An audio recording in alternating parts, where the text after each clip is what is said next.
You are now tuned into Then Radio. If you enjoy our videos, we ask that you consider joining our Patreon to support our channel.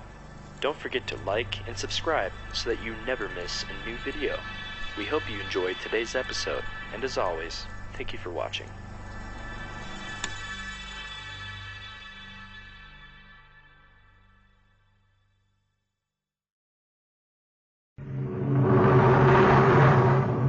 Adventures in time and space, transcribed in future tense.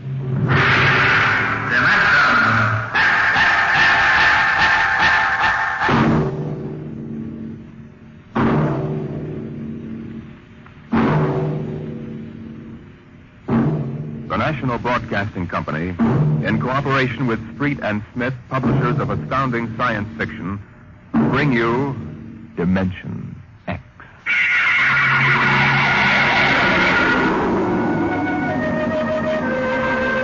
Nobody knows exactly when the nightmare began.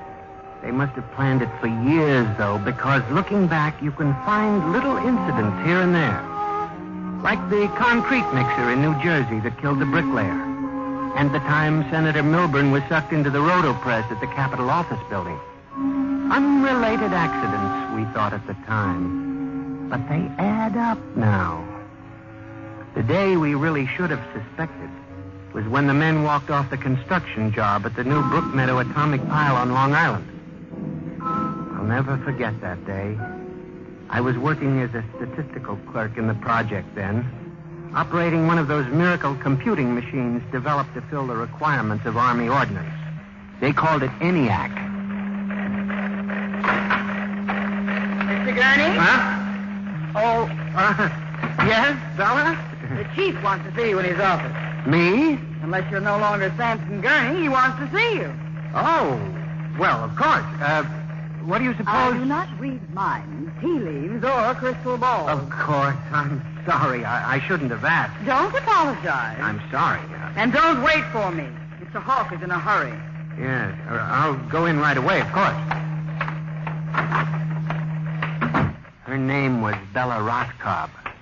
She was Mr. Hawk's secretary. I had always thought her a very attractive woman, but for some reason she didn't seem to like me. Of course, on a clerk's salary, I couldn't exactly afford to take ladies to the best places. But I've often thought that if there weren't such a disparity in our ages, I might have... But then... Come in. You wanted to see me, Mr. Hawk? Gurney, I thought those electronic computations were infallible. They are, sir. We got a kickback from the chief physicist. These nuclear equations are inaccurate. No, they aren't, sir. I'm telling you what the memo says. Well, sir, occasionally, if there's an overload, the machine goes haywire. Sort of has a nervous breakdown, you might say. We usually rest it up for 24 hours, and it's okay again. Well, do whatever has to be done. Yes, sir. Oh, and Gurney. Yes, sir. You've been with the Bureau for over 15 years now. It would be a shame to have to remove you because you aren't keeping your mind on your work. Well, Mr. Hawk, I hardly think anyone... Excuse me. Hawk speaking. What? Safe what? All of them? Well, have you tried to talk to them? Yes, of course.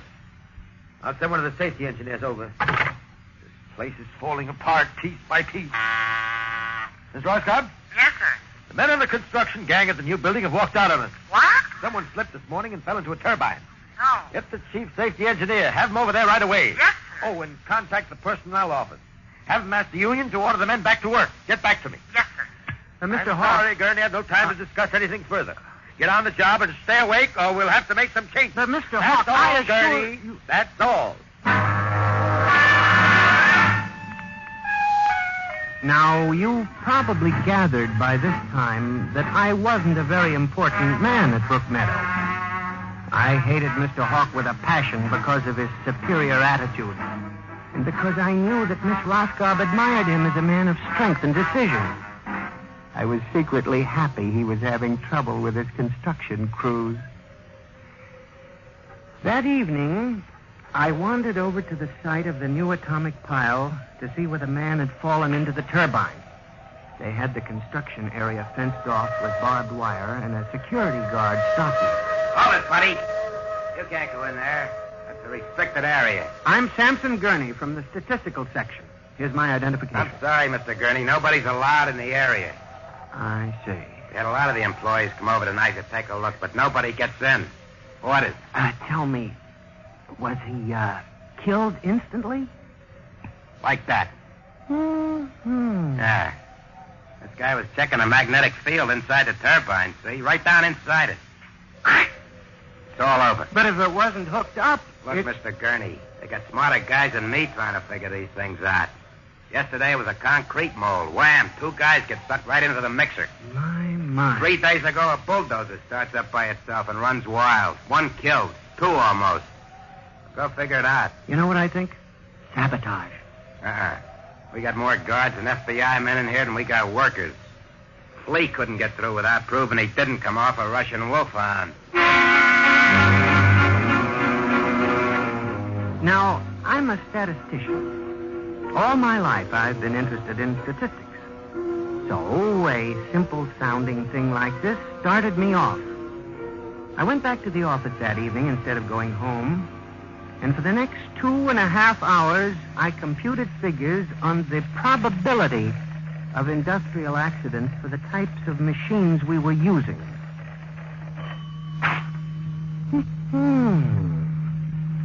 I took one look at my figures and went down to Hawk's office.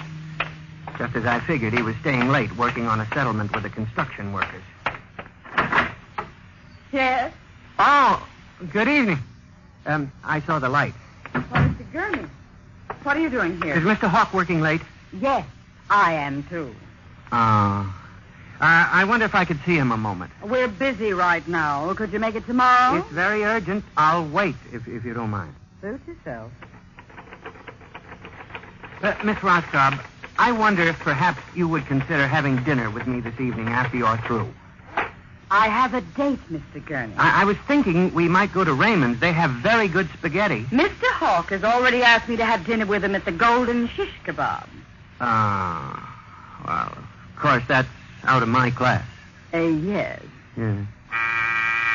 Mr. Hawk, Yes, Mr. Gurney would like to see you a moment. He says it's very urgent. Urgent? All right, I'll give him a minute. Okay. Thank you, Miss Roscoe. Mr. Hawk, in the past 3 months, industrial accidents all over the country have taken a sharp, unexplained upswing. Why don't you stop playing FBI man and stick to your job, which, incidentally, you haven't been doing too well. You and our computing machines have made mistakes before. Now, this is probably another. I'll have Miss Ross come, sir. Sir? What's the matter with this blasted buzzer? Miss Roscoe! Miss Roscoe! Yes, sir. Stop this blasted buzzer. Get a repairman, a mechanic, anything, but stop the thing. And you, Gurney, get out. I went back to my office to get my hat and coat, feeling about as unhappy and humiliated as a man can feel. He had thrown me out in front of her. The office was dark and deserted. The whole building seemed oppressive and unnatural.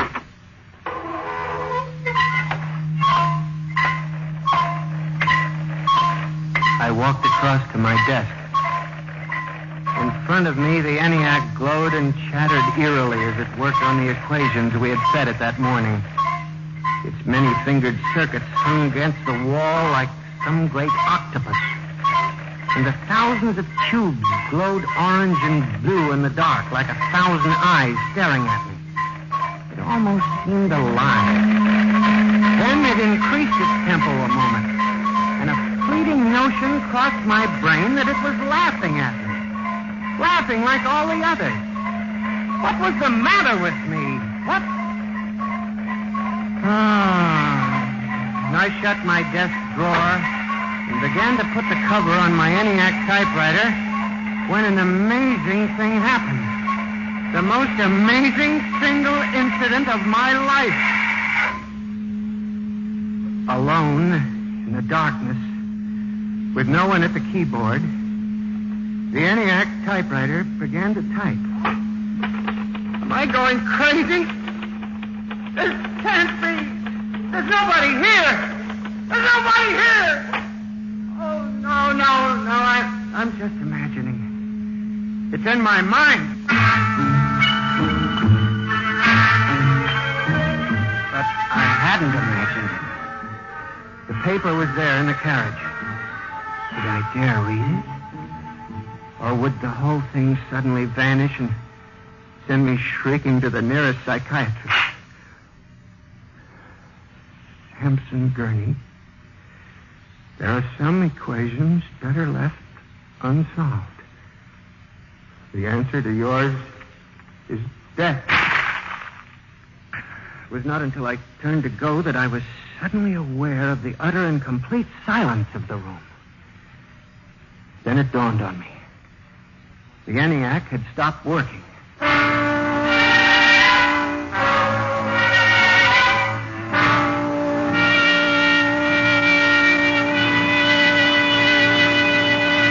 Gurney, do you expect me to believe this? It's insane. Mr. Hawk, I'm a saint. Take it easy, Gurney. Now, this is just some practical joke someone in the office is playing. There was no one in the office. Of course not. They wired up the machine and left. I checked the machine myself, Mr. Hawk. All right, Gurney. You leave this note with me, and I'll turn it over to the security force for further investigation. But- No buts, Gurney. The security men will handle it. Yes, sir. Now, maybe you've been working too hard lately. You've got to relax more. Now, here, let me light that cigarette for you. I watched him trying to make the lighter work. I don't understand this. I just put fluid in it. There's a brand new flame. It seemed ridiculous. A little piece of mechanism like a cigarette lighter frustrating the big important executive. Oh, blast this lighter. Ah, here's a match. It was such a small thing. And yet as I watched him, a thought began to take shape in my mind. Nebulous at first, incredible perhaps. But it grew. You just relax for a few days. Everything will turn out all right. Now, the main thing is not to let little things upset you.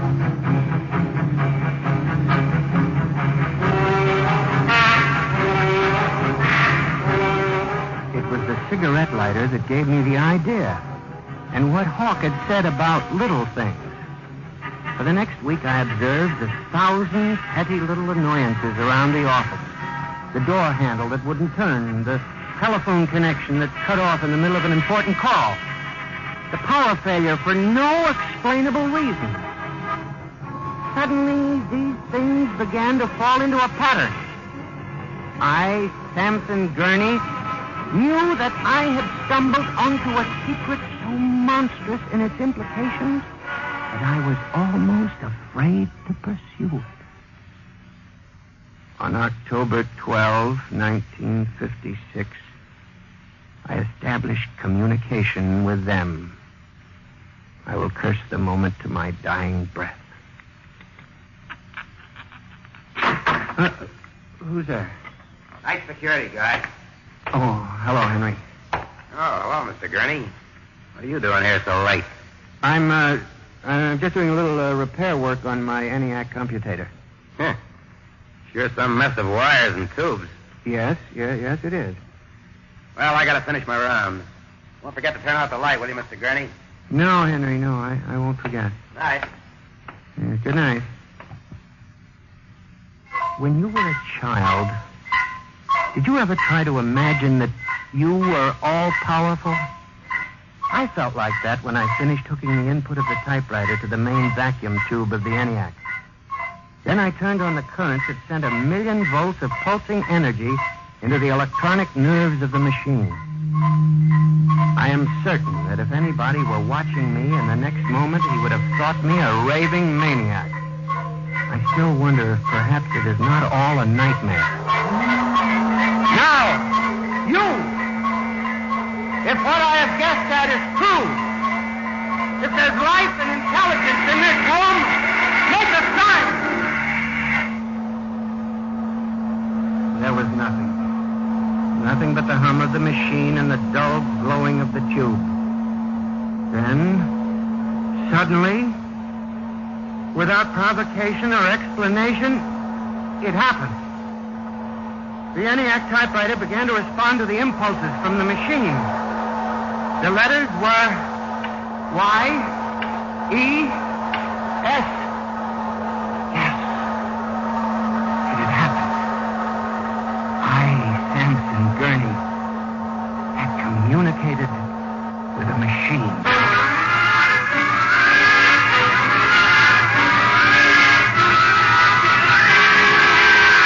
I was about to try to communicate again when suddenly, on ball-bearing casters, a heavy metal filing cabinet began to roll away from the wall toward me.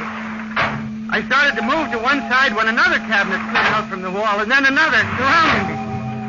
That was when I realized that they cooperate. We taught them that, you see, on the assembly lines and in the factories. There was no way out. How could a mere man reason with some machine? Still, they needed it. They needed us to oil them and repair them and build them. They hadn't gotten to the point yet where they could exist without man. I had to make them understand that before they killed me. Listen to me. You must listen. What good will it do you if you kill me? I'm only one man, but I can help you. I can be useful to you. Do you hear me? Do you hear me? Good. You're going to need men to oil you and repair you. I'll do anything. I'll do absolutely anything you want, but in the name of God, don't kill me. If you can understand this, answer me. Answer me. The appeal captured the longing of centuries. Man as slave to the machine. And after a moment, the circuits glowed more brightly. The cabinet slid back to the walls. As I tore the tape from the machine and read it, the words were almost pathetic in their longing, but most ominous in their implications. They read, "Address me as master."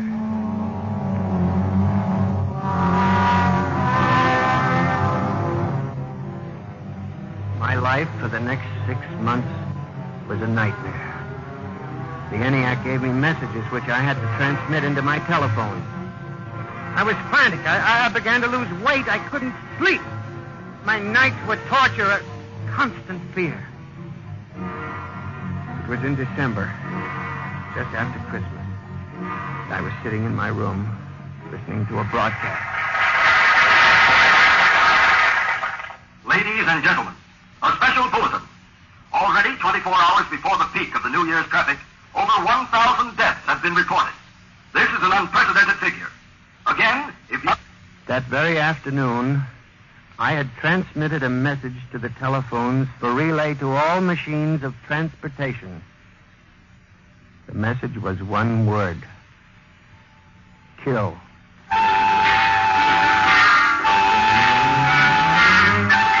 Next morning, I avoided my office. Instead, I went directly to the office of Mr. Hawk. I was highly agitated. My lips trembled as I spoke. Well, Gurney? Mr. Hawk, what I'm going to tell you sounds crazy. I know it does, but I must say it. All right, say it then, for heaven's sake. Mr. Hawk, have you ever heard of resistentialism? Resist what? Resistentialism. You're not making sense, Gurney. Mr. Hawk, I'm trying to tell you. All these accidents, the trouble with the machines, Mr. Hawk, they're alive. They think, they cooperate, and they hate it. Who? The machines. Gurney. You've got to believe me. I've communicated with them. I know. What are you doing? Now, just relax, Gurney. Everything will be all right. What are you doing? Miss Roscoe, send for the plant physician at once.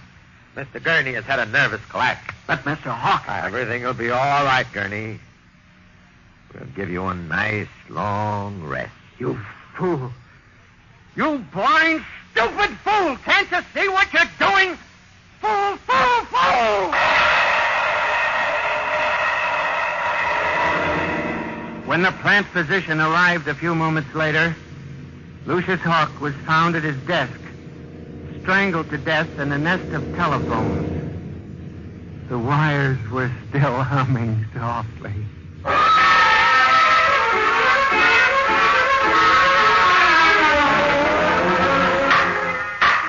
Samson Gurney, you stand accused of the crime of murder. How do you plead? I did not kill him. I didn't. So record. Prosecution will proceed with testimony. Now, Miss Roscoe, did the accused quarrel with your employer on the morning of the murder? Oh, yes. He and Mr. Hawk quarreled violently. I could hear Mr. Gurney screaming at him. And Mr. Hawk asked me to send for the plant physician. What were his words? He said, Mr. Gurney has had a nervous collapse. Now, Mr. Simpson, you are a guard at the Brook Meadow Project? Yes, sir. When did you have occasion to meet the accused? Right after those accidents. He was snooping around the construction area.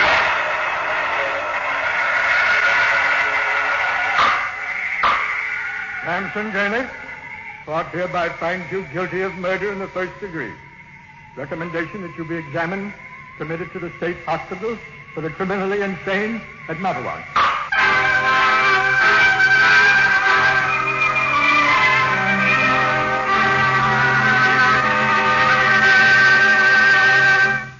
And that's how I came to be here at the hospital, Dr. Klein. That's the whole story. Thank you, Mr. Gurney. You can see that I'm not insane. You must believe me, Doctor. Of course I believe you, Mr. Gurney. Now tell me about this revolt. It will begin in Washington, then spread to New York. Yes? The Madison Avenue buses lead the charge. Picture it, Dr. Klein, 3,000 buses roaring rampant through the streets, people running like rats in a maze looking for manholes in the pavement. And you really believe this will happen, Mr. Gurney? I know it, Doctor. The worst part of it is there's no way to stop them now. It's too late. Now, you mustn't excite yourself, But, Mr. Doctor, Gurney. don't you see?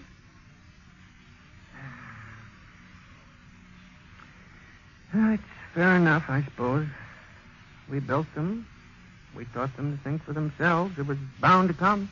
I guess the female machines will be worst of all in the beauty parlors.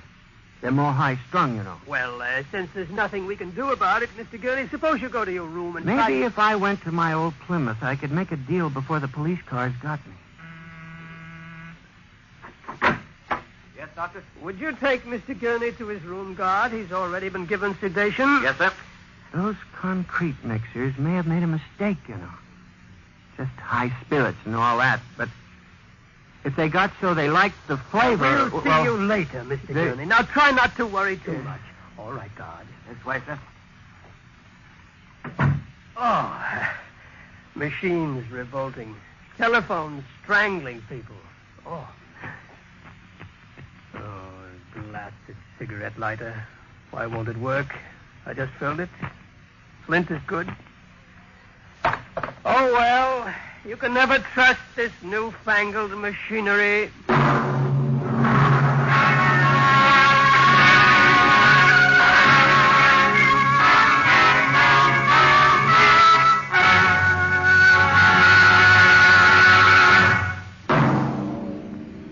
Next week, dimensionx will present a story of the future. A story of an insignificant pebble in the sky called Earth, and of a man from a distant star who grew to love this unimportant planet.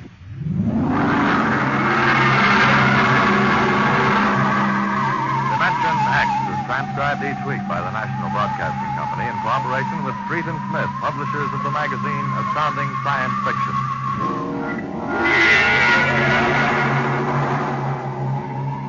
Nightmare was written by George Lefferts and based on a poem, The Revolt of the Machines by Stephen Vincent Benet. Featured players in the cast were John Gibson as Mr. Gurney and Rita Lynn as Bella Roscoe. Norman Rose is your host. Music by Albert Behrman. Engineer Bill Chambers.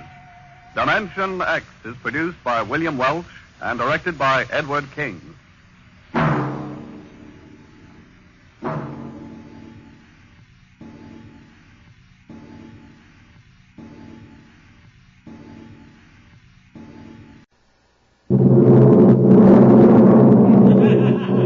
Adventures in time and space, transcribed in future tense.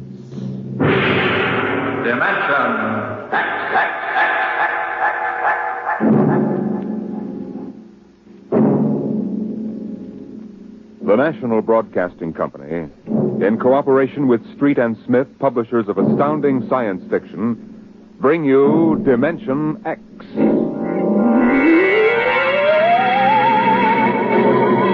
The civilization of the galaxy spread across 200 million worlds. The black void of space swarmed with the ships of the Empire. But far off the trade routes, almost forgotten, lay the dying planet Earth, a backwater in galactic culture, a place of exile, a pebble in the sky.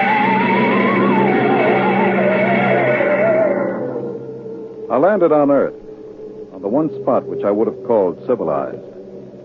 A patch along the desolate heights of the Himalayas that surrounded the palace of the imperial governor of Earth. Dr. Bell Averdan of Sirius Sector. That's a familiar name. Perhaps you've seen it in the Galactic Archaeological Journal, my Lord Ennis. Me? No, I'm a soldier, not a scientist. It was a newspaper article. You gave an interview about your expedition to Earth. I suppose you want to start digging. Whatever can you find on this miserable heap of rubble? I don't consider Earth a miserable heap, my lord. It's absolutely unique in the galaxy. Unique? It's the only inhabited planet that is radioactive. It's a pig pen. Yes, I know. But this planet is inhabited. Biologists have proven that on a radioactive world, high forms of life cannot develop. High forms? The rest of the galaxy hates the Earthmen, and they return it with interest. I don't think you understand. I'm not intolerant of anyone. And that even includes Earthmen. My theory is that life on Earth originated before it was radioactive. There's a story like that in the Earth lore of the ancients. I know, I've read it. Oh? I wouldn't admit that here if I were you, Dr. Averdan. It's forbidden for outsiders to read it. The Earthmen get pretty violent about their religion. Do you mean the imperial police power here is defective? It is in case of sacrilege. Well, now, what do you actually want to prove? That man originated in prehistoric times on Earth before space travel and spread to the other planets. What? Are you seriously suggesting that at one time Earth was the only inhabited planet? And that man descended from Earthmen? There's a chance it might be so. You'll change your mind when you see them, Doctor. I'm not an anti-terrestrial, but as far as I can see, they're lazy and ignorant and generally inferior to us. I'm as liberal as the next man, but it's a fact. Once an Earthman, always an Earthman.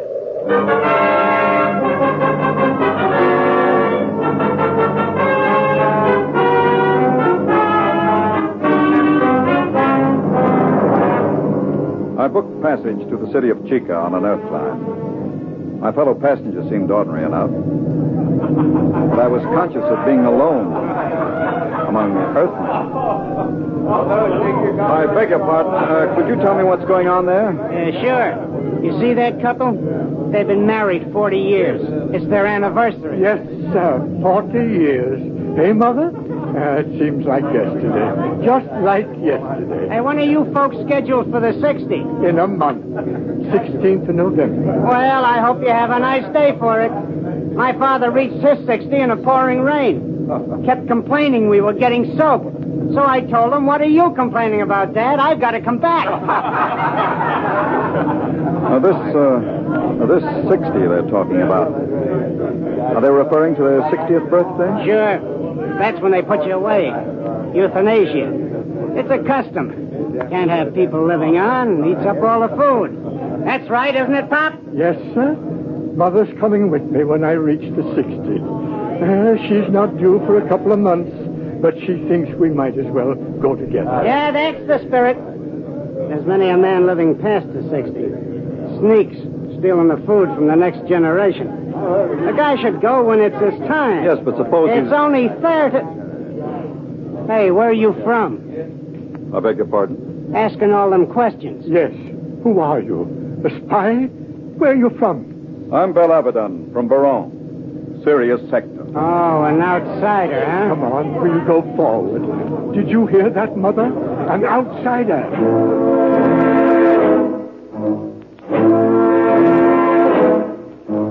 I burned with indignation. Earthmen treating me like an outcast. Earthmen. When we landed, I followed my intention of observing the human animal, subspecies Earth, in its native habitat. In this case, a large department store. Perhaps I resembled a floor walker, for a young Earth girl came up to me and asked a question. Pardon me. It's my father. He's about 5'4". He wears eye lenses. I think he had on a brown coat. I'm afraid I don't remember seeing anyone. But they followed me here. I've got to find him. Are you in trouble, miss? No. No, it's nothing, really. I'm sorry I bothered you. Attention. Attention, please. What's that? All patrons of the store will kindly leave by the 5th Street exit. This store is being evacuated for radiation fever quarantine. What's all this about? They're after me. It isn't really radiation fever at all. Who's after you? How am I going to get out of here? They'll be checking registration cards at the door. Haven't you got one?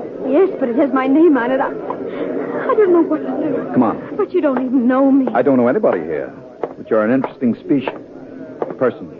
This way. Show your own car. Come on. Step along. Step along. Next. Check. Wait a minute. Hold the check. Yes, sir. Stand right there. Look here, officer. Are you with her? Yes, but you'd better find out who I am. Later. Stand over there.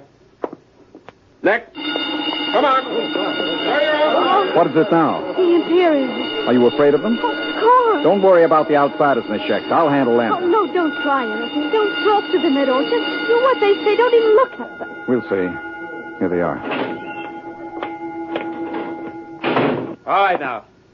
You, guard. Yes, sir? I'm Lieutenant Cloudy, Imperial Garrison.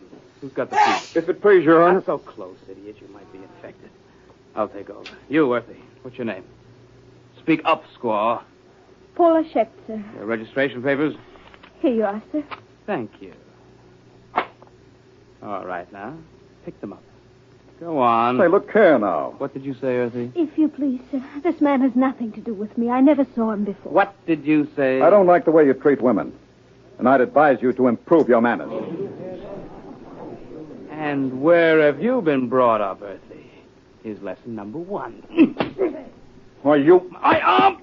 Let go! Sergeant, Neuronic whip! Oh, no, no! Yes, sir.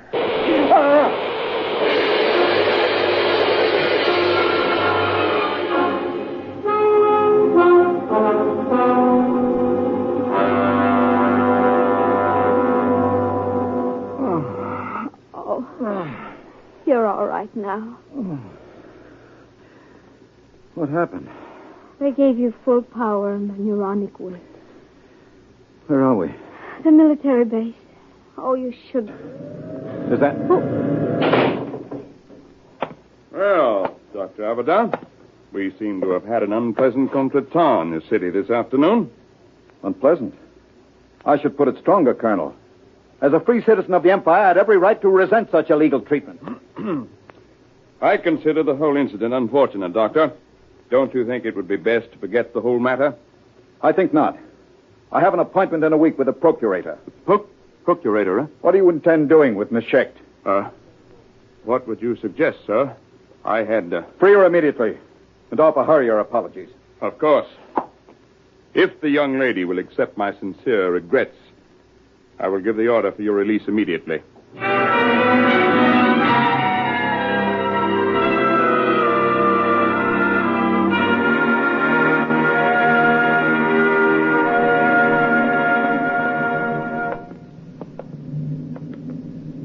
I don't understand. They just turned us loose.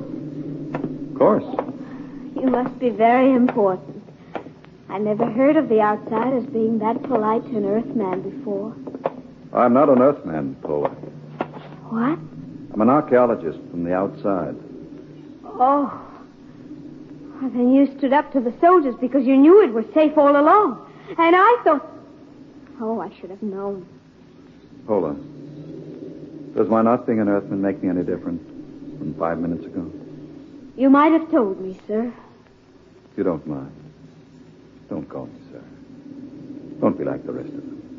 Like the rest of whom, sir? The rest of the disgusting animals that live on Earth? Please. If you'll excuse me, sir, I must leave. Oh, wait. Paula. Listen to me, Paula.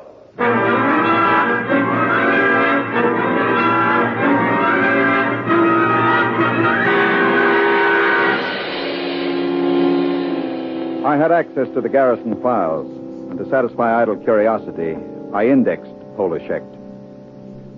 Her father was a Dr. Mikhail Schecht, biologist.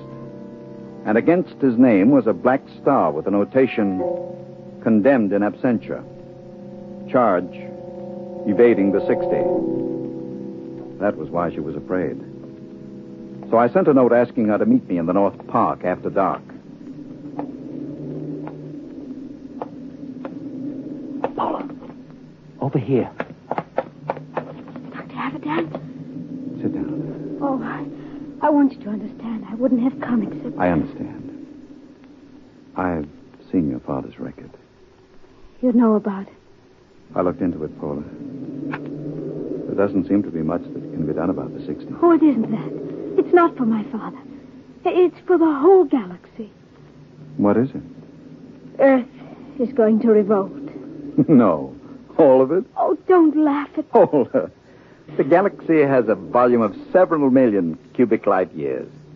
It contains 200 million inhabited planets. Earth has a population of only 20 million. And no resources. What can Earth do? I don't know, Doctor, but my father does. He's told me that Earth knows a way by which it can wipe out all outside life and... Wait. Listen. Someone coming. Park Patrol. Quick, kiss me. Don't be stupid. Kiss me. They won't suspect anything. Oh, yes, of course.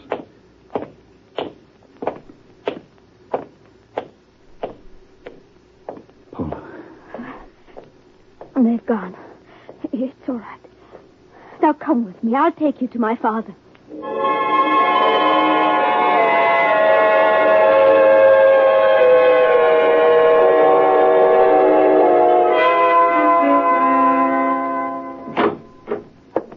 Dr. Avidan, this is a pleasure.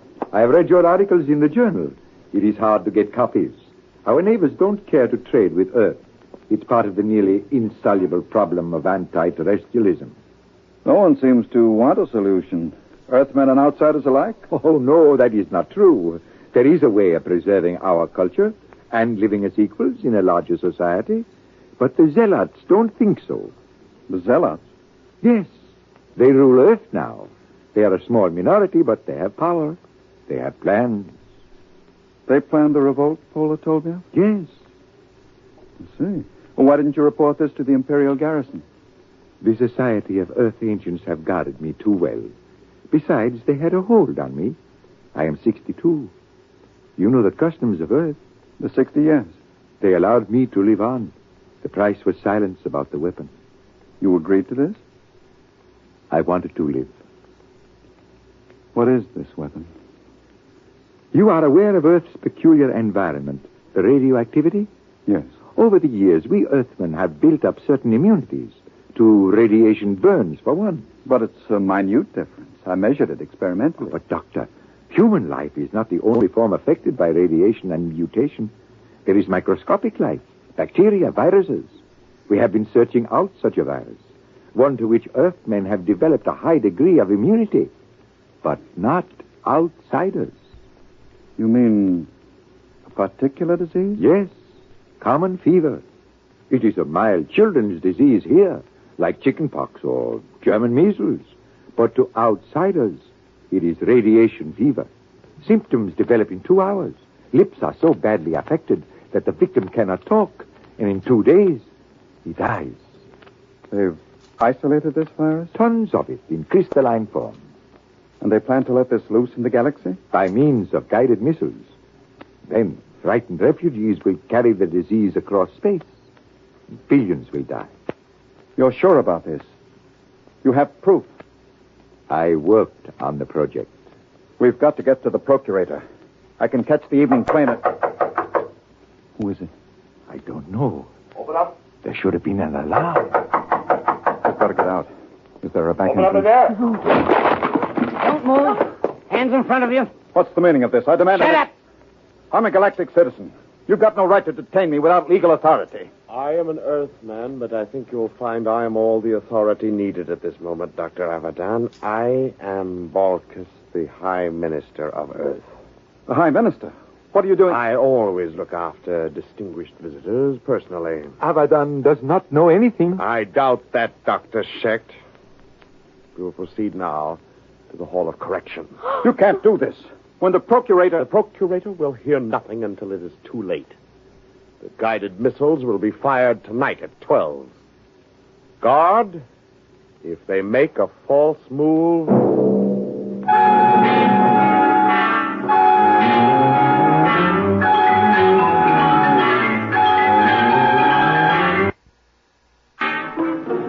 Keep them covered, guard. Right. Hold on. Can you scream? What are you... There, coming down the street. Imperial Patrol. Oh, it's no use. Do what I say. Scream. Go ahead. The window there! Hold it. They're outsiders. They're right. That's the Imperial Patrol. All right, Earthy. What's going on here? Good morning, Sergeant. Sir? Earthy? You don't understand. I'm Balkus, the Lord High Minister of Earth. Listen, Earthy, I don't care who you are. What's going on? Yes, sir. We've arrested these people. What charge? Blasphemy. All right, get moving. Thank you. Sergeant, What do you want, Earthy? I'm a galactic citizen. I demand the right... You? May we proceed, sir? Listen, Sergeant. I've something more to say to you. What? This. No Earthy's going to get away with this. Get a squad car. But, Sergeant, I'm the Lord Minister of Earth. Tell him about it at the Imperial Barracks. Now move, all of you, before I give you a shot of the whip.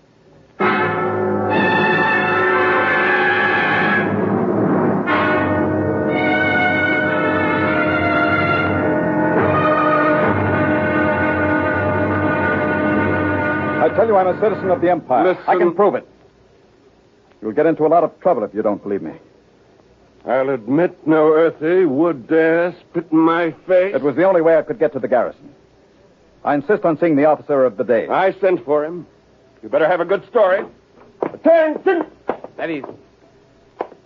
Which one of you claims he's a citizen of the Empire? I am. Veldt, the one from the store. You, eh? The smart louse that broke my arm. Well, well, well. I've got to see the colonel, Lieutenant. Now, Dr. Abadan, I could hardly do that unless it's important. It is important. It's life and death for the galaxy. Mm-hmm. Come here. Closer. Oh, it's too bad I've got to save you for the colonel. What? He'll see you at 5:30, his orders. You knew all along. Sure. Come on, Earthy lover.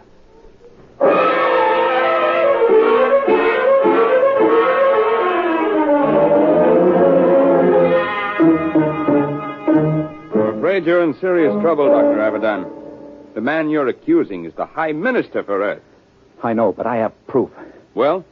I can only speak to the procurator. You've got to contact him. There are channels, Dr. Abadan. We haven't time for channels.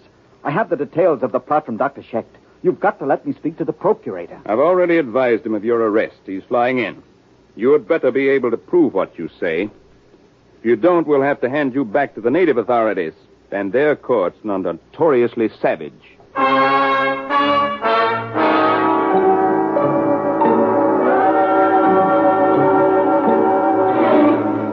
Well, Abadan, I've called you here with His Excellency, the High Minister for Earth.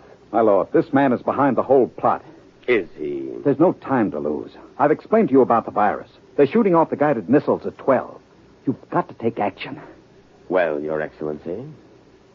My lord, if this man has any evidence... You admitted it this afternoon. You have no witness to that. Ask Dr. Schecht. He worked on the virus. I wouldn't say that Schecht lied, my lord, but he is a criminal wanted for evading the 60, and some men will invent any story to avoid death. The deadline is midnight. You've got to bomb those temples where the launching sites are. Perhaps I can explain. According to my information, Dr. Abadan seems to have succumbed to a certain Earth girl, the daughter of the unfortunate Dr. Schecht. Is this true, Abadan? What has that got to do with it? There isn't any time. You've got to do... Dr. Abadan, are you in love with that girl? Yes. Will you listen to I me? don't think we need pursue this any further. Your Excellency, I shall order you released with an apology. No. Dr. Abadan, I can hardly believe a degenerate who fraternizes with Earth women. You scum, you pot-bellied scum. I warn you, Abadan, you're in trouble enough. I'm in trouble. You fool, you stupid, blind, bigoted fool. You're destroying the galaxy. You're murdering them all. But before I die, I'll have the pleasure of smashing your fat, oily face in the... Go. Guard, the whip.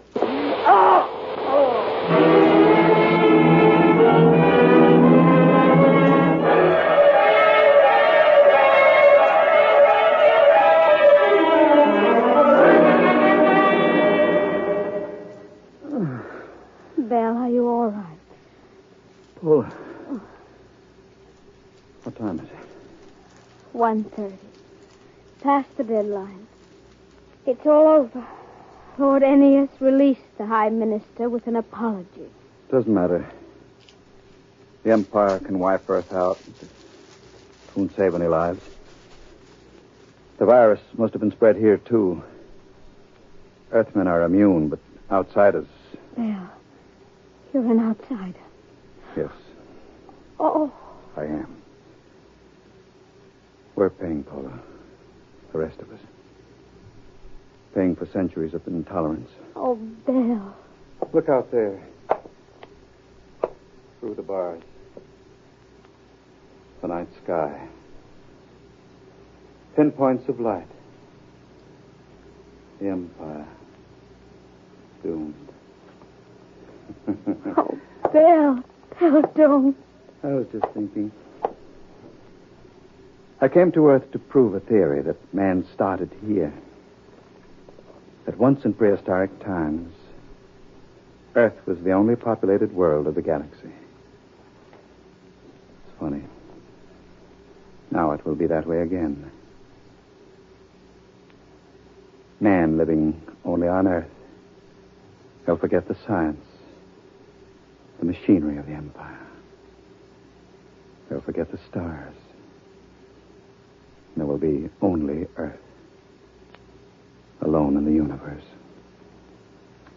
A pebble in the sky.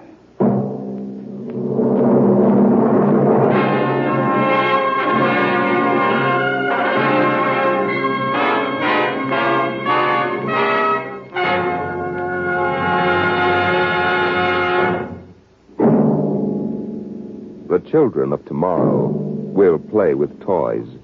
But what will those toys be like? An ordinary clerk in an ordinary job finds a terrifying answer to that question next week as dimensionx brings you Child's Play. dimensionx is transcribed each week by the National Broadcasting Company in cooperation with Street & Smith, publishers of the magazine Astounding Science Fiction. Today, dimensionx has presented Pebble in the Sky, dramatized for radio by Ernest Kanoy. Featured in the cast were Santos Ortega as Abaddon and Susan Douglas as Pola. Your host was Norman Rose, music by Bert Berman. dimensionx is produced by William Welch and directed by Edward King.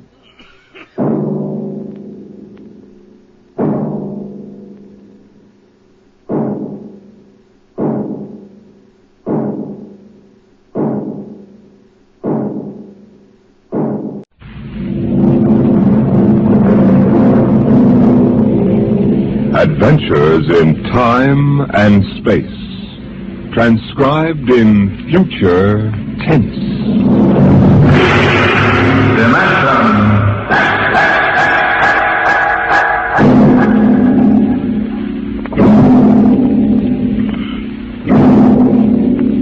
The National Broadcasting Company, in cooperation with Street & Smith, publishers of astounding science fiction, bring you dimensionx. In these times, even a child knows the meaning of atomic fission, jet propulsion, and electronic transmission. What, we ask ourselves, will the child of the future know? What of the time when science unlocks the secret of life itself? Could it be that one day, such things as constructing human life or passing back and forth from one dimension to another will become mere child's play? My name is Sam Weber. I'm an attorney, and a pretty successful one, if I do say so myself.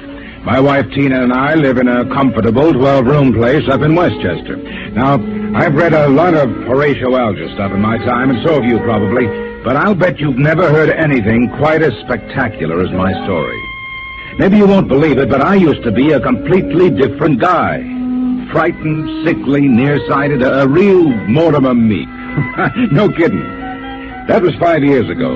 The big change in me began to take place on a cold December morning in 1945. Just a moment, please. Yes, please. Weber? Yes. Samuel? That's right. Step back. Okay, fellas, bring it in. Oh, just a moment. You must have the wrong address. Watch it, buddy. All right, sign here. Is, that from me? Weber Garden Apartments.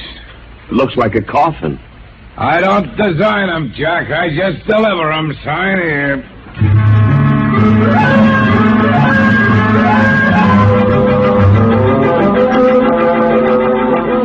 After much straining, I wasn't in very good physical shape those days, I managed to push the box under my single light bulb. There was a card in a small envelope. Let's see. To Sam from your classmates at the Interdimensional and Cosmic Institute.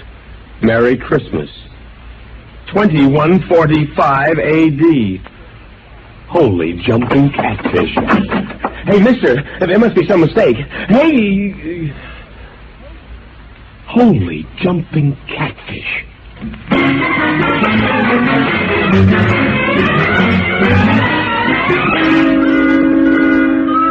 They were gone, and I didn't even know which delivery company it was.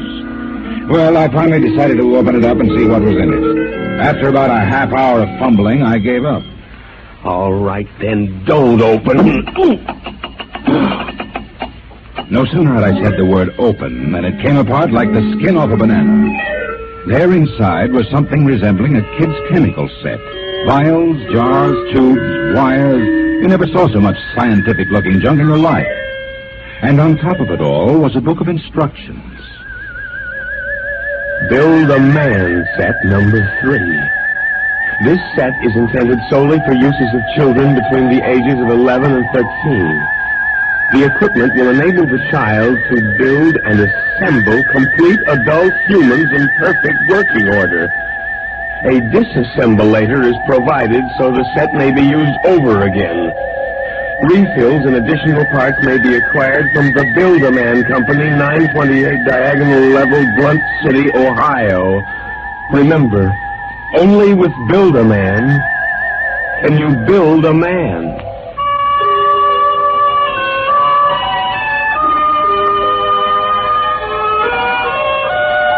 When I left for work that morning, my brain was still reeling with the stuff I'd read in the instruction book.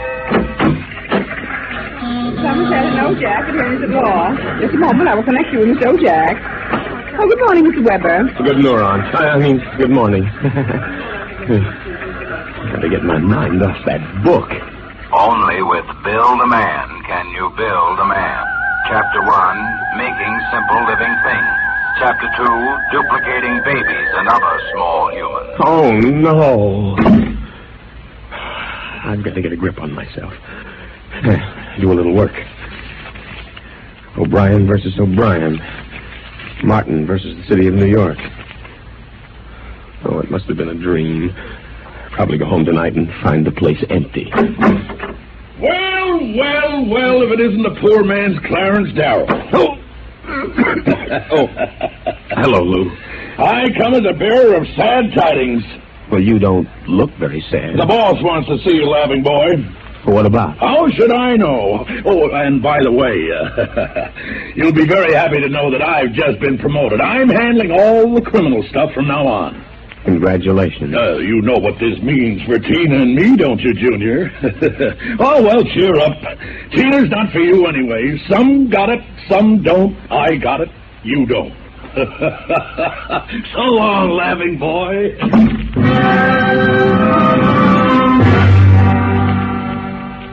That was my good friend, Lou White.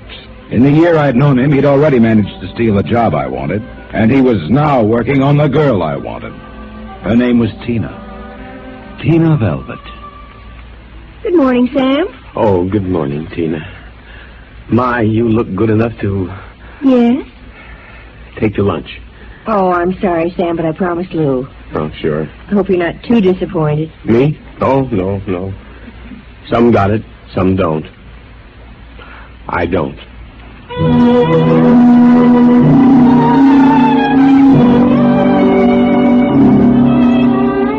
And that was Tina. I tried to steady my blood pressure as I walked into the boss's office. You sent for me, Mr. Ojak? Oh, yes. Sit down, Weber. Sit down. Oh, thank you, Mr. Ojak. Weber, I've been reviewing the work of my staff counselors for the past 6 months. I want to know only one thing. Yes, sir? What happened? I don't understand. You haven't had a single new client in 6 months. But no one has come in, Mr. Ojak. My boy, in this business, you've got to be aggressive. You've got to go out and create new clients. You've got to show some zip. Yes, sir.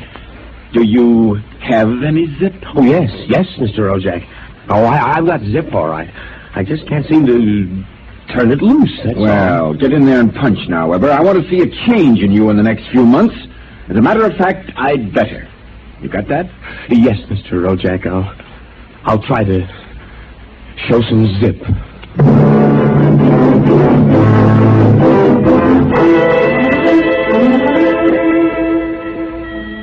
I left the office early and went home. Sure enough, there it was, my Bill the Man set, gleaming a little obscenely in the corner. I walked over to it, gave it a kick, and hollered, "Open sesame." 3 minutes later, I was flopped down in bed reading Chapter 1, Making Simple Living Things. An hour later, I was fooling around with such complicated items as the Junior Biocalibrator, which measured everything from blood pressure to hemoglobin content, and the Jiffy Vitalizer, which was actually supposed to put life in your creation, providing you had followed instructions carefully. At 8:30, I made my first simple living thing. Here, boy. Oh, maybe you aren't a boy. Oh, let's see.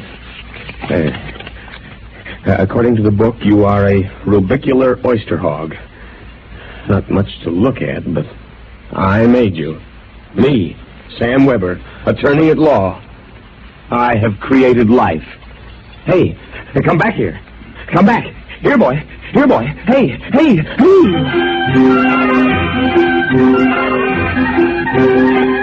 It was no use. My rubicular oyster hog, which was a cross between a field mouse and an oyster, had run out under the door and into the world.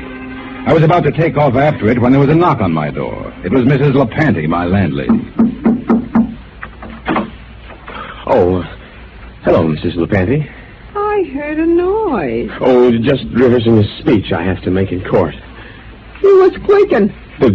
The bad throat. Oh, by the way, there was a gentleman looking for you this afternoon. A gentleman? Yeah, a tall old man in a black overcoat. Kind of nasty. When I told him he wasn't in, he wanted to go up to your room. Tell you I showed him the way out in a hurry. Oh, thanks, Mrs. LaPanty. Probably a bill collector. Yeah. Well, I gotta run.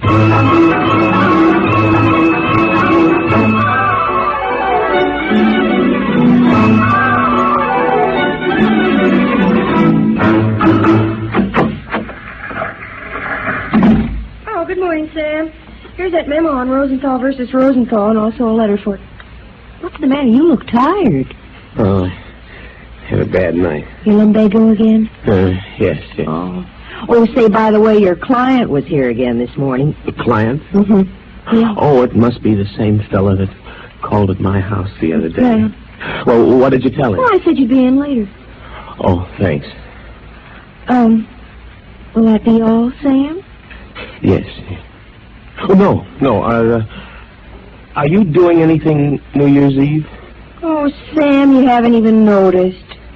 Notice what? Well, the ring, silly, third finger, left hand. What? Oh, Lou gave it to me. Isn't it simply gigantic? But you're not We're going to be married as soon as Lou finishes his next case. Lou is so sharp and businesslike. So is a guillotine. Sam, after Lou gave me the ring last night, I began thinking how I used to hope that it would be you. But, well, then I realized you'd never have the money, and, well, a girl has to think of things like a good steady income and a husband with... Zip. Yes, with zip. Well, Lou has plenty of zip. I'm sure you'll be very happy zipping around with each other. Oh, Sam. Well, Sam, Hey, what's going on in here? Honey, is that little baboon giving you any trouble? If he has, I'll take him apart like an egg crate. No. Take it easy, Strongheart. Tina just told me the good news about your engagement. She's crying with happiness. Is that right, honey? Well, then, no hard feelings, Sam. Just that the best man got the girl, you understand. Oh, say, by the way, we're having a little celebration at Segali's tonight. Drop in and we'll live it up a little, huh?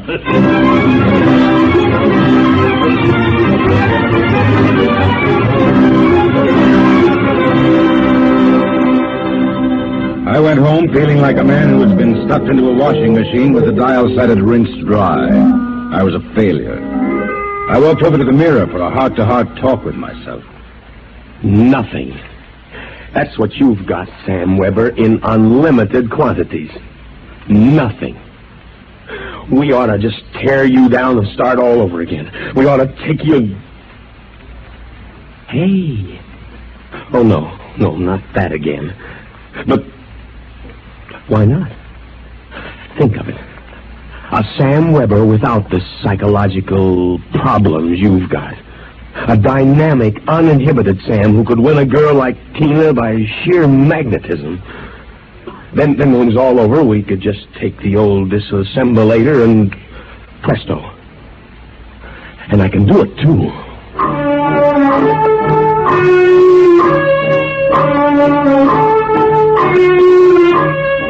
Insome content. Check.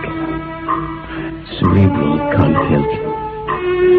Maybe a little more id and a little less superego. Limbs, eyes, hair, general endocrine reaction. Well, here goes. It's moving. Holy mackerel, it's alive. It's getting up. Say, I feel great. Oh, now, take it easy.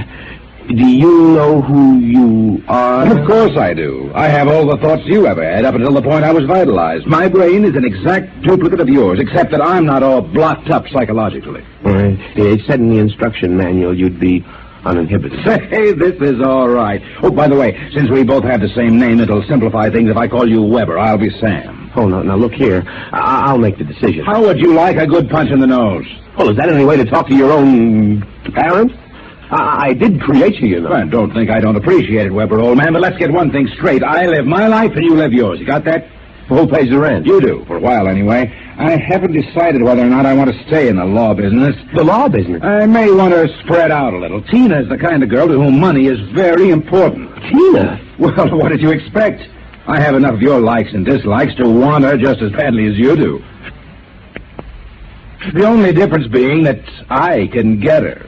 No, we're not quite the same, you and I. I've got zip. Don't use that word. Now, how about some dinner? You know, I'm starved.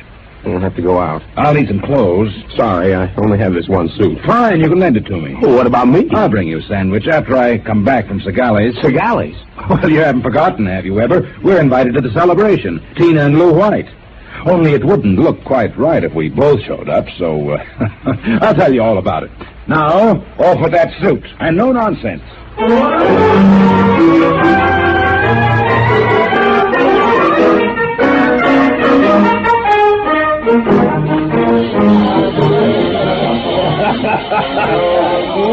this is living it up, folks. Have another drink, Mr. Ojak. Thank you, Lou. Well, is everybody happy? Hey, honey, are you having yourself a little old time? Oh, yes, Lou. Fine. Yeah, but you seem to be preoccupied. Oh, I was just wondering if Sam is coming. Sam? Oh, no. Did you hear that, Mr. Ojak? She's worried about Sam. Why, that little one probably got frightened by a noisemaker. Well, the happy couple.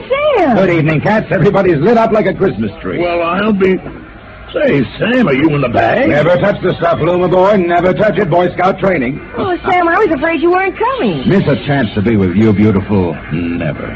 Hey, what's got into you, Weber? Monkey glands? I don't read your muscle bounds. Well, you seem different somehow, even your voice. Did you notice anything, Tina? Well, yes, it does seem richer somehow. Oh, nonsense. Sam Weber, you're nothing but a cream puff, and you always will be. Mr. Ojak, I think he owes me an apology for that. I should think so. All right, all-American boy, make with the apology. Apologize me? Oh, no. Boy, for 2 cents. Folks, would you excuse Mr. White and me for a few minutes? We want to step out into the hall for a little private conference.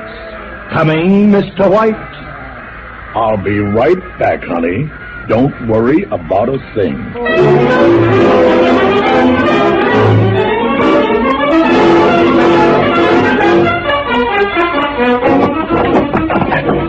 Okay, big boy, you've taken enough punishment. Now. Sam! Lou, don't kill him. He just... Oh, dear. He'll be all right in a little while, baby. But did you... Oh, Sam. Sweetheart. We really shouldn't kiss like this. It's what you've always wanted, isn't it? Well, isn't it? Oh, Sam.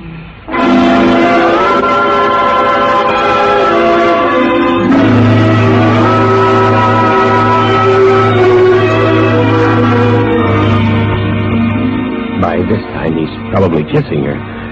And there's nothing you can do about it, Weber, old man. Nothing. Hey, wait a minute. Where's that book of instructions? To disassemble a Build-A-Man model, merely focus the ray of the disassemblator device and press lever X. But that's murder, Counselor. Still, legally, in order to prove there's been a murder, you need a corpus delicti. And nobody even knows there is another Sam Weber. Oh, so you're finally home. I'm sorry. Sorry, Weber, old man, but very pressing business detained me. I suppose you made a fool of me over at Segali's. Oh, on the contrary. What do you mean? My boy, you are looking at a man who in one fell swoop has got himself a raise, a promotion, and a wife. At least she'll be my wife tomorrow. Who? Tina, of course. I don't believe it. I had to put on quite a show, but all around it was a real success. Mr. Ojak was so impressed, he called me aside and said he was going to give me a crack at some criminal cases. And if I made the grade, why, who knows, I may even accept a partnership. You've got it all figured out, haven't you? That's about it. Only you neglected to consider one thing. Oh, what's that? This. Hey, put that down. Get back, you usurper, you. I'm going to melt you down like a Welsh rarebit. Weber, you can't do that. It's murder. It's like killing your own son. After what you've done to me, it's a pleasure. I didn't ask to be brought into this world, but now that I'm here, I like it enough to want to survive. Take off my suit, you phony. You won't be needing it again. You're really going through with it, huh? I am. All right. Oh, here's your jacket. Give me that thing. Give it to me. That's better. Now we'll fix this little item so it can't do any damage. Oh, no. Yeah, you see, Weber? You don't have the guts to stand up against the man you might have been. Oh, what's that sound? I don't know. Seems to be inside the house. Somebody's coming up the stairs.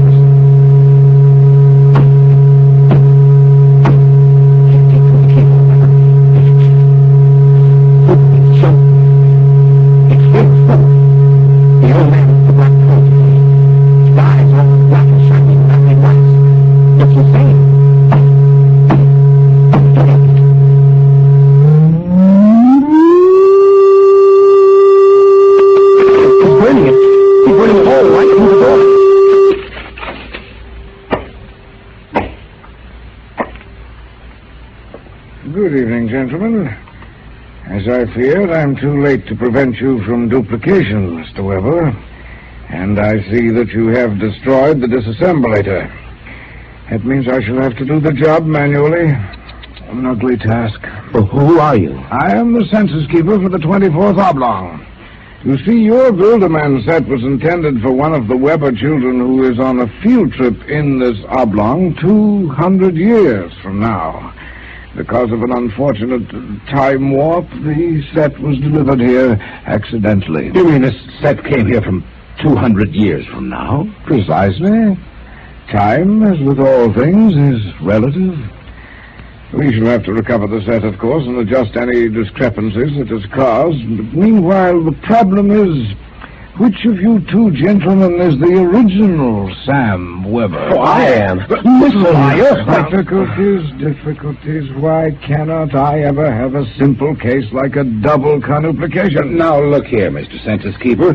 The duplicate will obviously be less stable and more emotionally unbalanced. Certainly, a man of your qualifications can decide which of us is the more valid member of society. Which of us will conform more readily to the standards. Naturally. I observe that one of you is naked. Oh, wait a minute. And you also seem to be trembling. Whereas this gentleman seems quite calm. Then hold it. You're making a mistake. I hardly think so. Then I'll stay away from you. Please do not struggle. No, please. Mr. Weber. Yes. It would be better if you didn't watch. Of course.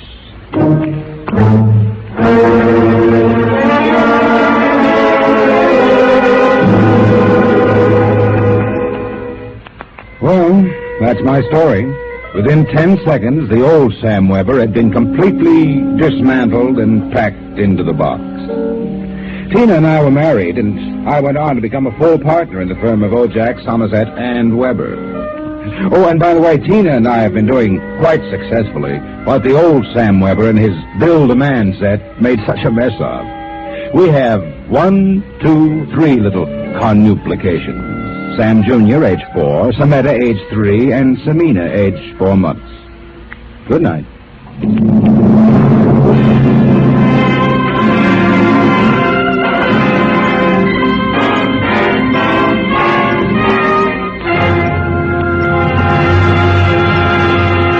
You have just heard another adventure into the unknown world of the future. The world of... Dimension.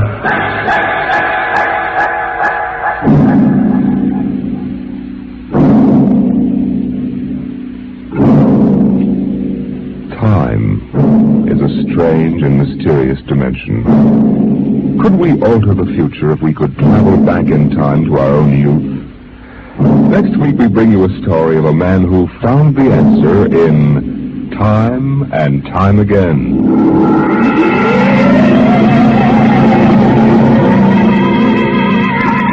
dimensionx is presented transcribed each week by the National Broadcasting Company in cooperation with Street & Smith, publishers of the magazine Astounding Science Fiction. Today, dimensionx is presented Child's Play, written for radio by George Lefferts from the story by William Tenn. Featured in the cast were Leon Janney as Sam, Carl Weber as his alter ego, and Patsy Campbell as his girl. Your host was Norman Rose, music by Burt Berman. dimensionx is produced by William Welch and directed by Fred Way.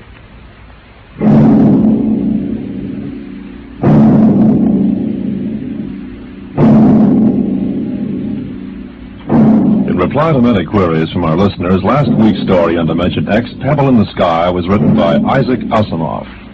This is NBC, the National Broadcasting Company.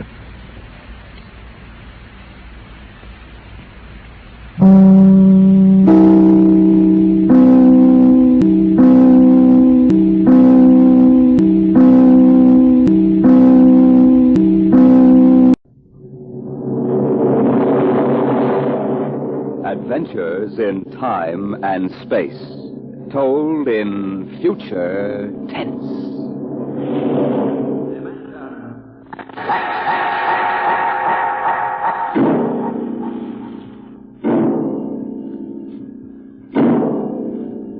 The National Broadcasting Company, in cooperation with Street and Smith, publishers of astounding science fiction, bring you dimensionx.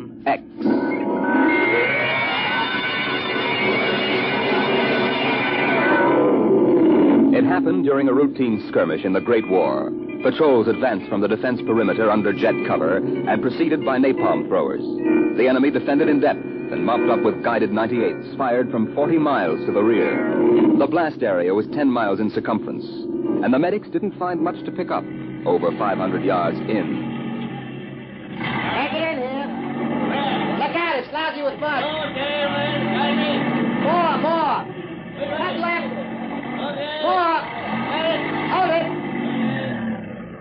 Stretchers! Come on, drivers, get those men out. Yes, sir. Get a move on, line them up. Come on. Easy. You want to kill him? Okay, take it away.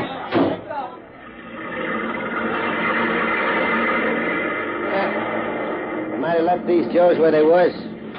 Half of them won't last till the plane comes. As long as they're alive, they'll be treated. Get off the tags, Travis. Start talking names. Yes, sir. This one must have been 1,000 yards in. Get his dog tag out. What a mess. Here. Hartley Allen, Captain G5, Chem Research, AN73D, number SO238694003J. Alan Hartley? Alan Hartley. Well, if that could be the hunter that wrote Children of the Mist and Conqueror's Road. Never heard of him. Major, I think maybe he's part conscious.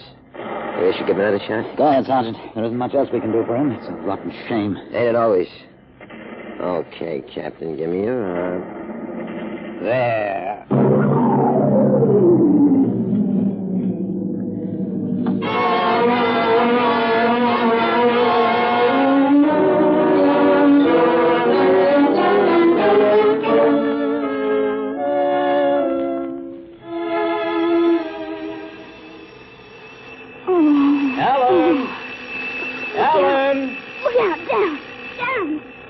Get up, Alan. You can't stay in bed all day.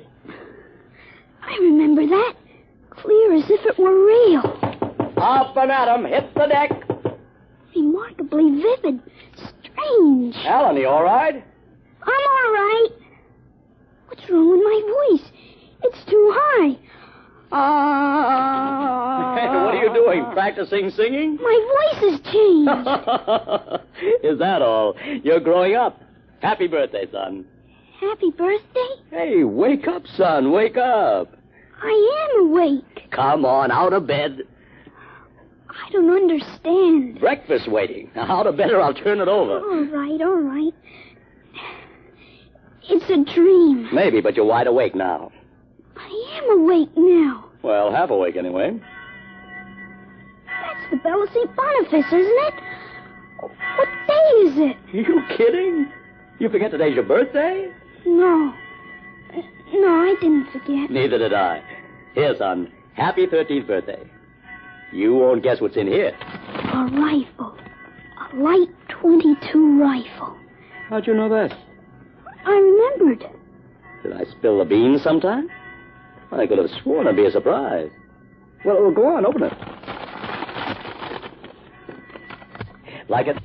Yeah, it's perfect, Dad. I'll be shaving, Alan. Come down to breakfast when you're ready.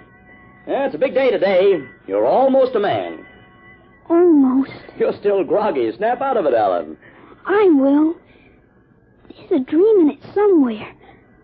But I'm not sure which. What? Never mind, Dad. I'll be right down for breakfast.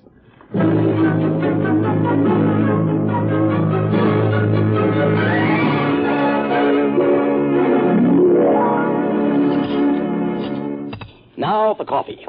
Mr. Stauber makes the best in town. A black for me. A what? You may be 13, Alan, but they're still a little young for coffee, especially black.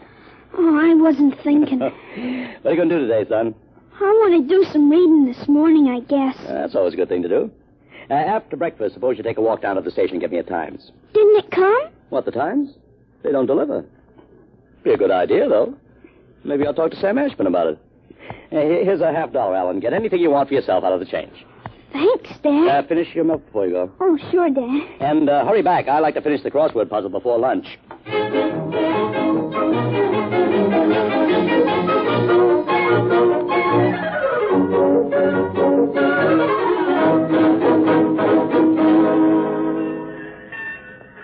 Here you are, Alan. 1 times. Tell your father the puzzle's a stinker. Thanks, Mr. Ashburn. Look out for the trucks when you cross the highway. Oh, I'll go across Elton's lot shortcut. Elton's? You'll have a hard time crossing there, son. There's 4 buildings on that block. I thought they burned down. Seen them this morning, big as life. Oh, I guess that didn't happen yet. What'd you say? Oh, nothing, Mr. Ashburn. I was just muttering. In my days, youngsters talked up. Yes, sir. Bye, Mr. Ashburn.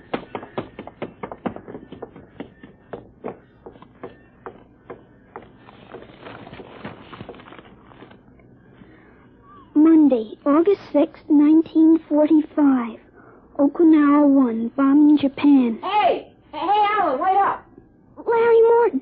Hey, Larry! Hi, Al. Hey, you want to have a catch or something? No, I have some things I want to do at home. Wow, get him. Fancy pants talk. Things I want to do at home. Oh, go chase yourself around the block. Go jump in a garbage can, will you? Go take a flying jet to the moon. Hey, that's a new one. A flying jet to the moon. Hey, you thought up a new one, Al. Yeah. Hey, how about us going swimming at the canoe clubs after? Gee, I wish I could. I gotta stay home. After. You see the football movie at the Grand? Boy, what a team. Notre Dame. I thought you liked Cornell. Cornell? Ha, they couldn't even beat Vassar. You're going to Cornell, aren't you? Me? Cornell? Fat chance. I'll bet you do. I wouldn't take your money. I know you wouldn't. You'll go to Cornell, all right. Cornell. Far above Cayuga's waters, there's an awful smell. Just the same, you'll go to Cornell. I've got to hurry, Larry. Well, so long, Al. See ya. So long, Larry. See ya.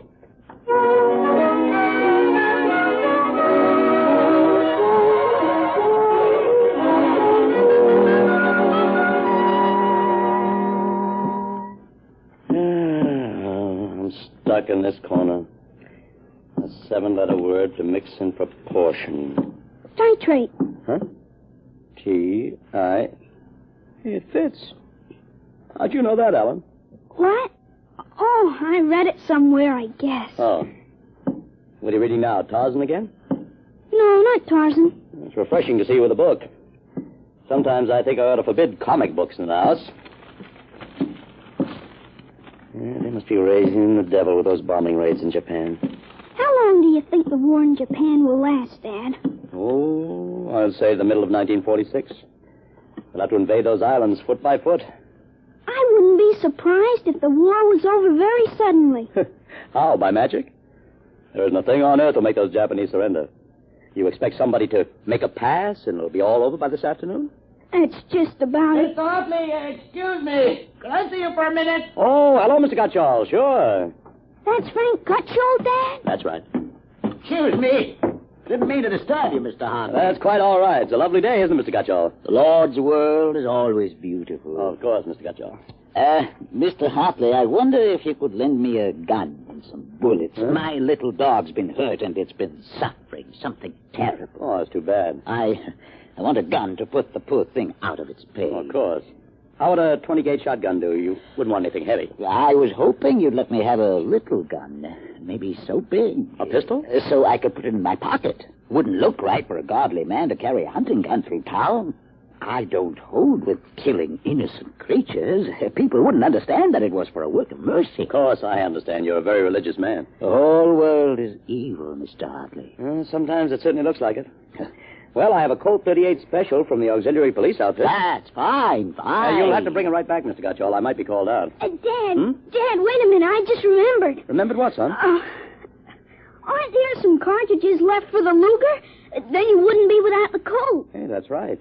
I've got a German automatic, Mr. Gutchall, I could let you have. That way I wouldn't get stuck. Wait, Dad, I'll get it. I know where the cartridges are. Now, be careful, son. Well, Mr. Gutchall, it sure turned out nice after all that rain.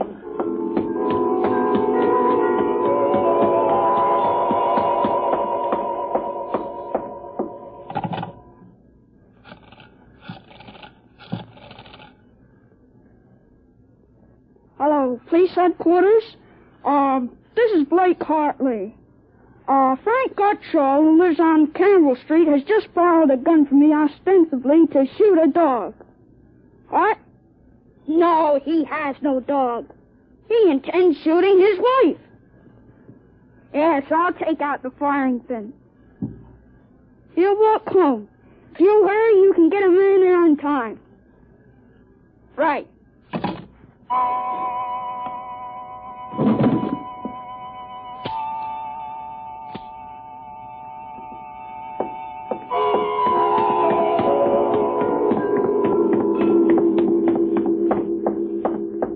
Oh, there you are. What kept you, Alan? I couldn't find the cartridges at first. I'll show Mr. Gutchall how it works. It's all loaded, ready to shoot. This is a safety. Just push it forward and up. There are 8 shots in it. Did you load the chamber, Alan? Oh, sure. It's unsafe now. You understand how it works, Mr. Gutschall? Yes, I understand. Thank you, Mr. Hartley. Thank you, Sonny. Goodbye. Goodbye, Miss Gutschall. Return the gun when you're done. Yes, I'll be done with it soon. Goodbye. Alan, you shouldn't have loaded that gun. I guess it's all over now. I had to keep you from fooling with it. Didn't want you to see I took out the firing pin. You what? Gutschall didn't want that gun to shoot a dog. He's a fanatic. He sees visions, hears voices. The voices probably put him up to this. I'll submit that any man who holds intimate conversations with disembodied spirits isn't to be trusted with a gun. He wants to shoot his wife. What are you talking about? While I was upstairs, I called the police. I put a handkerchief over my mouth and told them I was you. Why'd you have to do that? I couldn't have told them this is little Alan Hartley, 13 years old. And suppose he really wants to shoot a dog. What kind of a mess will I be in then? No mess, because I might. But you'll have to front for me. They give me a lot of cheap boy hero publicity, which I don't want. This is crazy, Alan. This is absolutely crazy. We'll have the complete returns in 20 minutes.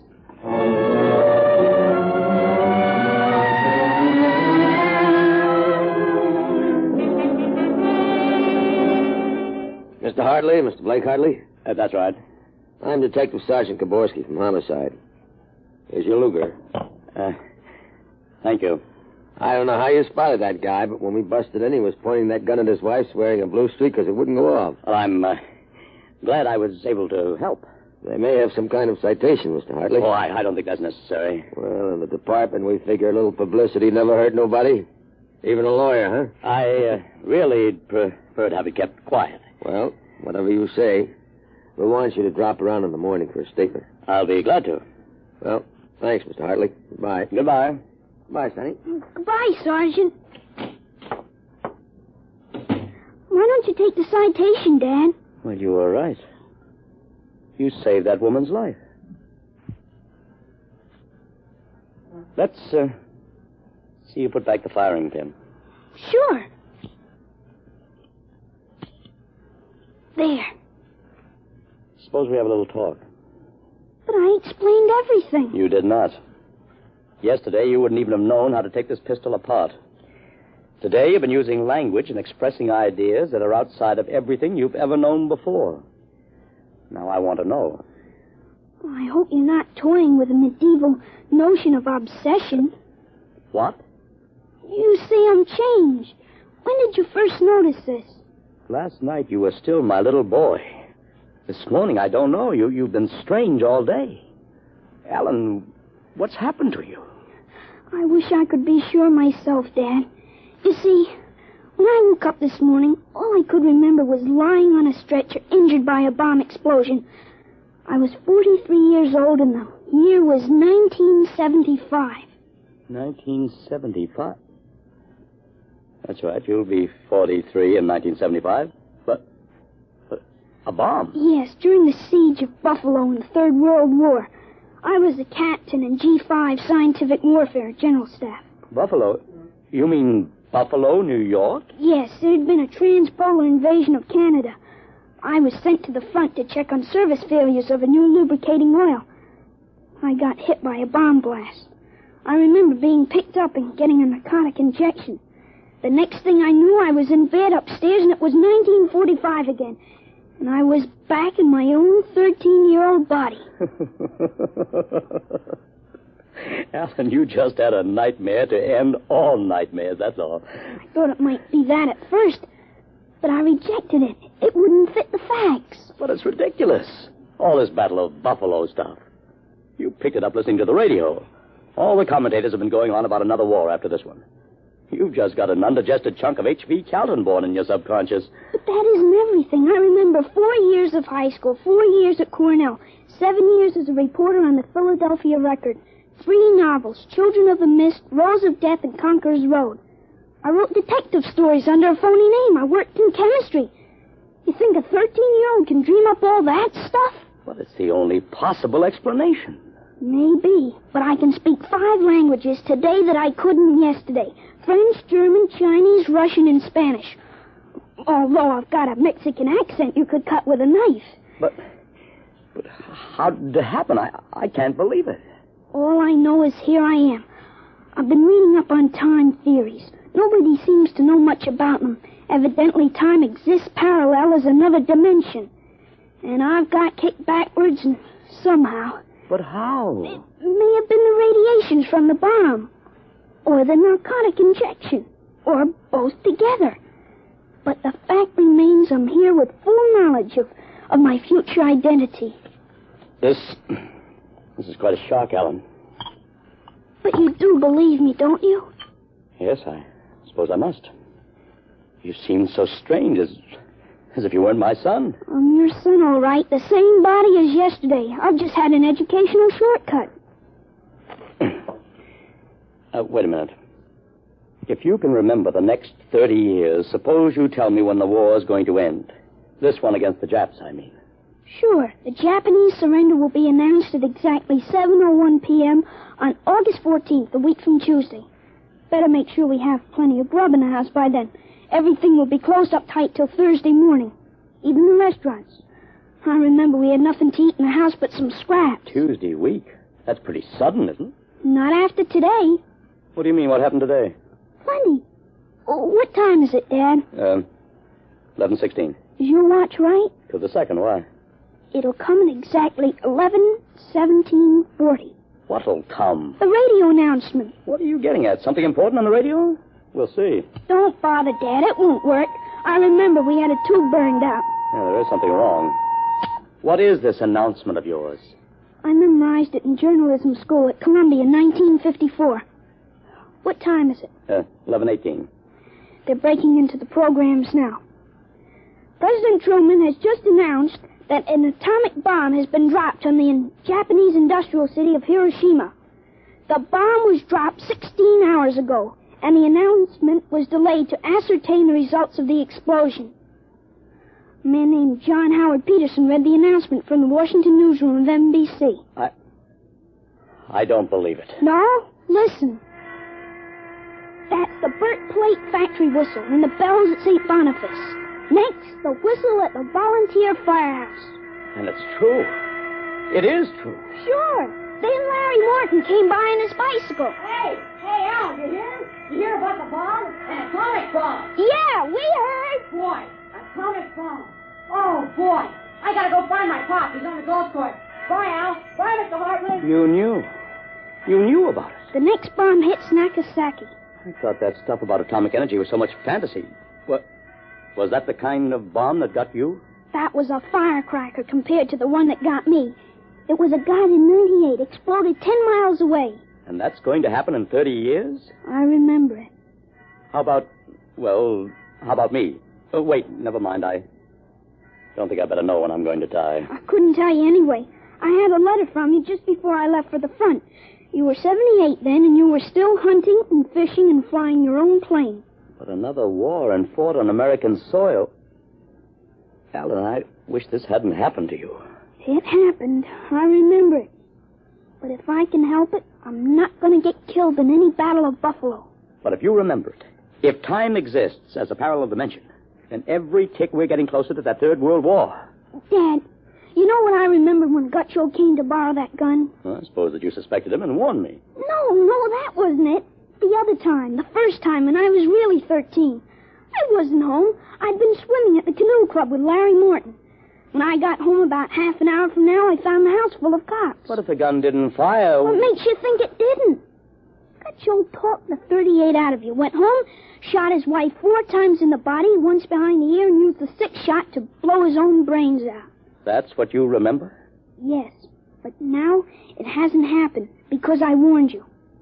Dad, I found out the future can be changed. One man can't change the whole future. I stopped the murder and suicide. I know some, With 30 years to work, I can stop a world war. I'll have the means. The means? Unlimited wealth and influence. I've got a good memory, Dad. Wrote a list out this afternoon. Look at this.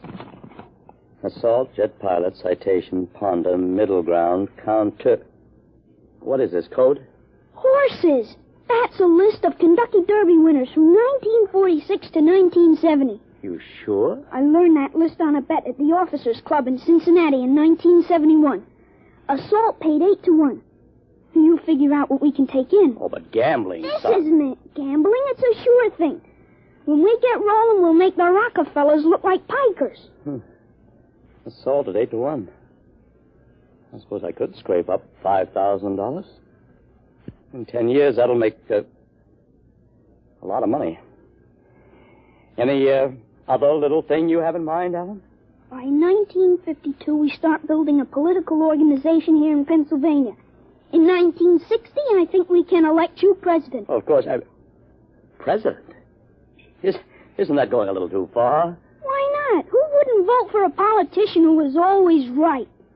Besides, that's one thing we've got to change. In 1960, we had a man in the White House who was good to his wife and sang a nice tenor. And that's about all. He fouled up so completely we ended up at war. I think President Hartley might be a little more trusted to take a strong line. But I don't know anything about international decisions. I do. I know all the wrong ones. If we can stop a murder, with time we can stop a war. How do I start? Well, as I remember, just after that bomb announcement, you got a phone call from the City Fusion Party about the next election. Well, there is a lot of talk about a reform ticket. That call is going to be important, Dad. It's the turning point. You've got... There it is. What do I do? Answer it. Go ahead. But, Alan, Don't worry. I'll tell you what to say. Go ahead. Hello? Yes, this is Blake Hartley. Judge Crimmins? Well, just a moment. Alan, he's asking me to run. Oh, my head. Alan, what's the matter? Alan. Oh. Passed out. Alan, what do I do now? Alan, listen to me. Alan, what's the matter? Alan!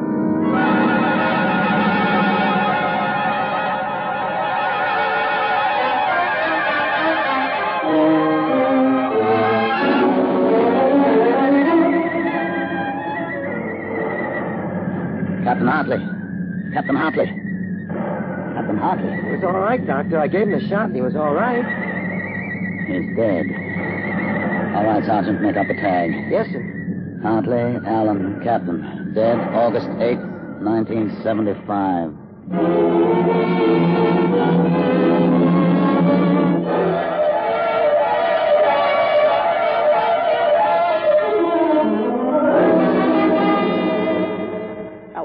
Alan, what happened?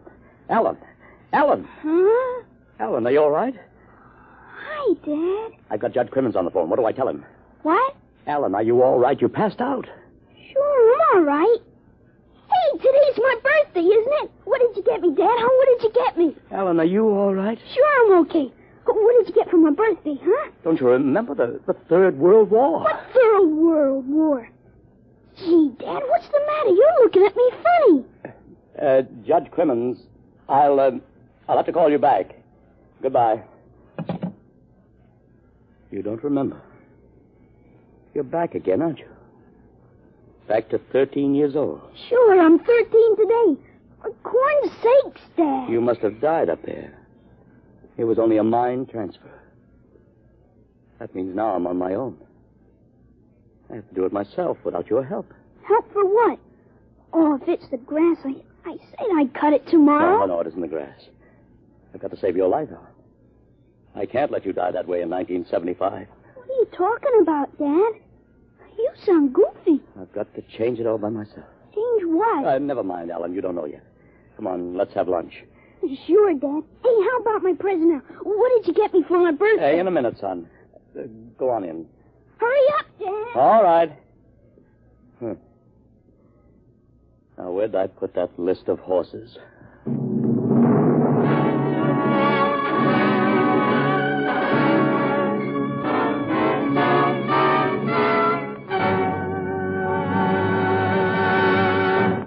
You have just heard another adventure into the unknown world of the future.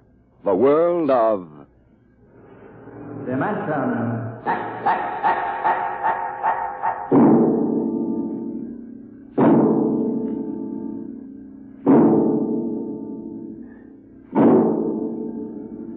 Homecoming is a joyous word. But when the home you're returning to is a burned-out radioactive planet, and when you cannot even imagine what terrible changes you will find there, the word then takes on a very different meaning. Next week, dimensionx brings you a strange story called Dwellers in Silence.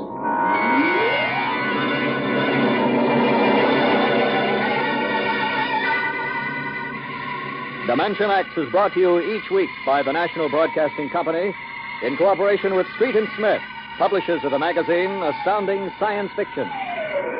Today, dimensionx has presented Time and Time Again, written for radio by Ernest Kenoy, and the story by H. Beam Piper. Featured in the cast were David Anderson as Alan and Joseph Curtin as his dad. Your host was Norman Rose. Music by Albert Berman. dimensionx is produced by William Welch and directed by Fred Way.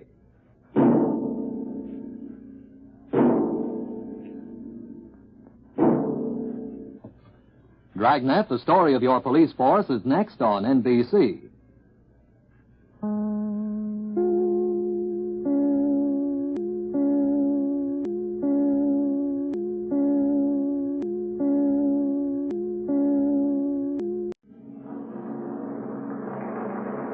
Adventures in time and space, told in future tense. Dimensionx.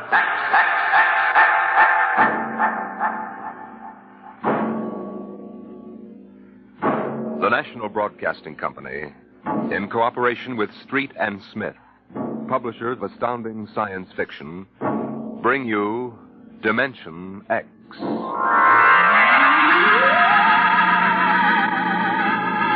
20 years had passed since the last of the giant migration ships had crashed to the surface of Mars, bearing its pitiful handful of survivors of the Earth Wars. 20 years of scratching at the stubborn Martian soil. 20 years of trying to devise new solar engines that would use the strange fuel they found on Mars. 20 years of longing, of turning eyes toward the green Earth as it hung on the horizon like a beckoning light. And now it was done. And the first new ship, built of shining Martian chromaton, had lifted bravely toward home with 3 men locked in its metal belly. Would they return to an Earth made barren by cosmic dust, to a blackened radioactive hell? Or would they find intelligence still alive on the scourged planet? What had 20 years of death and radioactivity done to our beloved Earth?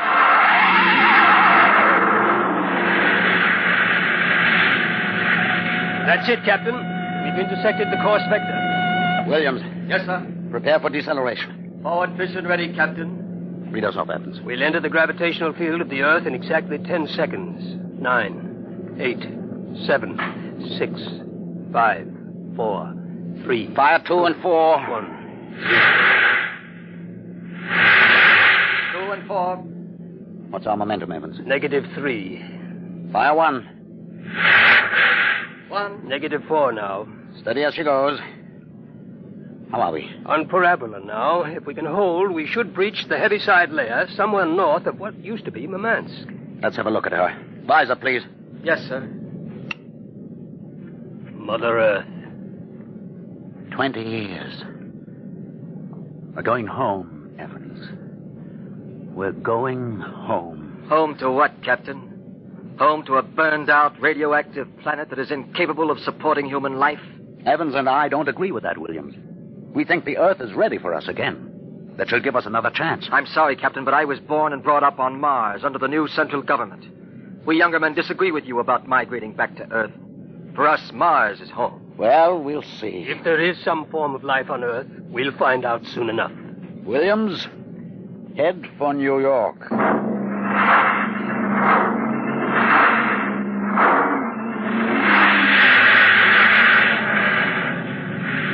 There it is, Captain. You can barely see the top of the Atomic Trades building in the twilight. They never finished building it. Dark as a tomb. Slow to cruising speed. Cruising speed. It begins to look as if Williams is right, Captain. Not a sign of life on 4 continents. Well, we'll make a radiation check and then head back for Mars. You agree with me, gentlemen? That for all practical purposes, the planet is dead? It's still my captain. What is it? Am I going out of my mind? Look out that way to the west. Could that be? By heaven, it is. Those are lights. Turn the ship. Heading west, southwest. Full speed. Full speed. They are lights. Captain, it's a city, a whole blasted city lit up like a Christmas tree. Well, what do you think of your dead planet now, Williams? We shall see, Evans. Remember, the Commission wants evidence of life as we know it. Decelerate to -5. We're going to take her down. There's an open area just on the edge of the city. Yes, sir. Hold on, gentlemen. We're about to land.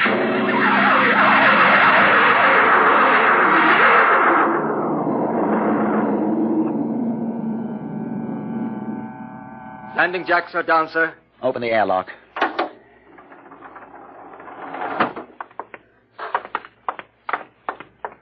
Close. All right, gentlemen. Before we go out, security at all times. Williams, you have the blast gun? I have it. If anyone becomes separated, fire a shot and make for the ship. How's the radiation, Evans? Safe enough so far. This seems to be a light area. Very well. Open the lock.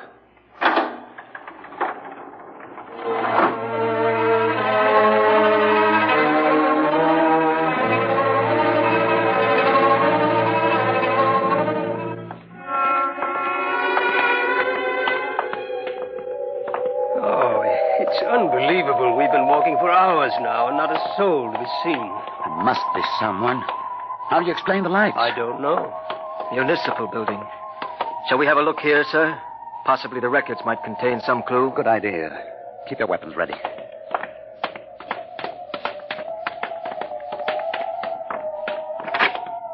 This door is in good working order. Almost as if it had been oiled recently. Long corridor, lights blazing in every office. William, stand to watch here in the corridor. Fire a blast if you need us. Yes, sir. Evans, you come with me. We'll start right here with the city clerk's office.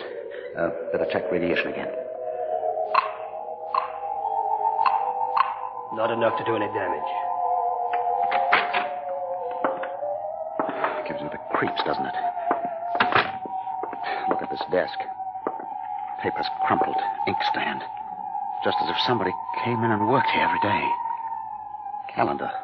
June 18th, 1987. Why, that's the day of the evacuation. The dust cloud had already blanketed New York and was heading west. Dog licenses. Hunting permits. Somehow I have a peculiar feeling that... Good Lord. Pick it up, Evans. Hello? No answer. Hello? I hear something. A scratching sort of noise. Good day, Doctor. What? How are you? I called to ask some advice about a trepanning problem. Can you tell me if the lateral cut should be made first? Hello? Hello? This is absolutely Thank insane. you, Hello? Doctor. I'll do that. By the way, how is your wife, Alice? And the girls? And your son, John? Fine boy, John. I'll call again tomorrow. Goodbye, Doctor. Hello? Hello?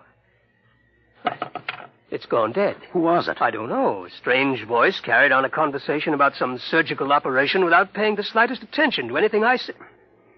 Captain, the lights are out. Good Lord. Captain! Captain! I have a torch. Come on. Williams, what is it? I don't know. You fired a shot. Yes, sir. Just as the lights went out, I'm sure I saw a figure. It looked like an old man in a white robe. It moved across the end of the corridor down that way. Flash your torch down there, Evans. Nothing there. Are you certain, Williams? I'm not certain. The lights. They're on again. We're going to get to the bottom of this. Wait. What? Listen. Quietly. Someone is coming, walking slowly toward the corridor. Coming closer. Cover him when he turns the corner. It'll be a pleasure. Don't fire unless I give the word. Shh. What? Jumping Jupiter. Are you... Is it really someone, or am I having hallucinations? We're no vision. No. Oh, you seem to be real.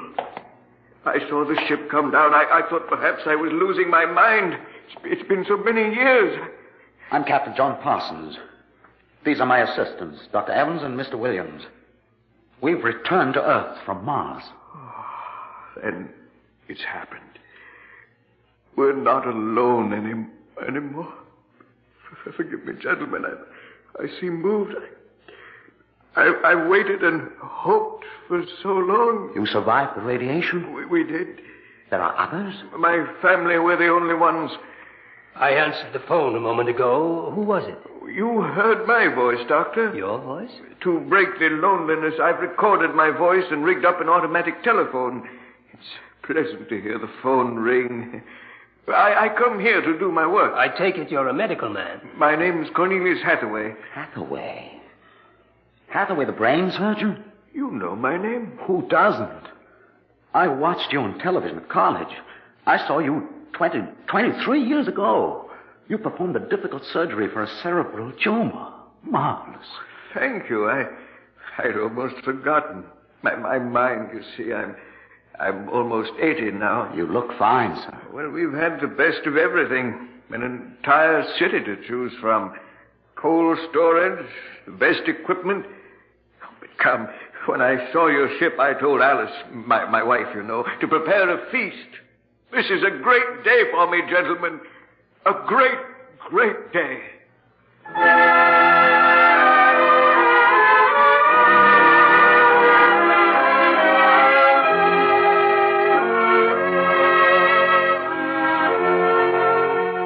This is my wife, gentlemen. Alice, this is Captain Parsons, Dr. Evans, and Mr. Williams. How do you do, Mrs. Hathaway? Now, if you'll follow me, gentlemen, we'll meet my children. Lord, what a beautiful woman. She looks no more than 35. These are my daughters, Susan and Marguerite. This is my son, John. How are you, nice to meet you. Sit down, gentlemen, sit down. We'll have a feast in honor of this occasion. Susan, Marguerite, get the best silverware and the damask napkins. John, fetch the glasses. Oh, yes, Father. It'll only take... Excuse me, John. Sir? How old are you? 23, sir. Thank you. Now, if you'll excuse me. What is it, Captain? Something wrong? Nothing except that it's impossible. You see, Dr. Hathaway's son was already in college when I started. That would make him at least 45.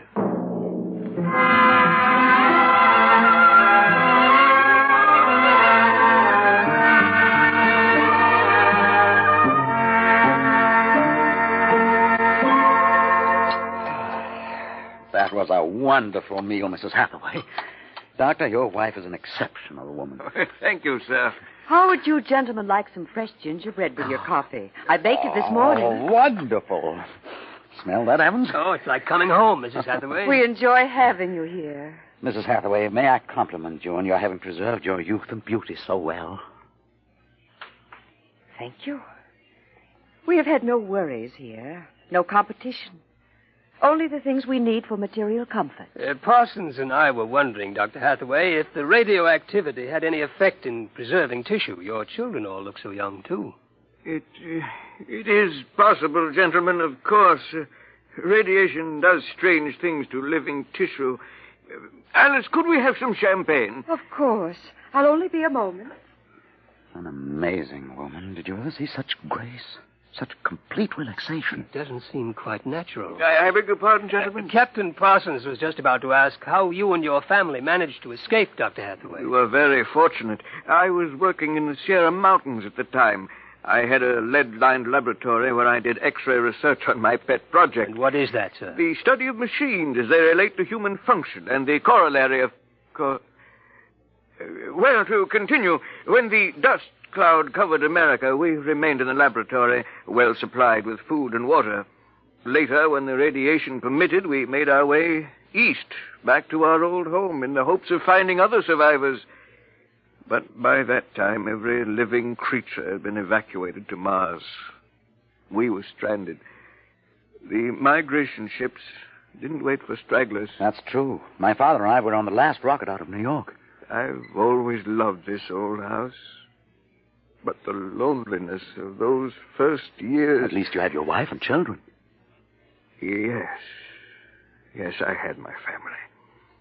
If it were not for them, gentlemen, I assure you I would long ago have put a bullet in my head. Here we are. Champagne, Captain? Oh, thank you, Mrs. Hathaway. May I propose a toast? Oh, let me. Gentlemen, to Earth. To Earth. Earth. May she never be a stranger to man again. Hathaway, what is it? Nothing really. It's just a rather sharp pain in the chest. I think you should lie down, Doctor. Yes. Perhaps you're right. Let me help you. No. John and Susan will help. Of course, Father. Why don't you gentlemen go out on the porch, enjoy the air? I'll see you all in the morning. Good night, Doctor. Good night. Come, John. Yes, Father.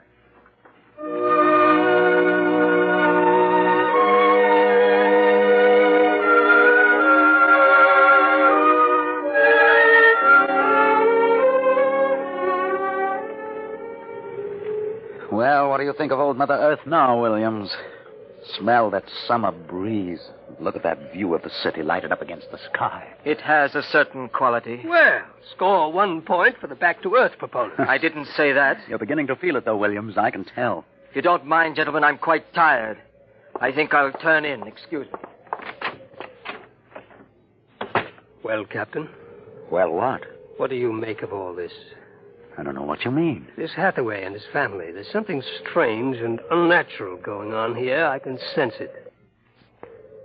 I think you're reading things into it, Evans. So, perhaps. Well, I'll turn in, too. Are you coming? In a moment. I want to smoke a cigarette. Beautiful view. What? Is it not? I didn't hear you come out. How is he? Resting.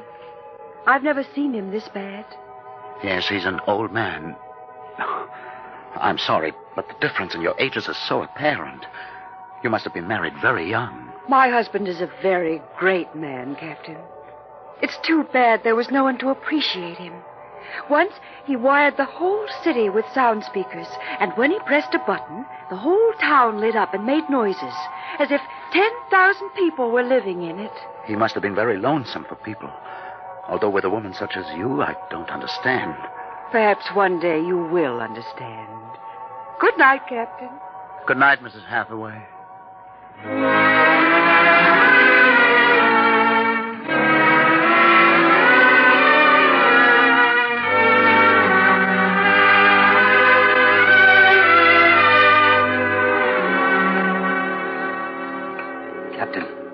Captain Parsons.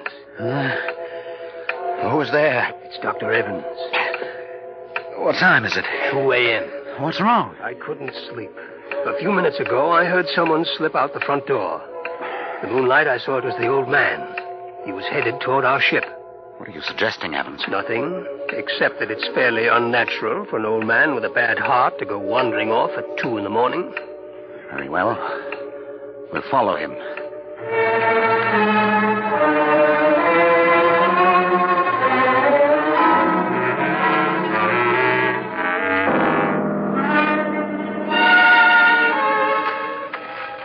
See him yet? No. Look. Ahead there on the hillside. Isn't that Hathaway kneeling in the moonlight? Yes, I think so. Can we get closer? Let's head for that clump of bushes. This is far enough. What do you suppose he's doing there? What are those things on the ground? Good Lord. Those are grave markers. 4 of them. You're right. Seems to be praying over them. Listen. Do you forgive me for what I've done? I had to do it. I was so terribly lonely. You do forgive me, don't you? Yes, I feel you do. I'm glad. I think perhaps I can rest now. I think He's having another attack. Come on. Hathaway! Dr. Hathaway. Raise his head, Evans. His lips are moving. What is it, Doctor? Lean closer. I'm sorry I had to spoil all of this. I've expected it for some time. We'll fix you up. No, this is the end for me. It really doesn't matter. Except for them. What about them, Hathaway? You suspected, didn't you? Yes, I suspected, but I couldn't believe it until now. Do they know? No, they wouldn't understand. I wouldn't want them to know, ever. The Earth. Don't try to talk. The Earth is so fair.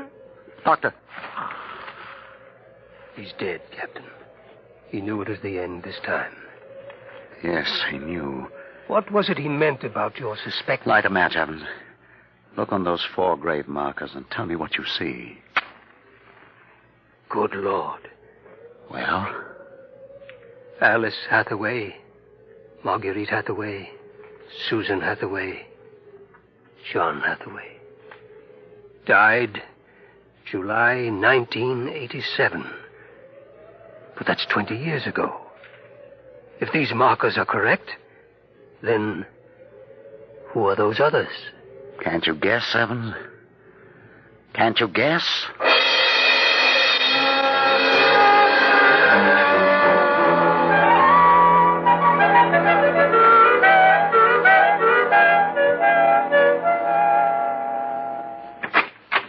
Mrs. Hathaway, are you awake? Yes, Captain? May I come in? Yes. It's about my husband, isn't it? You knew. I saw him go out tonight. He felt it was near the end. He died less than an hour ago. I'm sorry. Thank you. How do you feel? He told us it would happen one day, and that he didn't want us to cry. He didn't teach us how, you know. He said it was the worst thing that could happen, to know how to be lonely and unhappy.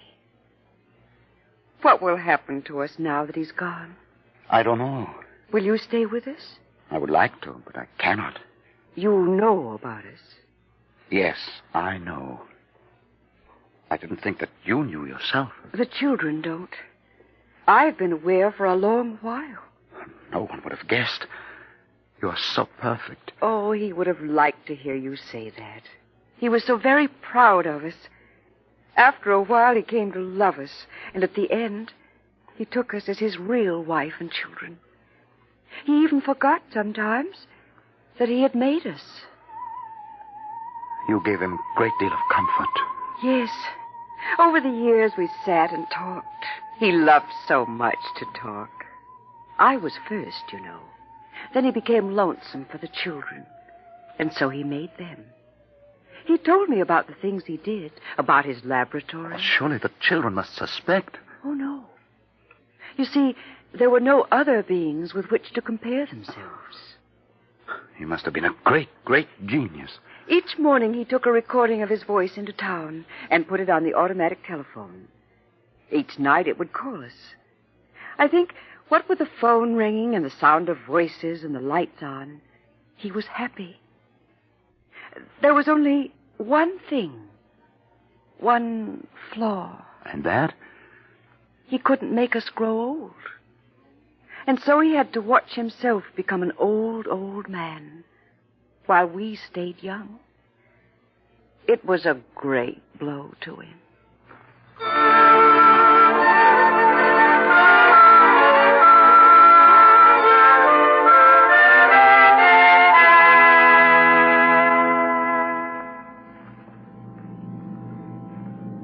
And so we commend the body of this man, Cornelius Hathaway, to his Maker.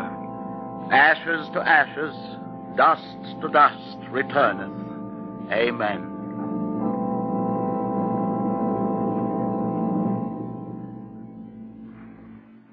Come, John. Yes, Mother. Susan. Marguerite. Evans, Williams, stay here a moment, please. What is it? Let them go back to the house. I want to speak to you. I know what you're going to tell us, Captain. I saw the names on the grave markers. Well? It's a mockery. A blasphemy of everything we believe in. For a man to do something so evil. Can't you imagine what he faced? Can't you imagine what it must have been like to have watched his wife and children die slowly of radiation burns? To know that he was the last man on the face of the earth? Alone? Eternally and unalterably alone? Good Lord, man, what would you have done if you'd had his medical and technical genius? That's incredible. Yes, it is.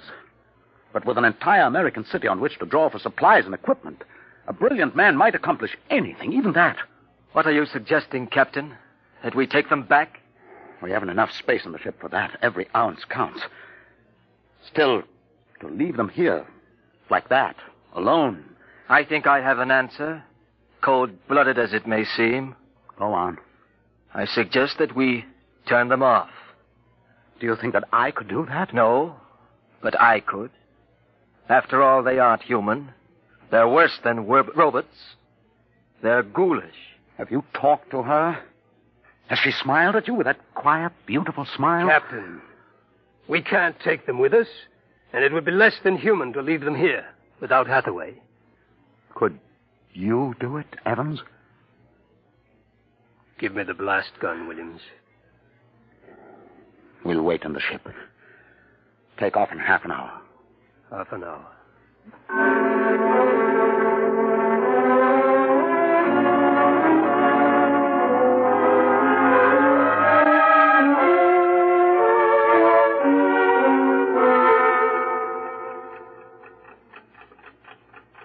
6:25. He should be back soon. Yes. He's doing the only humane thing, Captain. They are less than human. Are they? Well, it's done now, and no one will ever... That's the airlock. He's back.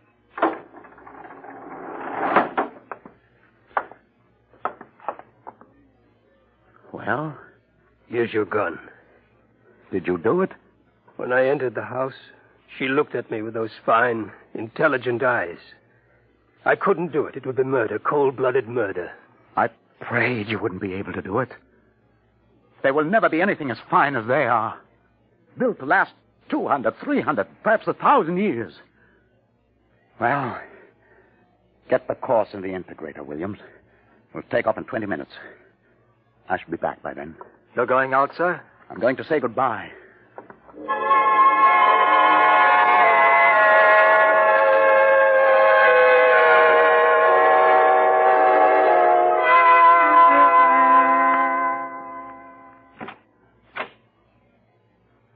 You've come back.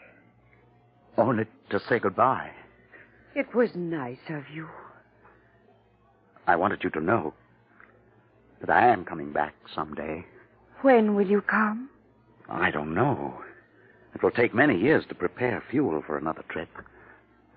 6, 7, perhaps 10 years. I will watch the sky at night, just as he watched it. Oh, I'm afraid I must go now. I understand. Strange. I have a new feeling. One which he did not teach us. A feeling of longing, of sadness. That one is not taught. It comes of being alive. Yes. I am alive. Even though he created me, I'm a person now. Goodbye, Alice Hathaway. Goodbye, John Parsons.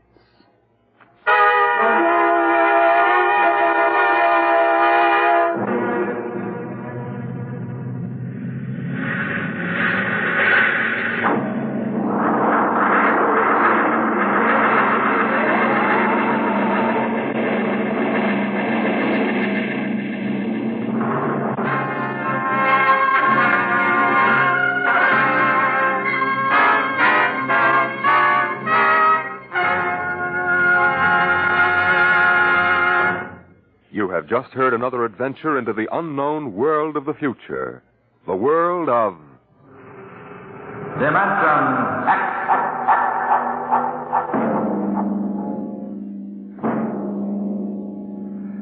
When the time comes for man to explore the universe, to deal with the strange inhabitants of other worlds, there will be much to remember. Perhaps the most important lesson of all will seem too fundamental to be included in the training manuals. Listen at this time next week as Dimensionx brings you a story from the pages of the August astounding science fiction. A story called Courtesy.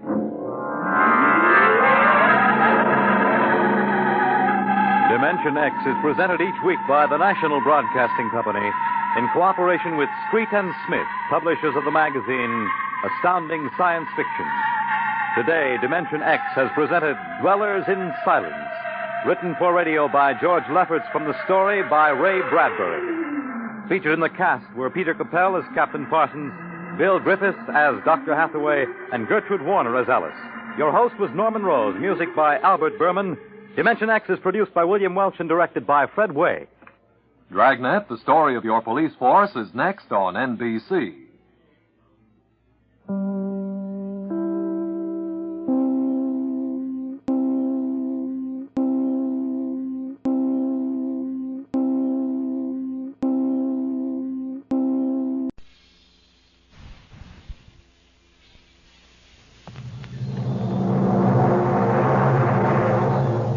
Adventures in time and space, told in future tense.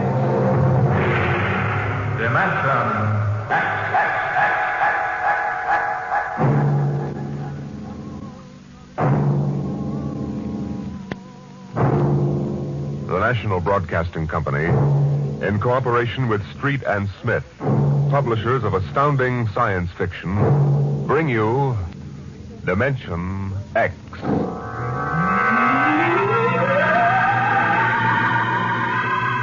This is the story of the second expedition to the planet of Landro. I am recording it for any future expeditions which might land on this God-forsaken sphere, in the hope that they may learn from our tragic example. As I write, there are 2 of us left. 2 out of an original complement of 180 men. One of us, myself, will be dead in less than 27 minutes. As for the other, heaven have mercy on him. This is how it happened.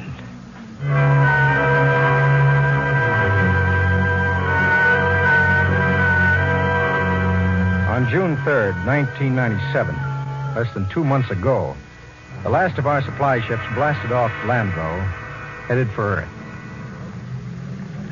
Well, there she goes.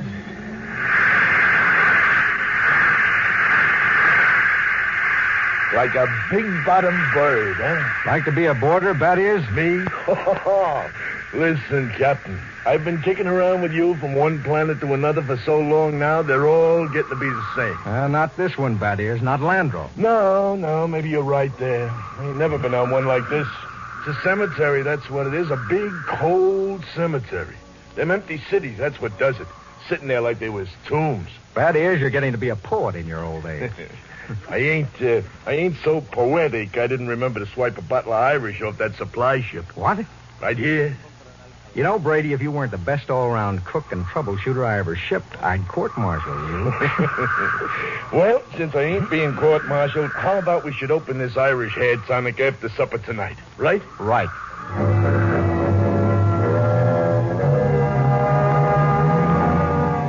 We walked back to the cluster of plastic huts we call the base. It was beginning to freeze up, and that purplish glow had settled across the planet. Yes, it was like a cemetery, all right. A cemetery of dead cities. We walked past one of them, a huge plastic dome with tall, graceful buildings, atomic power systems, vacuum conveyors.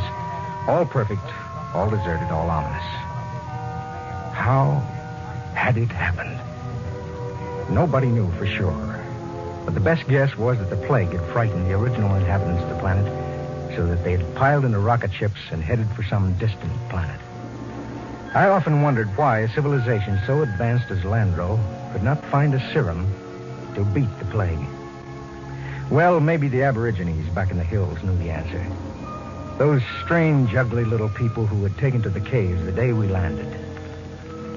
All we knew of them was what we found in the anthropological report of the expedition which preceded ours, and an occasional glimpse by someone on a hunting patrol. When I reached my shack, Morgan, the expedition surgeon, was waiting for me. He was sweating like a pig, and it wasn't the heat because my shack was as cold as a grave. Good evening, Captain Morgan. Well, what brings you here, It's Doctor? a matter of the serum, sir. What about the serum? It's just that, well, it's no good. No good. It's too cold. 10 years too cold. But didn't you examine it? Yes, I did, but... Well, my eyesight has been failing lately. Well, are you aware, Doctor, that the last supply ship has returned to Earth? Do you know we'll have no more contact for 2 years? Well, I must have misread the label, sir. Dr. Morgan, just how long do you give us? Well, the present immunity will last a week or so, and then it's just a question of time until someone picks up the plague. After that... A month. 2 months at most. Do you have any thoughts as to how we might save ourselves? No, sir, I'm afraid not. What about the natives? They don't die from the plague. They must have a treatment for it. If they didn't, there would be no natives. Would you be willing to go on an expedition to the hills to find out? Right now, Captain, I'd be willing to do anything. Absolutely anything. I'm truly sorry, sir. You're sorry. Dr. Morgan, would you mind telling me how it feels to murder 180 men? 181? Including yourself?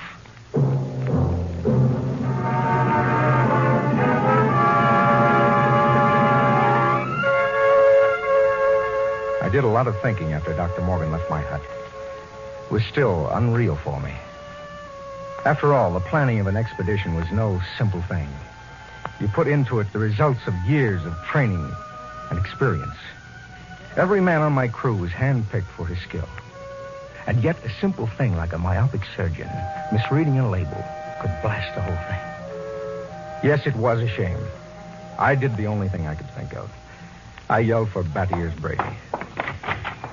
Brady, get your carcass in here and hurry it up. Okay.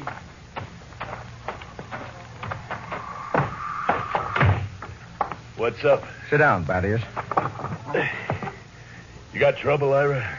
We got trouble. What? The serum's no good. What? Morgan forgot to check it. It's 10 years too old. Holy jumping snails. You're going to court-martial? Well, it wouldn't do much good. We'll all be dead pretty soon unless somebody figures something out. Why did they send these civilians with us? Well, it was a mistake. Anybody can make a mistake. Only this was a big one. Ira, what are you going to do? Well, there's only one chance. One chance in 10 million. What? The natives. Them cave rats, what good can they do us? They don't get the plague. So? So maybe they know a cure. Oh, listen, those gimpos don't know nothing. Take it from me. It's the only chance. Okay, let's get a few of them and beat it at them. That's why you're here. Shoot. How'd you like to come along on a little expedition up to the cave country? That's a good way to die young. We die young anyway. Okay. What's the pitch? Now, we don't dare let the rest of the camp know. It would knock our morale to pieces. Who's going? You, me, the doctor, and Faulkner.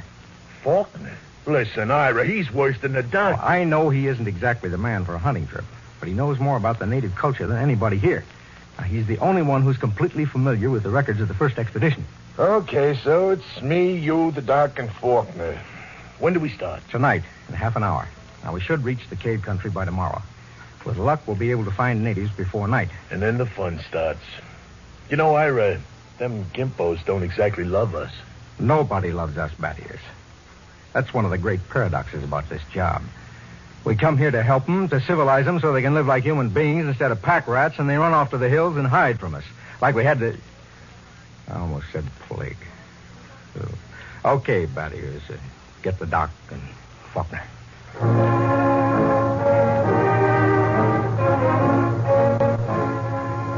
Benny Faulkner's body was small and consumptive. But he had a good brain. He was the best anthropologist the Interplanet Institute could recommend.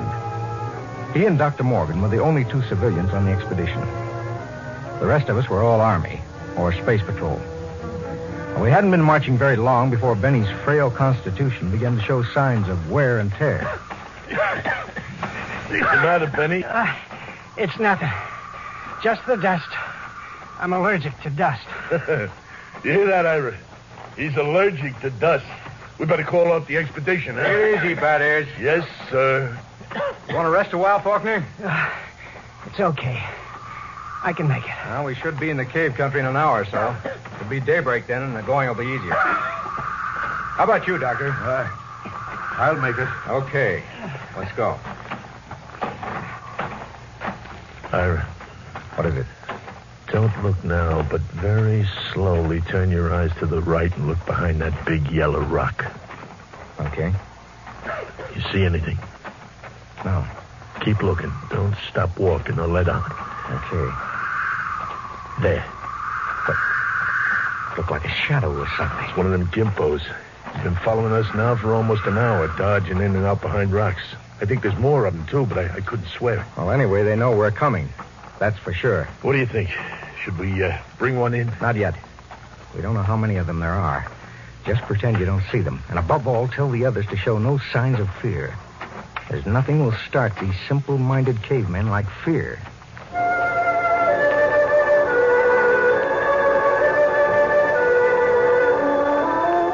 That was it. The manual said under no circumstances shall a member of the patrol display fear before a native. The dignity of the Earthman must be preserved at all costs. Walk erect, be firm but just, and do not allow the native to feel he is your superior. It was a good rule, and it always worked. Just before dawn, we reached the cave country. We were tired and hungry, and we stopped to cook some food and rest. Everything was quiet. There was no sign of the Gimpo, as Battiers called him, until... Get in there, you sneaking little monkey man. Come on before I break your shoulder and your stern. What's the trouble? Look at me, Ira. They caught me one of these gimpos sneaking around outside the tent. He almost slit my throat with one of those stone knives he did. Yeah. Bring him into the light of the fire where we can get a look. Yeah, right. Hey, Faulkner. Yes, sir? Try to establish some communication. All right, get in there. Look out now. No need to knock him down, Battiers. That's the only language they understand. Faulkner, see if you can reach him. Okay, Captain. I'll need a drum of some sort. A what? Well, I find they communicate with one another through a very primitive kind of vibration of the tongue. Now, the closest I can come is a series of drum beats, a sort of a Morse code. The psychologist on the first expedition had it worked out before he was killed by the plague. I've studied his notes, and I think it'll work. You mean these animals can talk to one another? I believe they can. At any rate, we'll have a chance to find out. Do we have something I can use for a drum? Oh, here. Take my helmet. Thank you, Doctor. Now, I'll tap it 4 times. That's a greeting of some sort. Oh, just a moment. Yes, sir? I don't want you treating this fellow like an equal. Don't give him the idea that we're desperate. Once they sense that, we're lost. All right. Here we go. Now I'll give him the helmet. Good. He seems to understand. What shall I ask him, sir? Now, first, tell him we come in peace. Reassure him that we don't wish to hurt him or his people. I'll try. He seems to understand. He wants to answer. Well? He says, others like you came to Landro. He must mean the first expedition. Go on. I want you to lead around to the subject of the plague gradually. Don't let on that we're desperate. I'll do my best, sir. It was a strange sight. On one side of the helmet crouched little Benny Faulkner. Across from him crouched the Landrian, a humpbacked gray little creature with an enormous head and those soft lavender eyes.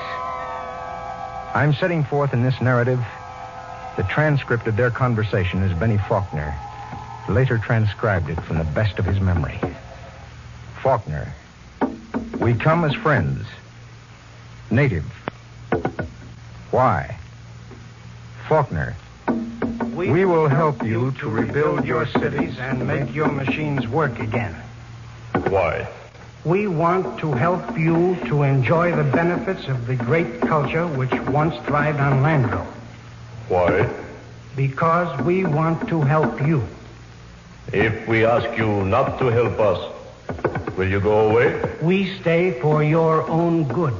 We have helped many others on other planets. How?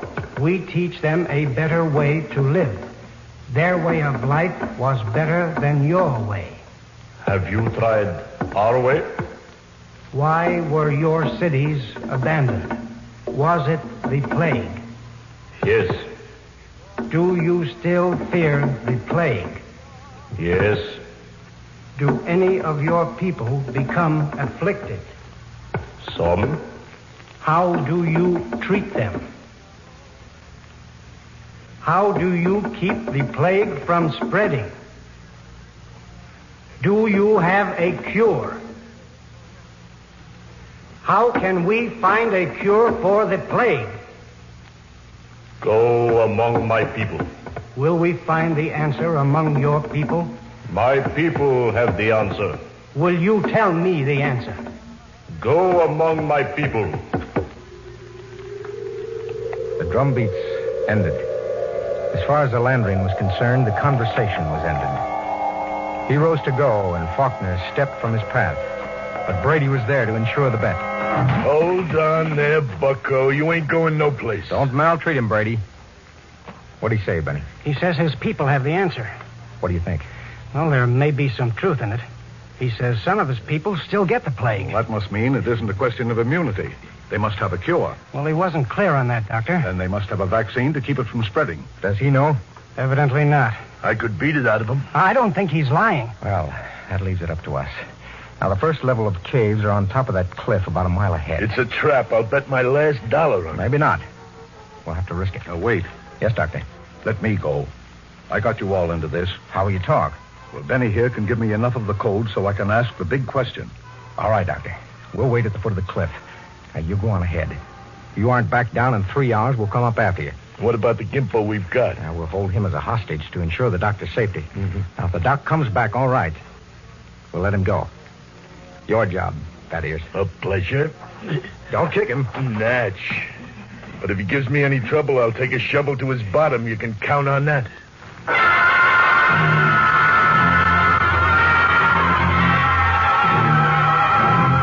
It took Dr. Morgan about an hour to pick his way up the side of the cliff to the first of the openings where the Landrians lived. He waved to us before he entered the mouth of the cave. And we waved back. Then we settled down to wait. It was a long, long wait. 8 o'clock. He's been up there more than 3 hours, Ira. We'll give him a little more time. It's getting colder. Now keep the fire going. You think we'd have heard something by now? If that was going to knock him off, I mean. Well, not necessarily. Wait. Look. Up on the cliff. That's the doctor. What's he running for? I don't know. He looks scared. Crazy fool. If he don't look Hey, out... Doctor! Dr. Morgan, look out! Look out!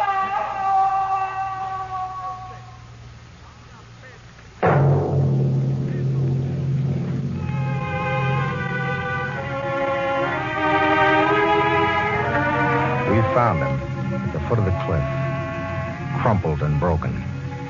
We never knew why he had thrown himself off. Scrawled across the pad he had taken with him, on which to make notes concerning the answer, was a single word. The word was courtesy.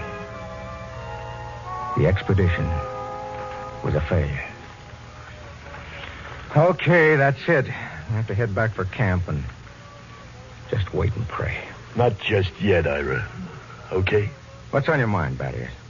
If it's all the same to you, I'd like to take the Gimpo here out behind the rocks and have a talk with him.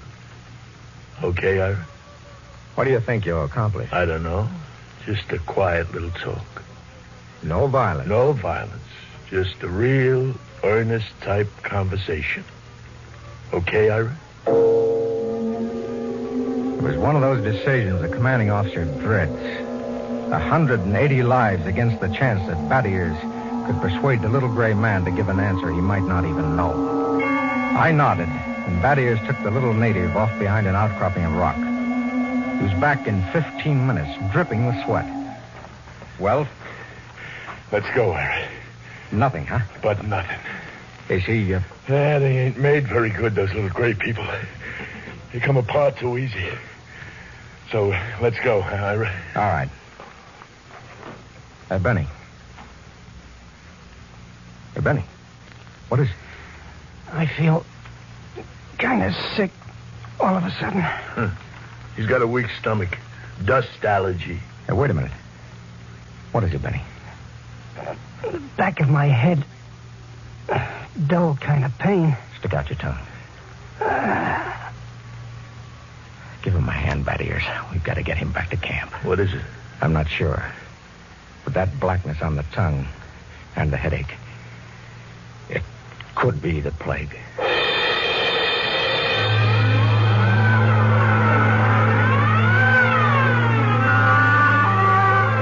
By the time we got Benny Faulkner back to camp, he had the red spots on his body. And then the fever began to rage. It was the plague, no mistake about it. Before morning, Collins, the supply sergeant, had it. Then it was Peabody.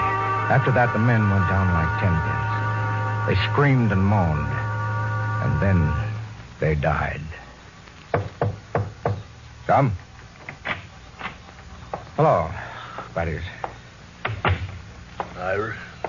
Have a drink. It's the last of the cough medicine. Yeah. Oh. Tired. Oh, man, I've never been so tired. What's the count? We lost 6 more today. 6. That makes 29 dead. 29 in less than a week. It's them stinking natives. They put the whammy on us. I'd take it easy. Easy? I'd like to take a machine gun up to them hills and knock off the whole bunch of them. How's Benny? Now, that's a funny thing. I went into his tent this morning figuring sure he'd be dead by now. Instead, I see his fever is down a couple of points. That's amazing. Usually gets him in a matter of days. Faulkner's been hanging on for weeks now. Well, keep an eye on him.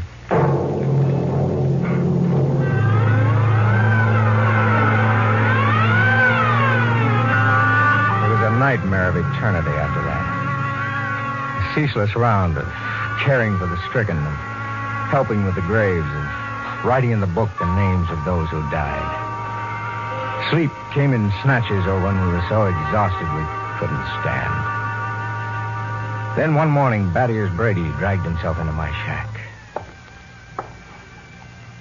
Sit down, Bad. What's the count? 6 left. We buried the chaplain today.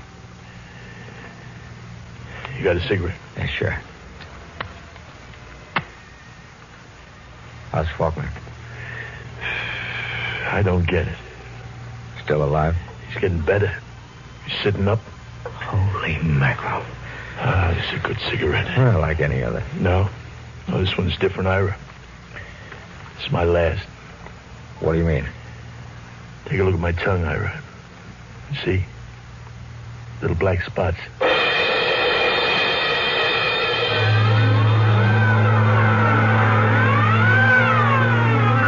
Somehow, I managed to get him into bed. He was already raving when I gave him the last of the morphine. It was incredible. Big, brawling Bad Ears Brady, a tower of strength, lying sick and whimpering on a cot. I went out on the moors to think. The sun was a dull red glow. Cold breeze whipped up. The planet of Landro was an emptiness. I thought about Bad Ears and Dr. Morgan and Benny Faulkner. Why should Faulkner, of all of us, recover from the plague from which no man recovered? I turned and went back to see Benny Faulkner. Hello, Captain. Hello, Benny. How are you? Good. Got up and walked a couple of steps today. How goes it? Brady's down. Oh. Listen, Benny. There must be some reason why you survived the virus. Well, how about you? Why didn't you ever even get it? I give it time. What can I do? I want you to tell me everything you know about yourself, everything you can remember. But why? Because somewhere in your makeup is some little thing that makes the difference. At least I can leave a record for any future expedition that comes to Landro. Okay? Okay, Captain Warren. Where do you want me to start? At the beginning. Now, I'm going to take notes. Well, I was born on the 2nd of July in 1971. My parents were ordinary people. My father was a hard...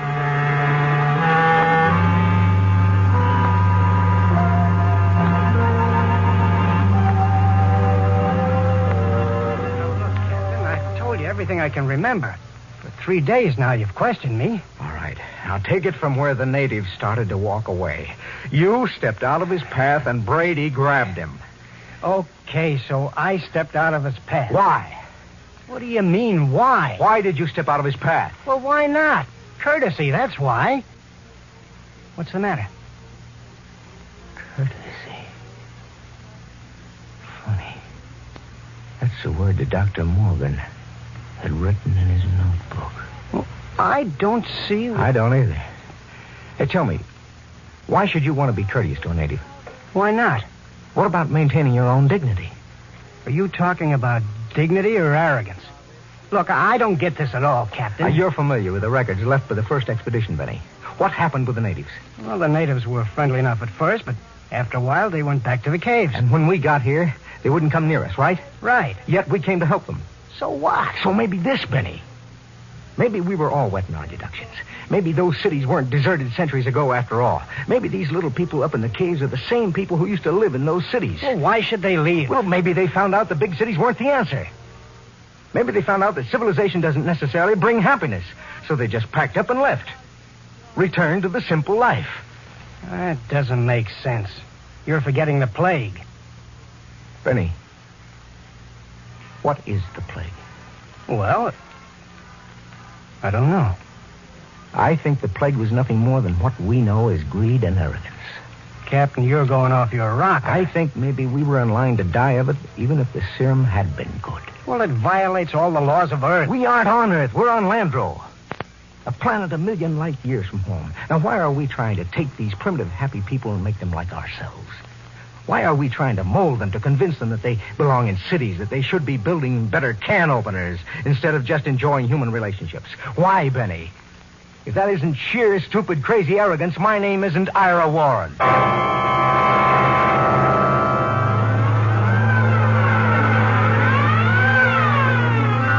other four went that night. 3 days later, Thaddeus Brady died. In his delirium, he was howling about how if he could just get his hands on one of those stinking natives, he'd wring the answer out of them.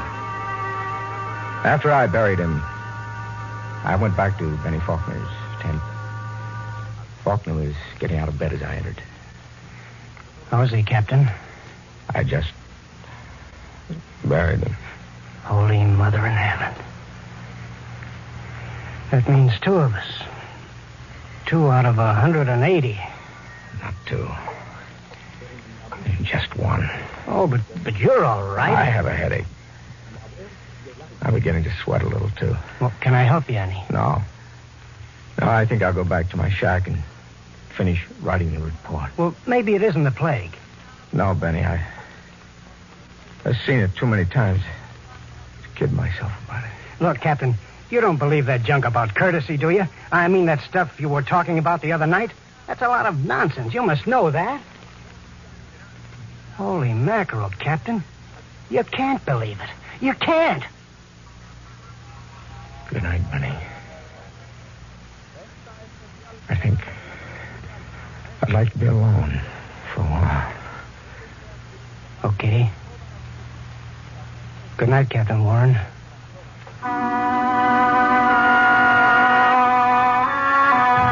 concludes my report.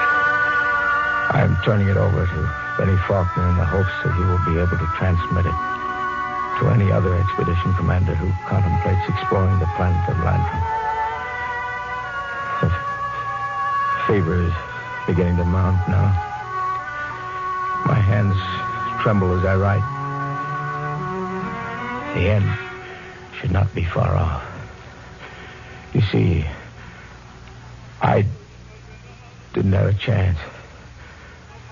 I stepped out of no paths.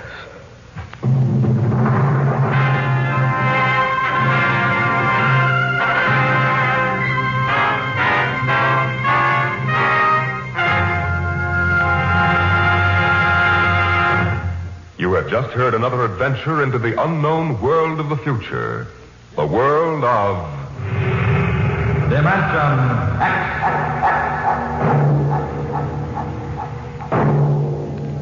We are just beginning to discover how boundless our universe really is. And yet, what would it be like to live in a world no larger, say, than a single gigantic rocket ship? You'll find out more about it on dimensionx next week when we present Robert Heinlein's Universe.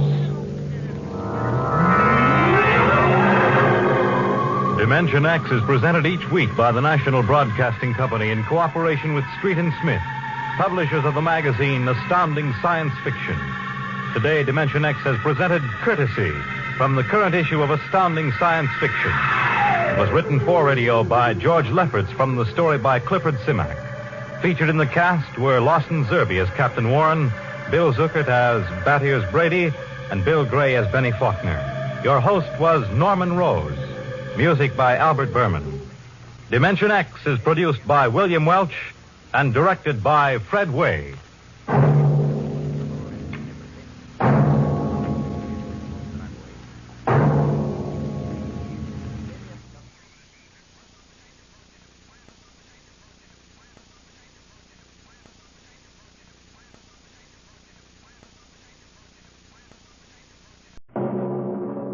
Adventures in time and space. Transcribed in future tense.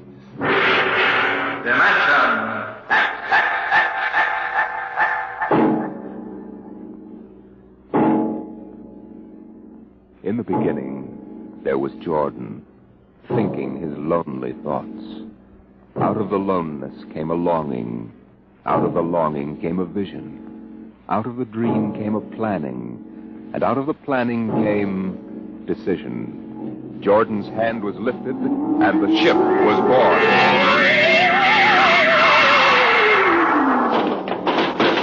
You, look out! Are you all right? Yes, it missed me. What was it? A mutant with a slingshot. I think it dashed down that passageway. You want to go after it? We'd never catch it, Alan. It's probably 12 decks above us by now. I didn't think they ever came down this far. Patrols usually get them before they reach this level. They get more daring with each generation. This one looked like a female. Male or female, it might have killed us. I told you this trip was pure foolishness. Climbing 24 deck levels to hear a crazy old man rave. We're almost there now. Compartment X15, level 24. This is the place. This area smells as if it hadn't been visited by a sanitation crew for generations. This part of the ship is almost deserted.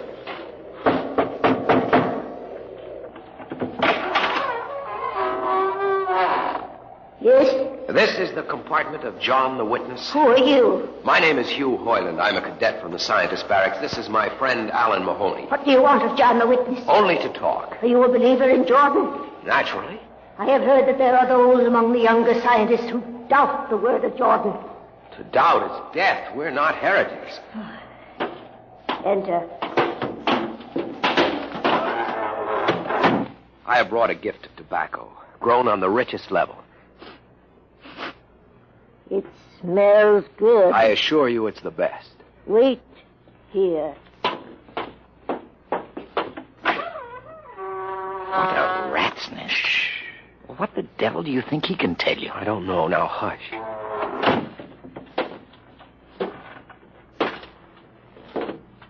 Well? You are John the Witness? I am. Good eating to you. I am Hugh Hoyland. This is my friend Alan Mahoney. What brings a gentleman of the scientist class to my humble apartment? I have heard that you and your parents before you have long been keepers of the legend of the ship. Since Jordan gave the word. I am anxious to hear the word as Jordan spoke it. Why? You see, among the young scientists, there have been some who talk against the word. Regulations against such heresy? Some of them say the ship has no purpose. They say that we're here accidentally. That we have no more grace in Jordan's eyes than the most deformed mutant who dwells in the highest level of the ship. What shall I say to you? I wish to hear the word from the mouth of one who knows, that I may become more convinced. Sit. You have gift for the witness? The finest tobacco. Good. I will dim the light. Now, pay close attention. For these are the words as my father's father's father gave them to his son's son's son. This is how the ship came into being, how our people were created. In the beginning, there was only Jordan, thinking his lonely thoughts. In the beginning there was darkness, formless and dead. Out of the loneliness came a longing. Out of the longing came a vision. Out of the dream came a planning. And out of the planning came decision. Jordan's hand was lifted, and the ship was born. Mile after mile of good compartments, tank after tank for golden corn, ladder and passage, door and locker, fit for the needs of the yet unborn. He looked on his work and found it pleasing, meet for a race that was yet to be. He thought of man, and man came into being. Then Jordan checked his thought and searched for a key. Man untamed would shame his maker. Man unruled would spoil the plan. So Jordan made the regulations, some to speak and some to listen. Order came to the ranks of men. Crew he created to work at their stations, scientists to guide the plan. Over them all he created captain, made him judge of the race of man. Thus it was in the golden age.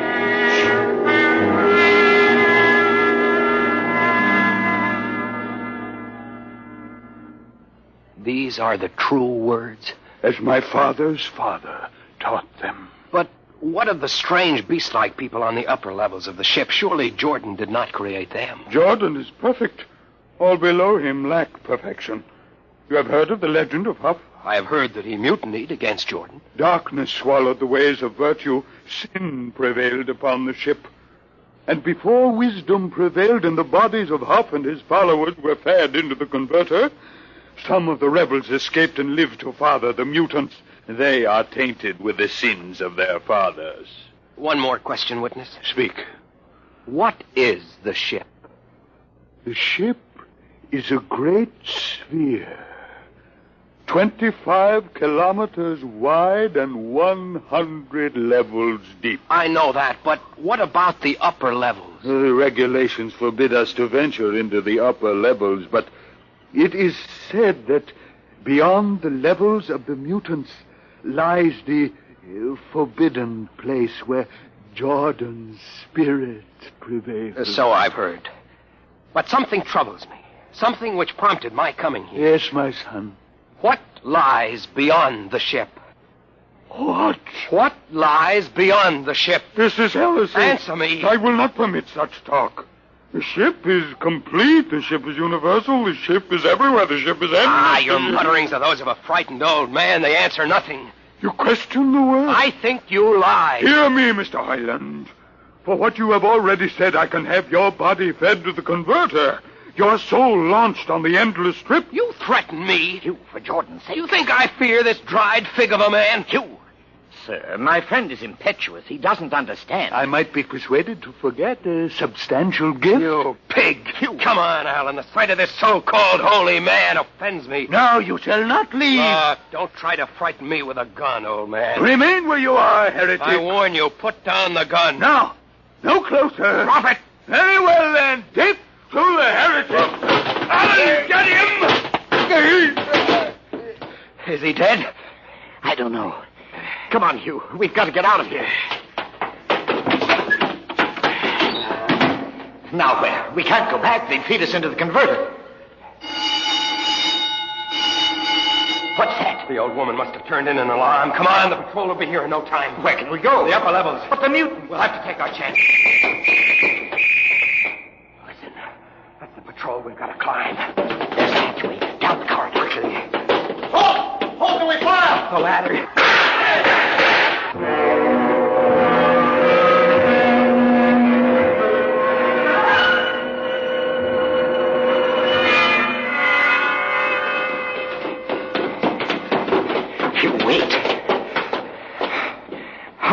From the outside wall. Judging by the slope of the deck, about 2 miles. Mutant territory. Come on, we'll try this passageway. Hugh. What? I don't know. I feel as if we're being watched. It's your imagination. Perhaps It's only a ship's rat. Get a grip on yourself. This is as big as a dog. Come on. I can't drag myself much further. We've got to find a compartment with water. Oh, if only you hadn't asked him that stupid question. There's no use going over that. Why did you do it? Why? Alan, I've been thinking about it for a long time. And when he began to give me those stupid pat answers, well, I just saw red, I guess. But who are you to question the ways of Jordan? When you asked me to go with you to visit the witness, I thought you wanted spiritual help. I never dreamed I'm that... sorry, Alan. I couldn't foresee this. I didn't know what... Wait a minute. Now what? Another shipwreck? No. I thought I saw something move near that bulkhead. I didn't see anything. Maybe my eyes are going bad still. Listen. You man! Alan, look out!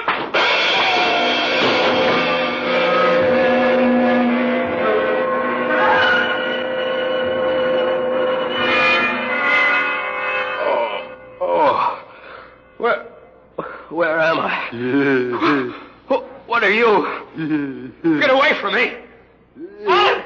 Alan! Look out with that knife! Stay away from me! Alan! Alan! Don't kill him, Bobo. Not yet. Who are you? You must forgive my friend Bobo. Like so many of my people, he's rather impetuous where members of the so-called super race are concerned. Who are you? What place is this? As you can guess from my leg, I'm a mutant. Where is Alan?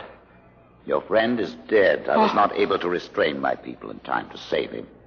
Why don't you destroy me and get it over with? We do not kill for pleasure, Mr. Hoyland, only when necessary. You know my name? I read your identification tag. Who are you? Mutants can't read. My name is Gregory. I'm a leader of my people. Although we are unfortunate in our heredity, Mr. Hoyland, many of us are quite intelligent. Why do you live like animals? You would rather live like free animals than like regimented slaves, as you do. I've heard that you practice cannibalism. Undoubtedly, you hear many things about us. We raise our own cattle on the upper levels, and those of our people who choose to farm raise enough crops for our small population. You turn your head. Why? This one. I've never seen a creature like him. Bobo is an unfortunate. He was born without the power of speech. How can you tolerate a monstrosity? We have learned to live with difference. If we began to destroy our imperfects as you do on the lower levels, there would soon be no one left. It violates the regulations, the word of Jordan's You know, state. Mr. Hoyland, your people are really primitive and barbaric. You dare say that to me? I dare say a good deal more. Let us go to my compartment and speak further. I'm always interested in information of the lower levels. I won't give you any information. Bobo, I want Mr. Hoyland in my cabin, please. Hey. I would advise you to go quietly, Mr. Hoyland. Bobo has a hatred of superior beings, which is unfortunate, but quite understandable. Proceed.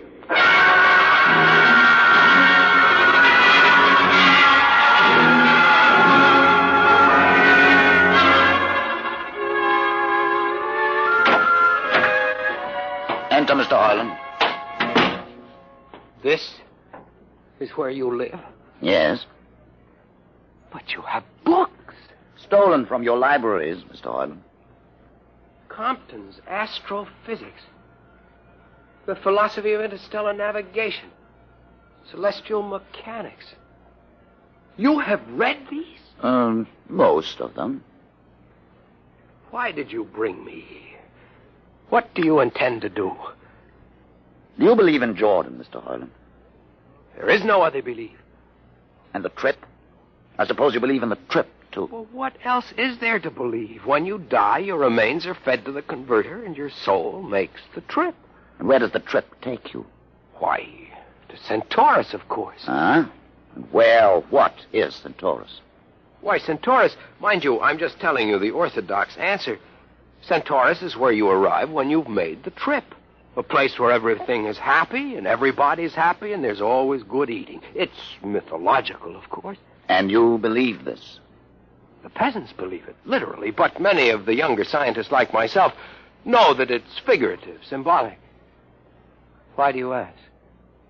Didn't it ever occur to you, Mr. Heinlein, that the trip is exactly what your peasants believe it is? That the ship and all the crew were actually going someplace, moving? The ship can't go anywhere. It already is everywhere. Imagine a place bigger than the ship, much bigger, with the ship inside it, moving inside. But there can't be any place bigger than the ship. There wouldn't be any place for it to be. Oh, for heaven's sake. Listen, you know the lowest level? Yes. If you started digging a hole in the lowest level, where would that hole go? Where would that... Oh, no, it's forbidden to think such a thought. Where would it go? No, I can't think about it. Bobo, we're going to take Mr. Heinlein to the place. Where are we going? To the top level. But it's certain death. Nonsense, I've been there 1,000 times. Come along. No, I won't. You can't make me. I think we can. Now, shall we proceed peacefully, or shall I have Bobo persuade you?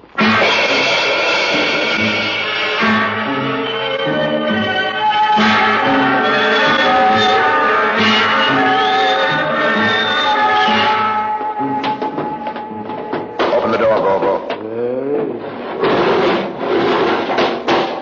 Inside.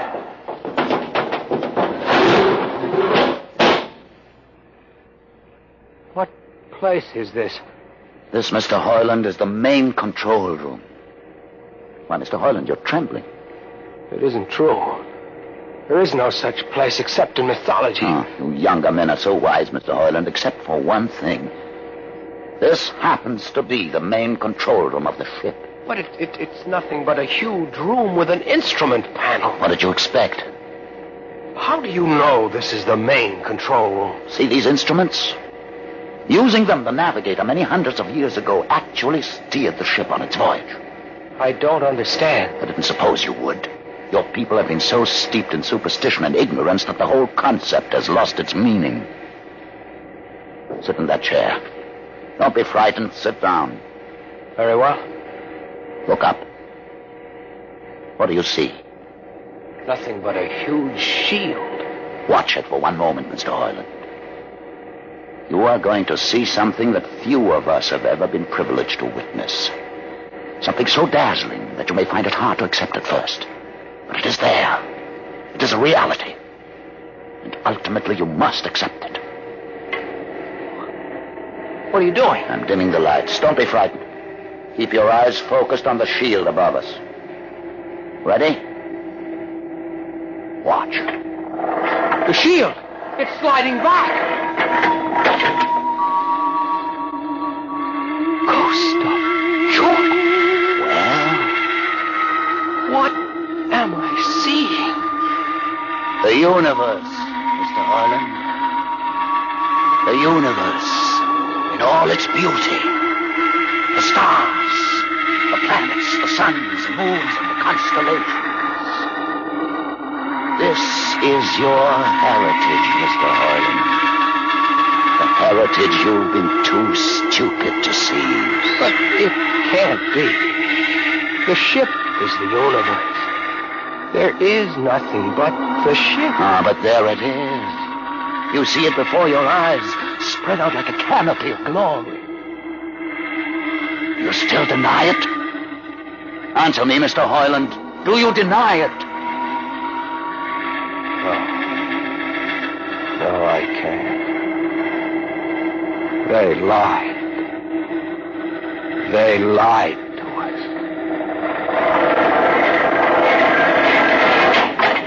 Good. Why did you close the shield? You will see it again if you're not afraid. I'm not afraid. Many times. I've shown this to others of your people whom we captured, and though they saw it before their very eyes, they would not believe it. Tell me about it. Tell me about the ship, about the universe. What are these things? How did this come about? Many thousands of years ago, on a planet like those you've just seen, a planet called Earth, a scientist named Jordan decided to build a ship that would carry men from one planet to another. For many years, Jordan and thousands of others studied and planned. And when they were finished, they built the ship. A ship so large that it had to be assembled in its own orbit beyond the place called the moon. 60 years it took them to construct. And when it was finished, a whole new science had been conceived. Then the trip was begun. The trip that was to land a colony of Earthmen on a far-off planet called Centaurus, millions of light years beyond the furthest planet ever reached before. How do you know these things? Among my books are the log which Jordan himself kept, and the records of the journey for the first 40 years. What happened? There was a mutiny. A man named Huff led a rebellion of those who wanted to turn back. In the struggle, the navigators were killed, and the crew fell into a state of anarchy. In the years to follow, small groups of men tried to organize the ship for navigation, and each time they failed. Finally, the whole idea was abandoned. And so for centuries, we have swung in space, unmanned, undirected, living in a lost world of our own making, without purpose, without direction. Why have you told me this? Why have you brought me here? You could have killed me. Can you guess? No. No, I can't. Unless... But it would be too fantastic. Well? You want to finish the trip. Yes, that's it. What would it take to do it? A miracle, almost. The crew would have to be trained. Many people, each skilled in a certain duty. Couldn't you train your own people? We are too few. Besides, the main drivers in the lower levels where my people are forbidden to go. No. It would mean that both our peoples would have to work together. Our differences encouraged rather than denied. It can be done. You showed me. You can show others. I can show them. Can you? I'll see the captain himself. I have an uncle on the central board. I'll tell him what I've seen here. And do you think he'll believe you? Send one of your people with me. That's asking a good deal. I'm risking a good deal by going back. Very well. Bobo will go with you. He can't talk. There will be no need for talk. I will write a message guaranteeing safe conduct for a group of unarmed scientists to visit the main control room. Bobo will take you safely through our territory. What happens when you reach your own level is up to you.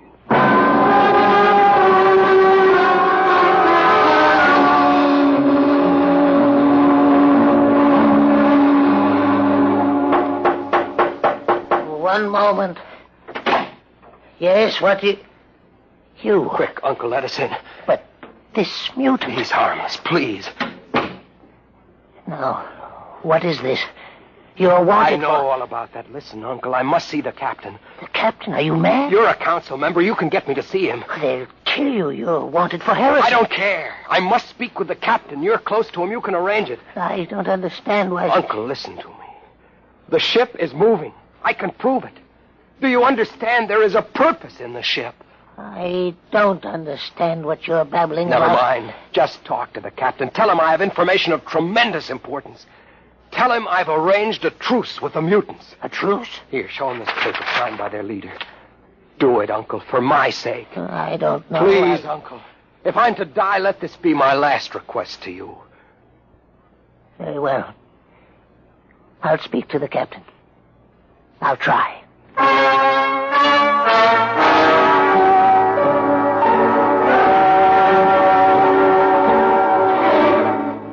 And you say, Mr. Heinlein, that you saw this with your own eyes? I swear it, Captain. I swear it on the word of Jordan. Let me see that paper again. What do you think, Commander Erst? I don't know, sir. It might be a trick. I guarantee you safe conduct. If these things are as Mr. Heinlein reports them, it would pay to risk a few lives. The man is a convicted heretic. Still, we mustn't discount his word entirely. He has a safe conduct. The mutant risked its life coming with him. I think we might investigate. You will do it? I'll have an expedition outfitted. Dismissed, Mr. Heinlein. Thank you, sir. Thank you. Captain, do you... Commander Erst. Sir. You'll make the necessary arrangements for an expedition. I trust you understand. Perfectly, sir. Perfectly.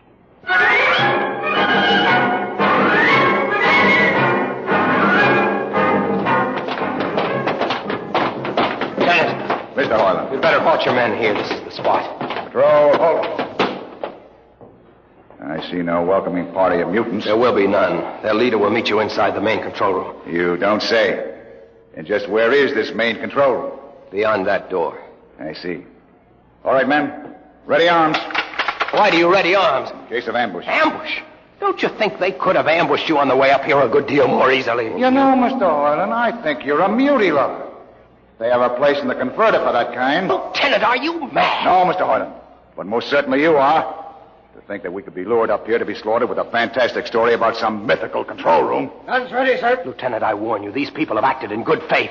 If you break the orders to open the control room, Mr. Heinlein. No, not until those guns are dismounted. As leader of this expedition, I order you to call them. I refuse. You cannot do this thing. This is no way to keep a truce. Very well, if you refuse. Oh, there! Mutant! Come out! For Jordan's sake, Lieutenant. So quiet for comfort. Mutant! Open the door!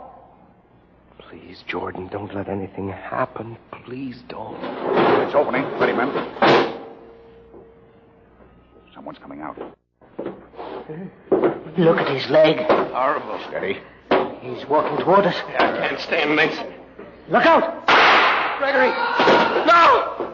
You fools! You've killed him! Here come the rest of them. Fire!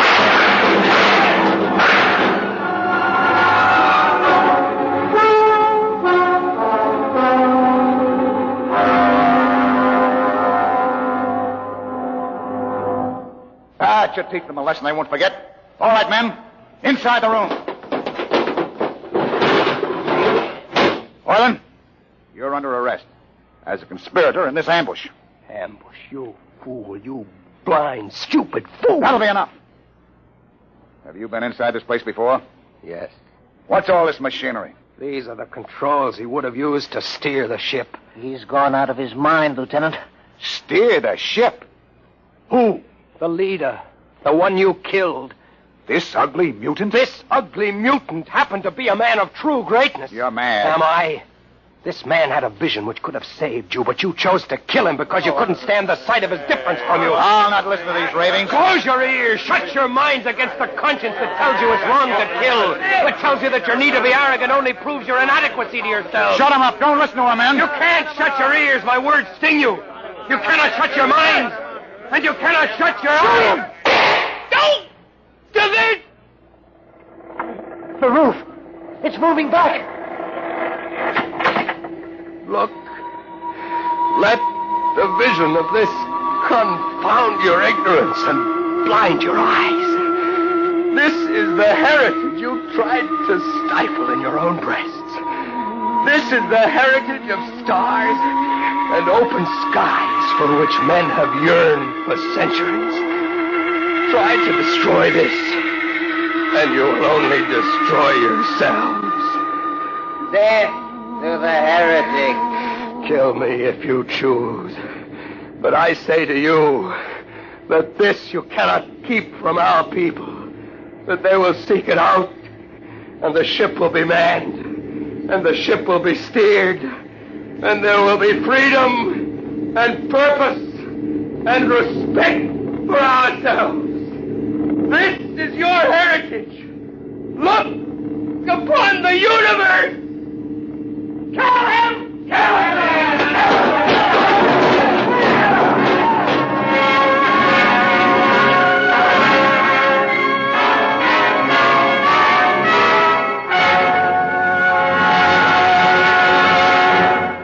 You have just heard another adventure into the unknown world of the future. The world of...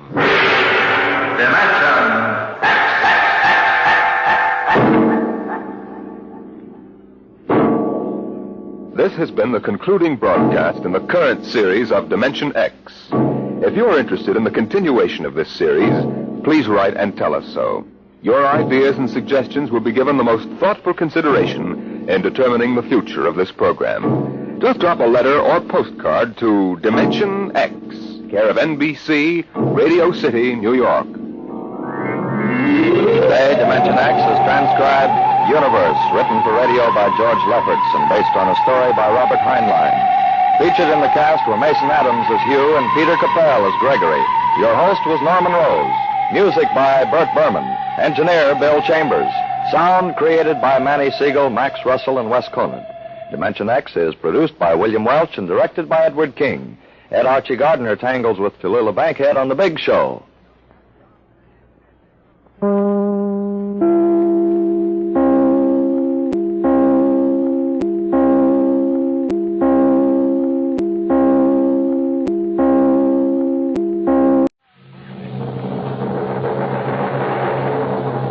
Adventures in time and space, told in future tense.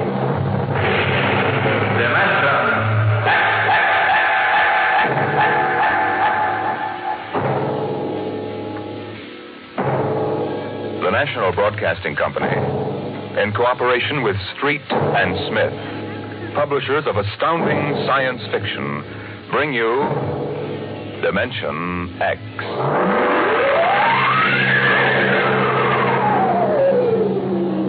The soundproofed Happy Life home had cost $30,000 installed. It clothed and fed and rocked them to sleep and played and sang and was good to them. Their life purred on from day to day, measured and controlled by the nucleonic thermostats, the iridium sponge servo brains that made the beds and washed down the bathroom floors and made sure the salt cellars flowed freely without clogging. Twice a day, the house paused, rang a quiet bell, and turned precisely 90 degrees on its axis in order that the view from the Solaroid living room windows might be varied to avoid ennui. Of course, the pride of the house was the nursery. The agent for the company had been most enthusiastic. This way, right down the hall. All right. What was that? Oh, it's all automatic. The nursery turns itself on when you come within 10 feet of it. Soft automaticity. That's the motto of the company. All right, now, this is the nursery. 40 feet by 40 feet and 30 feet high. Separate power units with automatic overload circuit breakers, inspected and approved by the underwriter's laboratory. The nursery is educational, instructive, entertaining, and therapeutic. The entire control mechanism is adjusted to the electroencephalographic key of the child. How much does it cost? 30,000 FOB, Los Angeles. But that's as much as the whole house. Why, no. But we do want the best for our children, don't we? Oh, yes, we want the best for our children.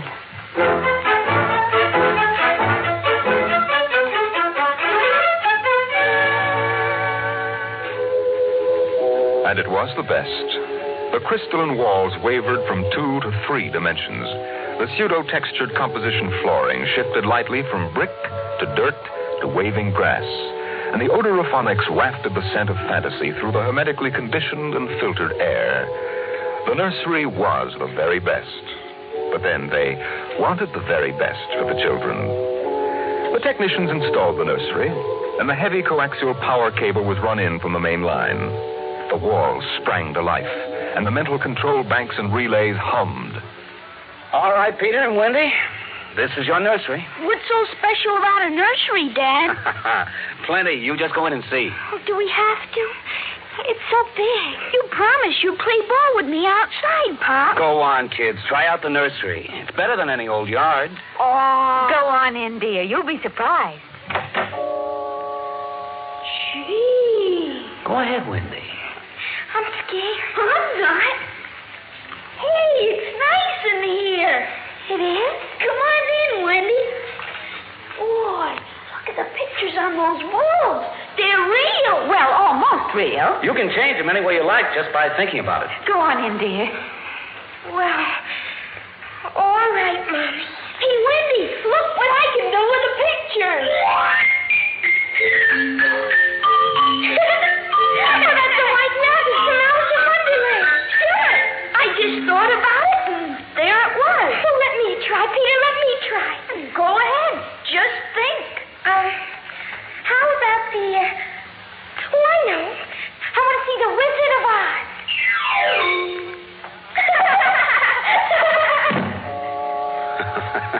Well, dear, there we are. They like it, don't they? Well, why shouldn't they? All they have to do is think, and they've got whatever they want in 3 dimensions. Color, sound, and smell. Oh, think what it would have been like to have a nursery like that when you were a kid. It's nice that we can give them all the advantages. Why, sure. What else are we working for, huh? That's right. Well, what do you want to do this evening? Well, the Petersons asked us over for bridge, but... Oh, we don't have to worry about the kids. They'll be all right in the nursery. Come on, Lydia. We deserve a night out.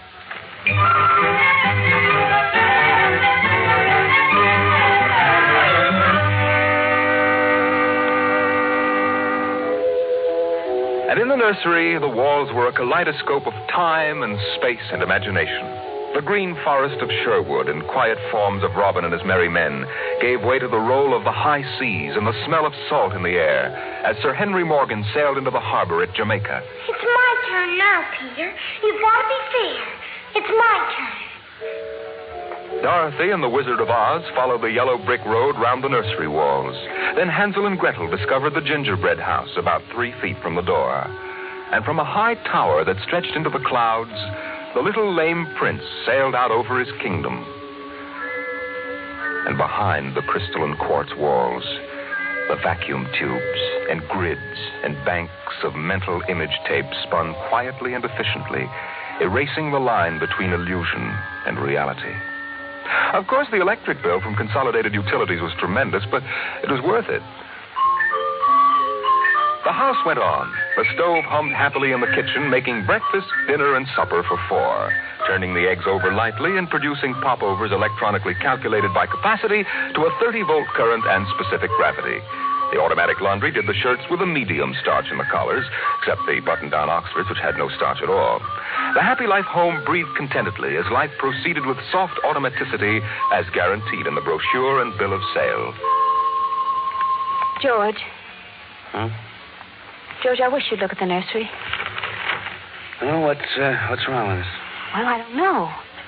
Well, then what? I just want you to look at it, that's all. Or call a psychologist to look at it. What would a psychologist want with a nursery? Oh, now, George, you know very well what he'd want. I was in the nursery last week. It's perfectly all right. Well, it's different now. Huh? What do you mean, different? Well, I just want you to come and see. Are the kids there? No, Madge Allen took them to a show along with her kids. That's why I want you to look in now before they get back. All right. What you expect me to do, I don't know. I'm no mechanic. This isn't a question of a leaky faucet, George. All right, dear, I'm coming.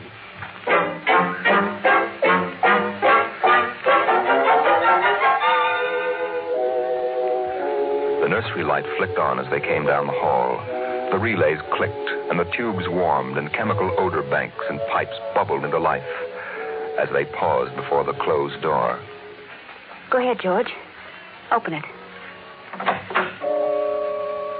On all sides, in 3 dimensions, stretched the hot, tired landscape of an African veldt, reproduced to the last stick and pebble and bit of straw.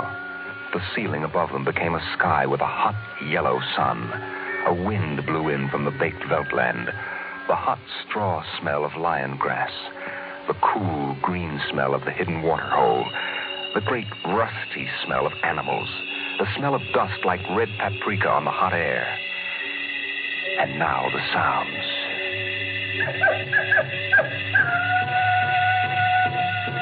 The howl of the jackal in the distance. The thump of distant antelope feet on grassy sod. And the papery rustling of the great vultures that wheeled and circled under the yellow, burning sun. Oh, let's get out of this sun. It's a little too real. Oh, no, George. You promised you'd look around. Well, I don't see anything. Now, wait a minute. Look. There are the vultures. Filthy creatures. And there are the lions. Far over that way. Yes, I see them. They're on their way to the water hole. They've just eaten. Eaten? Yes, I can't see what. The sun's too strong. Well, shade your eyes. Some animal. A zebra or a baby giraffe, maybe. Can you see it? Are you sure? It's a little too late to be sure. Nothing over there but clean bone. Vultures dropping for what's left. George, did you hear that scream? What scream? Just now. Sorry, hon, no.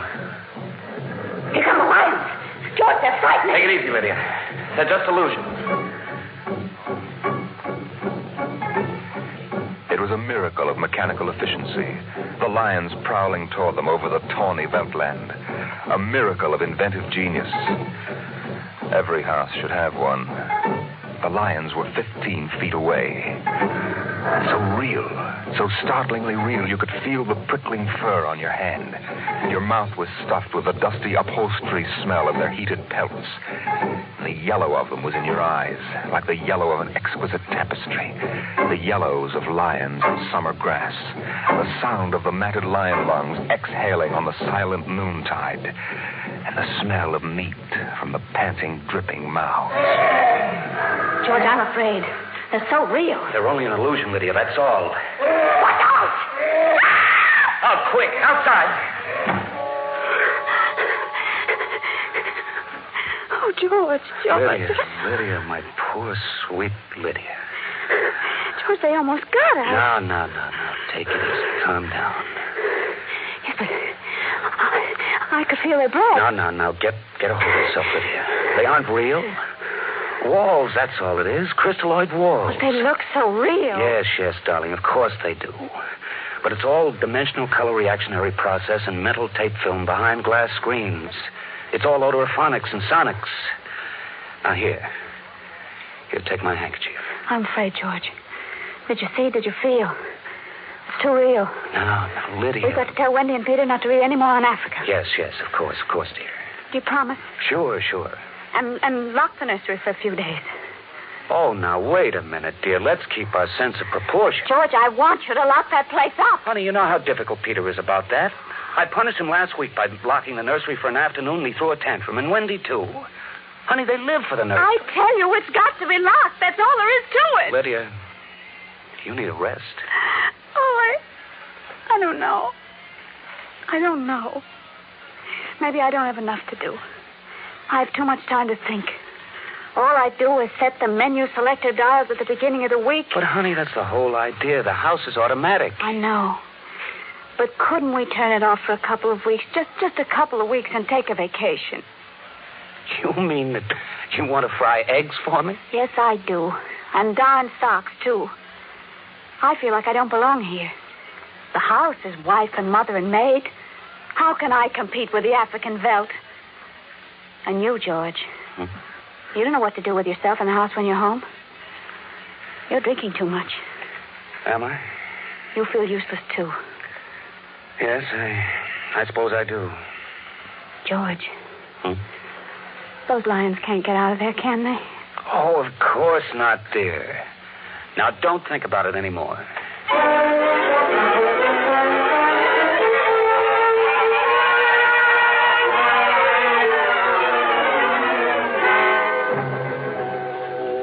They ate alone. He sat idly watching the dining room table produce warm dishes of food from its mechanical interior. You forgot the ketchup. That's better. It wouldn't hurt to lock the children out of the nursery for a while. It was clear that they'd been spending too much time in Africa.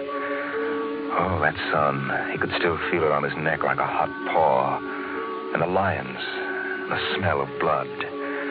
Remarkable how the nursery caught the telepathic emanations of the children's minds and created a life to fulfill their desires. The children thought zebras, and there were zebras. Sun, death, and death. They were so young. But long before you knew what death was, you were wishing it on someone else. But this, the long, hot African Veldt, the awful death in the jaws of a lion, and repeated again and again and again. The children came home dutifully at 8:30. Hi, Mom. Hi, Pop. Hi, Peter. You want something to eat, Wendy? No, thanks. Well, we're just having dessert. We're full of strawberry ice cream. And hot dogs. We'll just sit and watch. Sure. Peter, tell us about the nursery. Nursery? Yes, all about Africa and everything. I don't understand. Your mother and I were just traveling through Africa with rod and reel. There's no Africa in the nursery. Oh, come now, Peter. We know better. I don't remember any Africa. Do you, Wen? Run and see, huh? Sure. I'll be right back. Wendy, come back here. Wendy. She'll be right back, Pop. She doesn't have to. I've seen it. Now, come on. Sure, Pop. Wendy will tell us, though. Could they be lying? We'll see in just a moment. Peter, open the door. See, Daddy? It's not Africa. It's Florida. Like in the yearling. There go the deer, see? It isn't Africa. Yes, I see it isn't. Go to bed. But it isn't 9 o'clock. No, it isn't. You heard me. Go to bed. Okay. Night, Mom. Night, Pop. Good night. Good night, dears. I'll be right in. Lydia, wait a minute. Here, look at this. What is it? This is the corner where the lions were, isn't it? What's that you picked up? It's an old wallet of mine. There's a smell of hot grass on it. The smell of a lion. It's wet with saliva. And it's been chewed. George, those smears of blood. Come on out.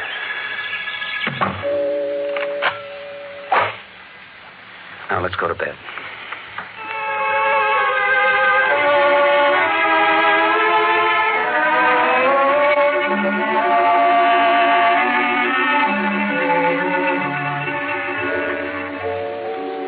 So they went to bed.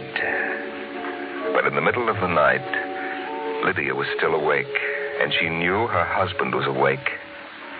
George? Hmm? How did your wallet get in the nursery? I don't know. Wendy must have changed the walls from the African Veldt. Honey, I'm going to keep it locked. Maybe it isn't good for the children. It's supposed to help them work off their neuroses in a harmless way. I'm starting to wonder. We've given the children everything they wanted. My father used to say children are like carpets. They should be stepped on occasionally. We've never lifted a hand. They're spoiled. And we're spoiled. I think I'll have Dr. McLean come tomorrow morning and have a look at Africa. Yes, only it isn't Africa now. It's Florida and the yearling. I have a feeling it'll be Africa again before then. George, Wendy and Peter aren't in their room. No. They've broken into the nursery. Those screams. They sounded familiar. Did they? Yes, awfully. Oh, George.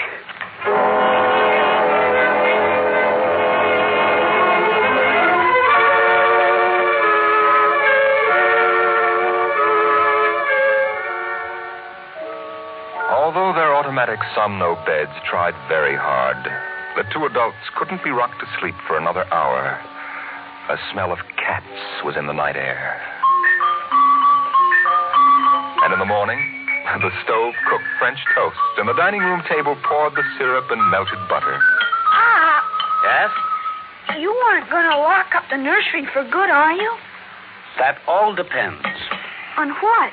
On you and your sister? We feel that you should have some variety, dear. If you intersperse this Africa with a little Sweden or China... I thought we were free to play the way we like. Well, you are within reasonable bounds. Well, what's wrong with Africa, Daddy? Oh, so now you admit you've been thinking up Africa, hmm? I wouldn't want the nursery locked up ever. Well, as a matter of fact, we're thinking of turning the whole house off for about a month. Sort of camping out. You mean I'd have to tie my own shoes instead of having my shoe tire do it? And brush my own teeth and comb my own hair and give myself a bath? Well, Wendy, it would be fun for a change, don't you think, dear? No, it'd be awful. I didn't like it when you took out the picture painter last month. Well, that's because I wanted you to learn to paint by yourself. I don't want to do anything but look and listen and smell. What else is there to do? Oh, all right. All right, go play in Africa. Are you going to shut off the house? We're considering it. I don't think you better consider it anymore, Pop.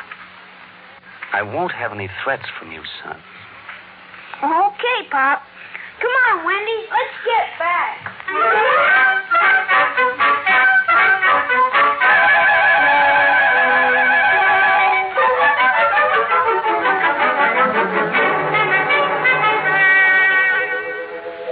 After breakfast, Dr. David McLean was announced by the audio knocker. And the dining room table, recognizing him as an old friend, poured an extra cup of coffee, light with 4 lumps. I saw the nursery last year, George. It looked all right to me. You didn't notice anything unusual?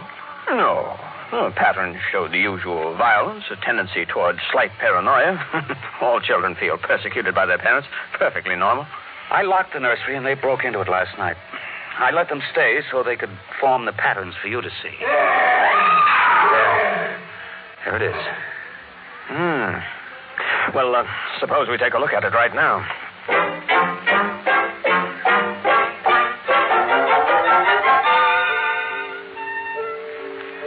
They entered without knocking and sent the children out.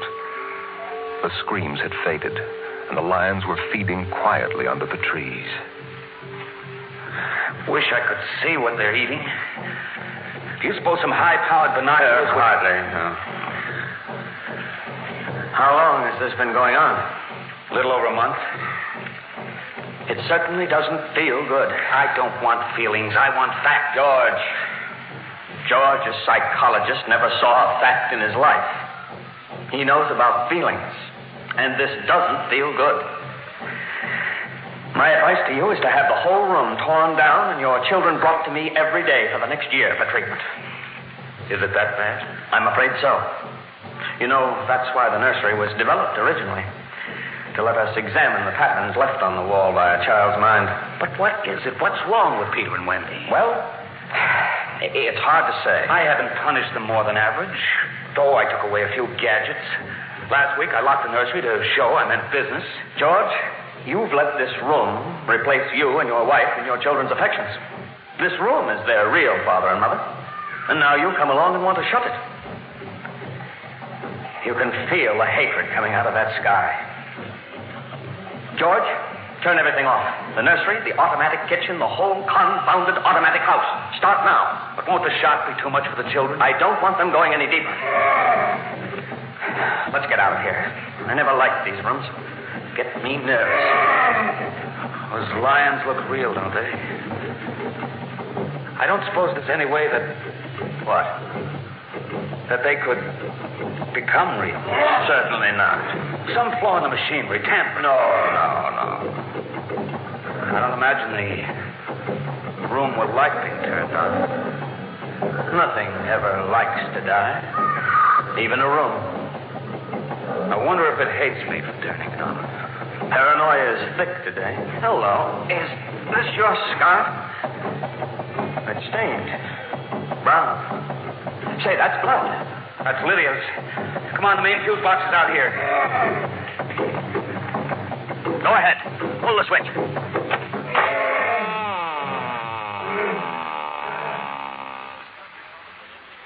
Yeah. It's off.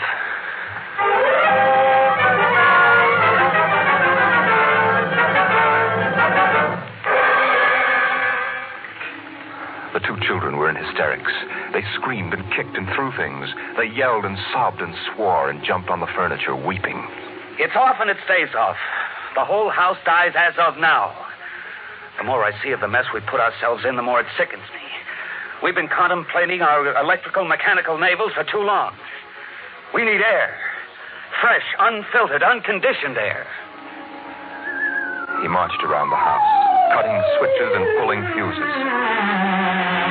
The stove was disconnected with a roast lamb in the oven and a flapjack still in the air.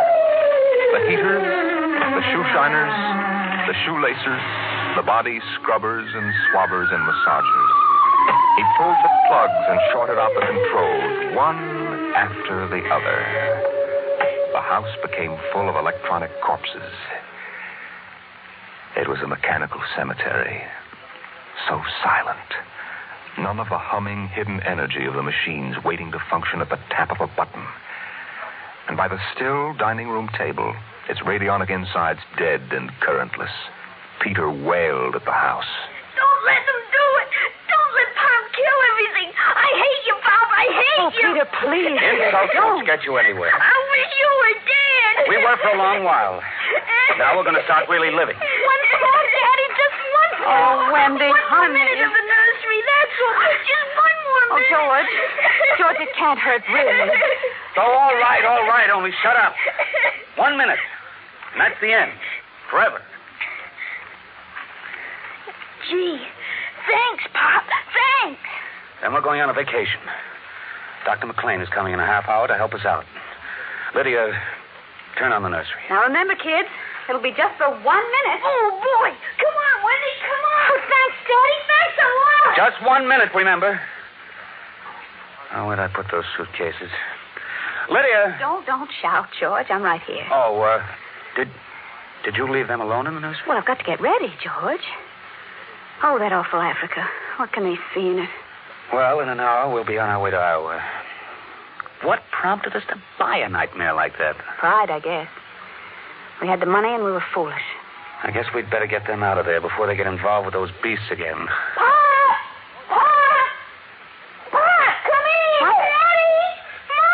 Come on, quick. Wendy, Peter, what's the matter? Hurry up. Open the nursery. Wendy, Peter. Well, they aren't anywhere. Wendy! Peter! Peter! Oh. The door. Open the door. They've locked it from the outside. Peter! Peter, open up! Peter! Don't let them turn off the nursery. Now, don't get ridiculous, children. It's time to go. Wendy, open the door, dear. Let us out. Peter, open the door. It's time to go. Open the door. George, the lions. Peter, do you hear me? Open this door. They're all around us. George! Son, do you hear me? Let us out. George, look out. The lions are coming.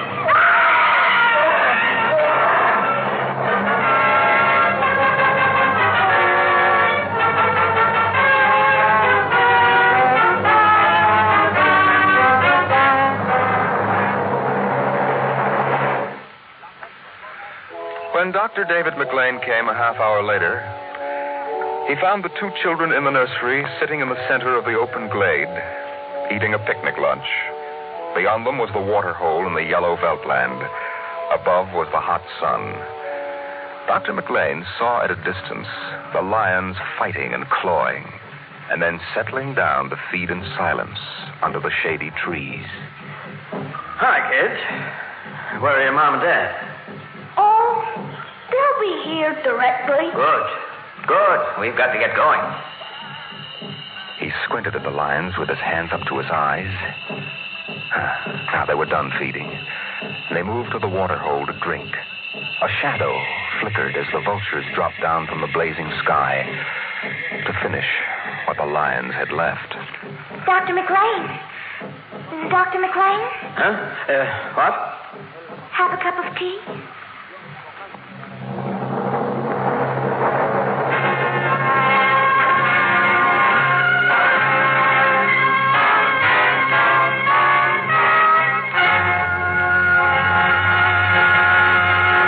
You've just heard another adventure into the unknown world of the future. The world of... Dimensionx.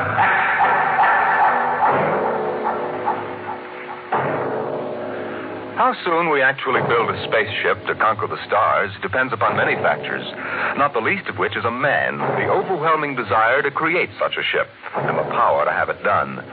Next week we tell the story of such a man as Dimensionx brings you Nelson Bond's The Vital Factor. Dimensionx is presented transcribed each week by the National Broadcasting Company in cooperation with Street and Smith, publishers of the magazine Astounding Science Fiction. Today, Dimensionx has presented The Veldt, written for radio by Ernest Kenoy from Ray Bradbury's The Illustrated Man. Included in the cast were Leslie Woods and Bill Quinn as the parents, Joan Laser and David Anderson as the children. Your host was Norman Rose. Music by Albert Berman. Dimensionx is produced by William Welch and directed by Fred Way.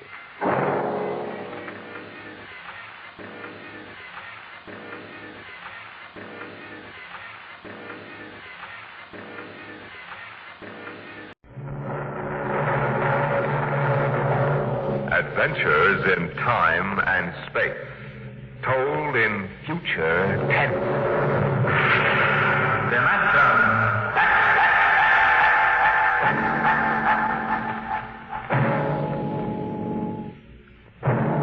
The National Broadcasting Company, in cooperation with Street and Smith, publishers of Astounding Science Fiction, bring you Dimensionx.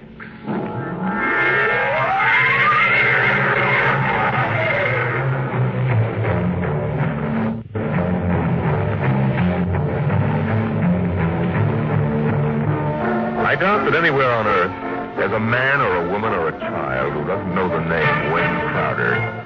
I doubt whether there's a human being who hasn't at one time or another used one of the Crowder products, the can opener or the razor blade, or the patented tooth powder dispenser, or the Crowder improved slideless fastener. There's a fortune in such products, and Wayne Crowder was the man to squeeze that fortune out, penny by penny. And he did. And in the magazines which write about men of business, he was described as a man of ice and stone and ink and steel. No warmth, and a heart to pump blood, not feel human emotion. But he took some of his money and he built himself a towering skyscraper. And he placed his private office at the very peak. And he built a battery of buttons into his desk so that when he wanted something, all he ever had to do was press a button. And like genies springing out of the bottle, the proper personnel would come running. Yes, Mr. Crowder. Get me my engineers. Yes, sir. Right away, Mr. Crowder. Mr. Crowder wants his engineers at once.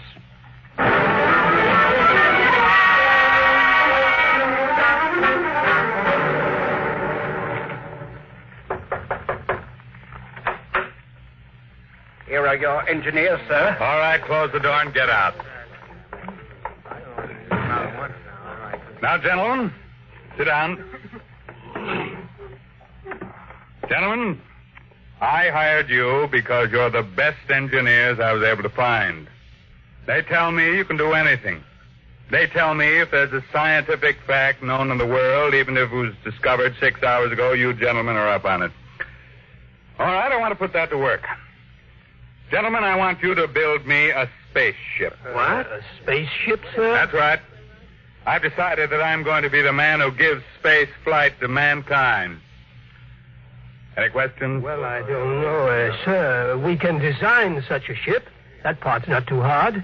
The basic blueprint has been in existence for many years. The submarine is the model for the shape and the form, but... Yes?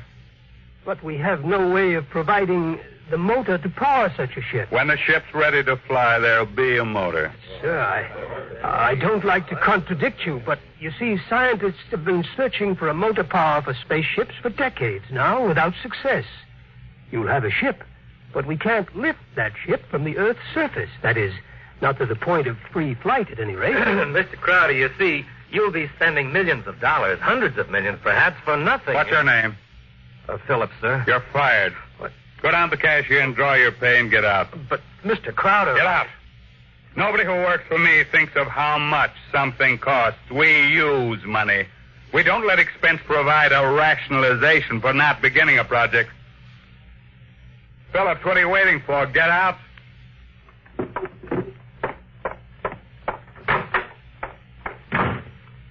Gentlemen, any other comments? The ship will be built, of course, Mr. Crowder, but the fact still remains. We can't power it. You design the ship. I'll find the motor for you.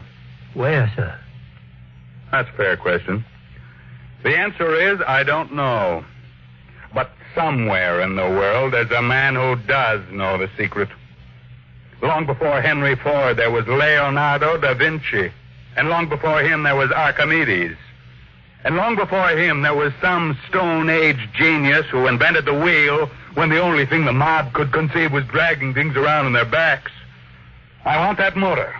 And I'll root out the man who has the theory which will let us build it. I'll find him. Money will be available to him, an organization, my backing, and we'll get what we want. You're going to be plagued with a host of crackpots, sir. Obviously. So it's going to be your job to separate the wheat from the chaff. But anyone who shows up with a promising idea, no matter how fantastic it sounds, is going to have a chance to show what it can do. How quickly do you want this done, sir? Yesterday. Yes, sir. Anything you need. Well, Mr. Crowder, we'll need construction yards, sir, and certain machinery, and a great many materials, of course. A labor force. Get them. Send me the bills. I don't want to be bothered with minor details. Yes, sir. One more thing, sir. Phillips, sir. Yes? We need him, sir. He's a top man on electronics. He's a vital cog in our team. I don't want Phillips working for me. That's clear, I hope. Who else in the country knows what he does? Not one in this country, sir. There's a man in Asia, though. Get him. We've tried before, Mr. Crowder. He's working on an important project for his country. I'm not concerned with details. Now get that man, pay him what he wants, but get him. Sir, you don't understand. I understand, man. If this man quits his job, that whole project will collapse. It means the welfare of many people, millions of people in his country. And he has a high sense of patriotism. By that sense of patriotism. Now, that's all. I don't want to see you again until you have a report of work in progress. Yes, sir.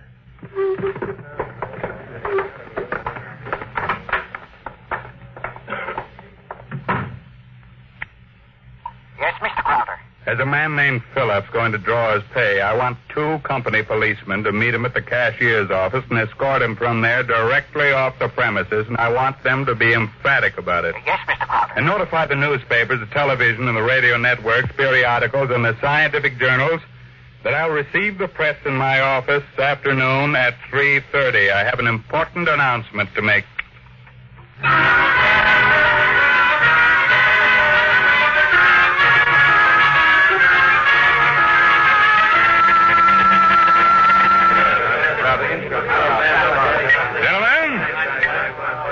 Gentlemen, you can finish your drinks later.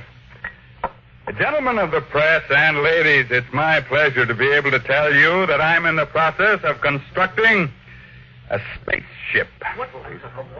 Any questions? Did you say a spaceship? That's right. That's what I thought you said. I knew the drinks weren't that strong. I expected it might be something of a shock to you all. Mr. Crowder, is this spaceship under construction now? It is. Well, according to your plans, is it intended for interstellar flight or merely for flight between planets? This is a beginning only, and my intentions are quite modest. I expect the ship to be able to pursue a course between Earth and Mars or between Earth and Venus. For the present, any longer trips are not contemplated. You've solved the problem of motor force, then? No, I haven't. But what sort of... You mean you don't have any means of propulsion for the spaceship? That problem is not solved as yet. It will be. That's why I called you in this afternoon. I want you to announce that I have $100,000 in cash waiting for the man or woman who first brings me the basic idea for such a motor. That's all I have to say for now. Finish your refreshments, ladies and gentlemen. I'll let you know from time to time how things go. Mr. Crowder, one more question, please. Yeah. Do you have a name for the spaceship yet? No, not yet. Then let me suggest one. Yeah? Crowder's Folly. Quiet, all of you. Quiet! What is your paper? The Daily Times, sir. Inform the company police that under no circumstances is any representative of the Daily Times ever to be allowed on company property again.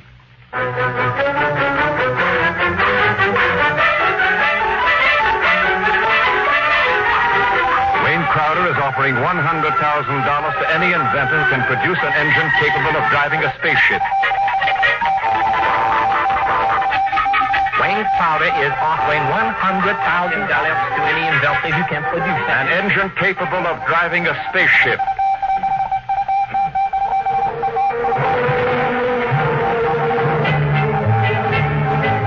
It was Crowder's Folly, but the word of what he wanted circulated to the far corners of the globe.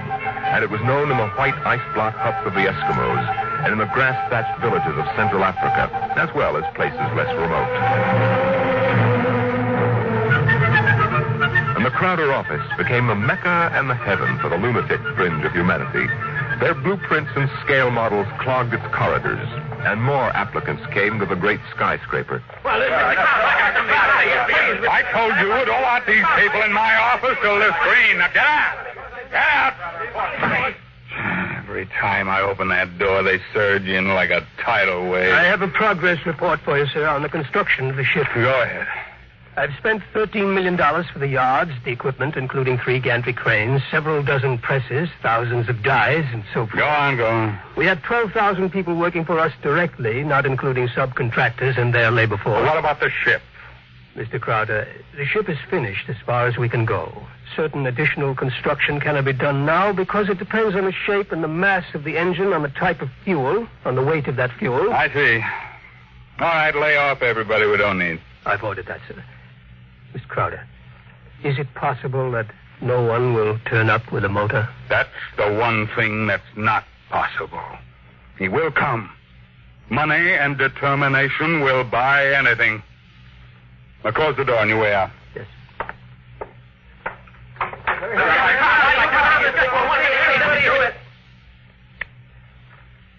Order the proper department to put a name on the forward end of the ship. I want letters in pure gold 1 foot high.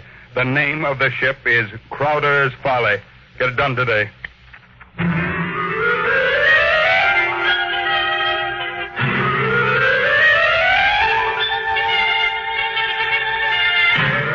The sun rose in the morning and glinted rose on the silver sheen of the hollow ship's skin. The sun set at night and glinted rose on the silver sheen of the hollow ship's skin. The golden letters on the prow held out the fury of Crowder for the world to see. A staff of 50 was employed as time went on in taking rust preventive measures to ensure the ship's well-being. In a year, the first experiment seemed ready to bear fruit, and a test was held. The atomic fission motor. In exactly 45 seconds now, we'll hold the test, Mr. Crowder. The actual trial of the motor is taking place 3 miles from here. Now, this dial here registers the nucleonic activity. And this dial, right here, is thrust.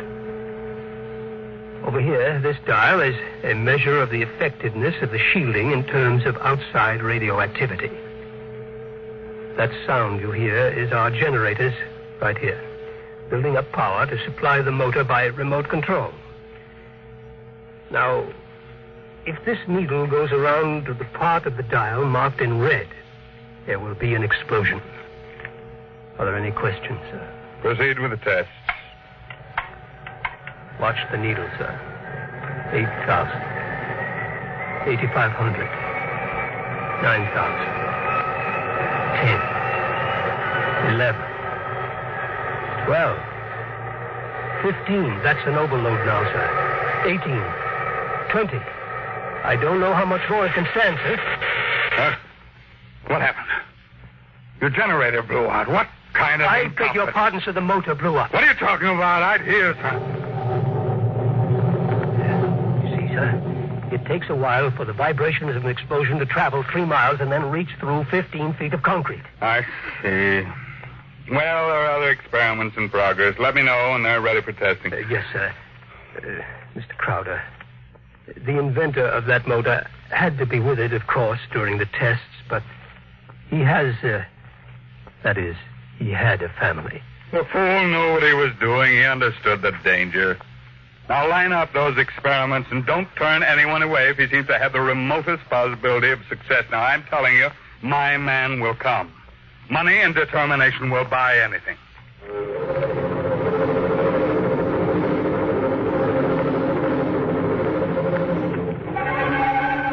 And strangely enough, Crowder was right.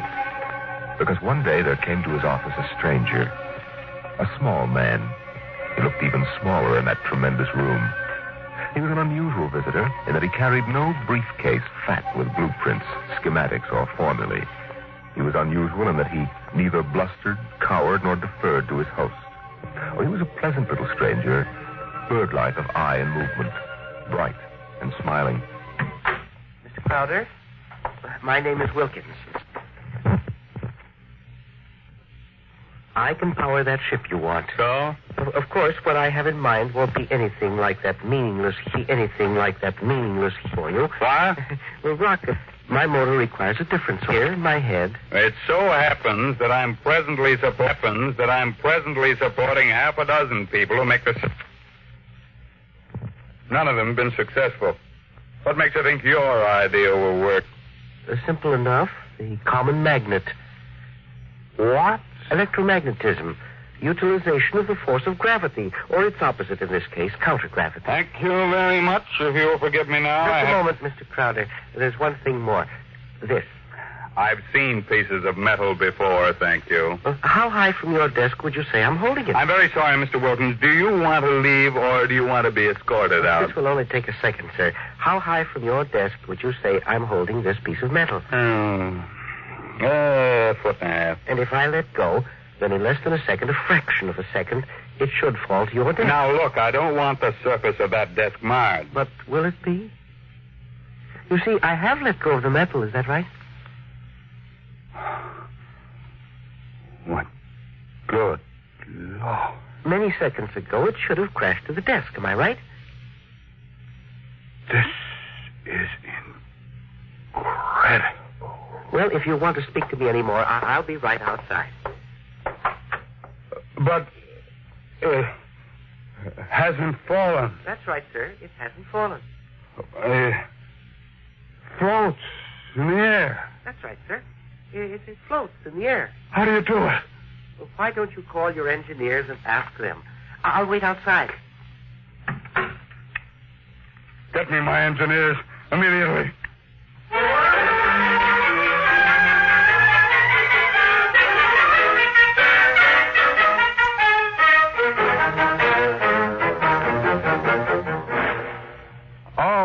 Right, Mr. Wilkins, you're quite right. This piece of metal is apparently counter-gravity. My engineers can give me no explanation. Thank you, sir. What do you want? I want to build a spaceship using this material. No great expenditure, 1/100th of the cost your behemoth sitting out there in your building yard, and 3 other things. Workshop, expert mechanical assistance, and an answer to one question. What is the question? Why do you want so much to build this ship? Frankly, because I love power. Because I'm ambitious. I want to be the master, not only of one world, but of worlds. That's an honest answer. And that's as far as your thinking goes. What else is there? But there's my answer. I want to leave this planet and go to Mars. Because there are strange wonders there. Because there will be scarlet sunsets over barren wastes. And in the star-strewn night, the thin, cold air of a dying world stirring in restless sighs across the valleys of the dry canals. You may laugh out loud if you wish, Mr. Crowder. I prefer that to the peculiar repressed smile you're exhibiting now. You're a very lucky man, Mr. Wilkins, to have scientific talent, because your talents as a poet are inferior and very sentimental. Well, all right, you're a sentimentalist and I'm man of logic. No matter, we can work together, you and I. Your workshop will be ready by morning. If you need money or materials or personnel, just tell my engineers. You'll get it, or I'll know the reason why, and that's all. Thank you, sir.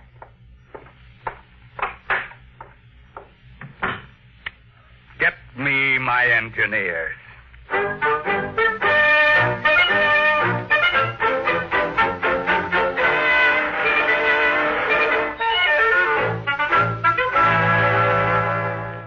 Yes, Mr. Crowder. Now, we have 50 men working on preserving that useless hulk out there in the construction yards. Lay them off. Now, how many others? But the ship will deteriorate if we do that, sir. Let it rot. Lay them off. Yes. Now, how many other employees are still working for us on the project? About 3,000, sir, including the people working on experimental motors. Get rid of them. But, sir... Get rid of them. Well, Mr. Crowder, I never thought you'd drop this project. You were so adamant on it. I'm not dropping anything but dead wood. You saw what Wilkins had to offer. He's my man, and the rest is junk. Mr. Crowder, he might fail. We ought to have a minimum of protection against... I say he won't fail. Yes. You just lay everybody off that isn't needed. Give him 2 weeks' pay and my thanks for a thankless job well done, that's all. Yes, sir. I'll get it done, sir. What a year's work. Yes, and 10 years or 20 years, now do the same thing. That's why you're an engineer and I'm an executive. That's why you work for me, because when I have to, I can be ruthless with my own mistakes. What are you waiting for? I was just thinking, Mr. Crowder, what would happen to me if my usefulness to you were over? I've worked for you for 30 years now. Just don't give me any occasion to consider your usefulness terminated. That oughtn't be too hard. Yes. What? Nothing, sir. I'll make the arrangements at once.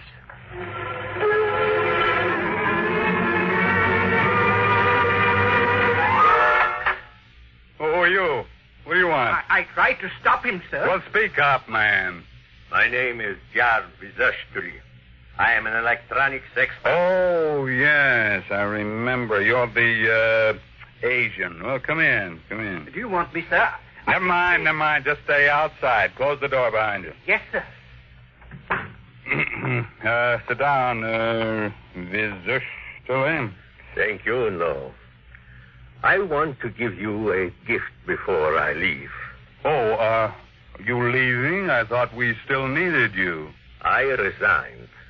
Well, I'm sorry to hear that. I'm told you're a good man. I want you to understand what's behind this gift. I was working on a power project in my country which would have meant a tremendous rise in the standard of living for millions of my people. I was unable to resist the money you offered. Had you resisted, even more money would have been forthcoming. I placed no limit on your worth to me. I understand. But you see, I did not come without a sense of guilt, because there was no one in my country who could take my place. I would assume that. And now I discovered that what I did was for nothing. The spaceship on which I worked is being dismantled. That's right. So I have been corrupted by you at a whim. I think you have too much power, sir. I think you use your power for evil, selfish purposes. Selfish, yes. Only sentimentality is evil. I think otherwise. And so, in order that you shall not corrupt anyone else, I have this gift for you. Here you are, sir. Oh. And just one more shot for good measure, to make sure you are really dead. Good.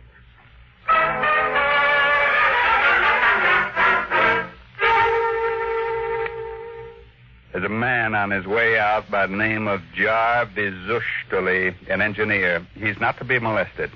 He probably won't stop the cashier, so I want a check for 6 months' salary in advance, mailed to his home address. The man showed a certain quality of ruthlessness, which is deserving of recognition. And have the chief of the company police bring me a new bulletproof vest. This one seems to have been dented in 2 places.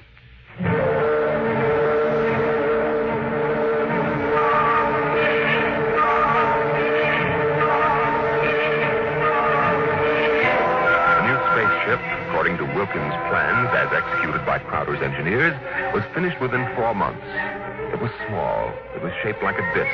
It gleamed brightly, even in the smoky haze of an October sunset. Inside, Crowder and Mr. Wilkins, in a small cubicle at the heart of the machine, were surrounded by many instruments of a complicated nature. Outside, huge crowds gathered to witness the test. They stirred and murmured, waiting restlessly, as inside the control room of the craft, Wilkins installed the final secret part he had not revealed to those who built his driving apparatus. Well, Wilkins, what's holding us up? Nothing now. Or sentiment, perhaps. What? A wish to look once more on Earth's familiar scenes. Here, now the screening is removed. Look at the people out there. Never mind looking out there. Let's leave that thing closed. You're a sentimental fool. Or are you afraid? Or did you decide at that last minute that your invention won't work? It will work. Oh, sit down, Mr. Crowder. And do me a favor. When I press this button, will you please press the button on the arm of the chair you're seated on? I'll tell you when. Turn on your motor. I want to hear its roar and feel its tug as we cut loose from Earth's gravity and fly outward into space. That might be a moment in which I'd share your sentimentality. Press your button now, sir. Thank you. This is all hoax. I'm beginning to distrust you, Wilkins. When are we going to take off? You said at 5 sharp, and it's 2 minutes after 5 now. Well, do we move or don't we? Mr. Crowder, we're already moving. The button you pushed was to nullify the effects of acceleration. If you don't mind, I'd like to open the screen again. Now, if you care to look for yourself. Wilkins, we're in space. Look down at Earth. How far we've come. It's no bigger than a toy balloon. A dime. A firefly. Man, Wilkins, you done it. Yes. I swore to be the first man to conquer space, and I've done it. It's a triumph of power and ambition. And sentiment. No, blast sentiment. Your maudlin dreaming would have died unborn except for me. I made this possible, Wilkins. Don't ever forget that. My capital, my forcefulness, my will. Look out there. Space. Stars that never were seen from Earth. But this is only the beginning. We'll build a larger model, one great enough to hold 100 men, 1,000, and cargo besides. I'm the master of the planets. Wilkins, turn back now. No. What? I said turn back. No. We've proved the ship can fly. Now turn back. I want to start work at once in preparation for the long flights to come. Not so. We will go on. What are you doing, defying me? Are you crazy? I'll break your puny little body into pieces. Mr. Crowder, can you control this ship? Would you like to be stranded out here in space? Just adrift in space without control? Would you like that? Turn back. No. You're crazy. Crazy? No. Sentimental? Yes. Your money and ambition paved the way, that's true. But sentiment was the vital factor that sent me to you. You'll forgive me if I remove these primitive clothes. Who are you? Well, it's all right, Mr. Crowder. There is no need to be so terrified because you've had your first close look at a Martian going home.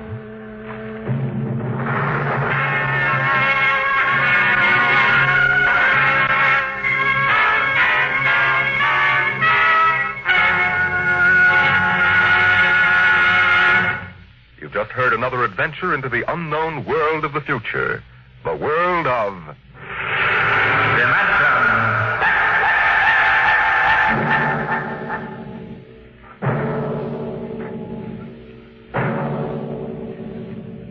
A private detective receives many strange assignments, but none has ever received one quite like that given to the investigator we're going to tell you about next week, as we bring you from the pages of the September issue of astounding science fiction, Untitled Story.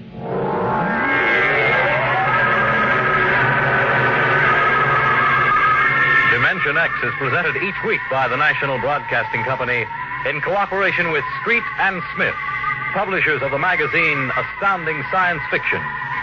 Today, dimensionx has presented The Vital Factor, written for radio by Howard Rodman from the story by Nelson Bond. Featured in the cast were Raymond Edward Johnson as Crowder, John McGovern as the engineer, and Louis Van Ruten as the Martian. Your host was Norman Rose. Music by Albert Berman. dimensionx is produced by William Welch and directed by Fred Way. Dragnet, the story of your police force, is next on NBC.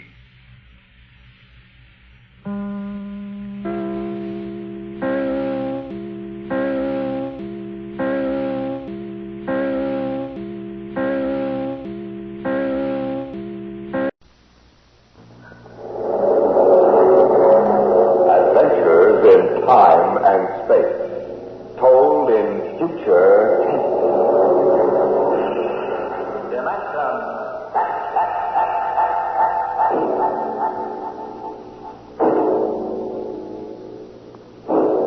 The National Broadcasting Company, in cooperation with Street and Smith, publishers of astounding science fiction, bring you Dimensionx.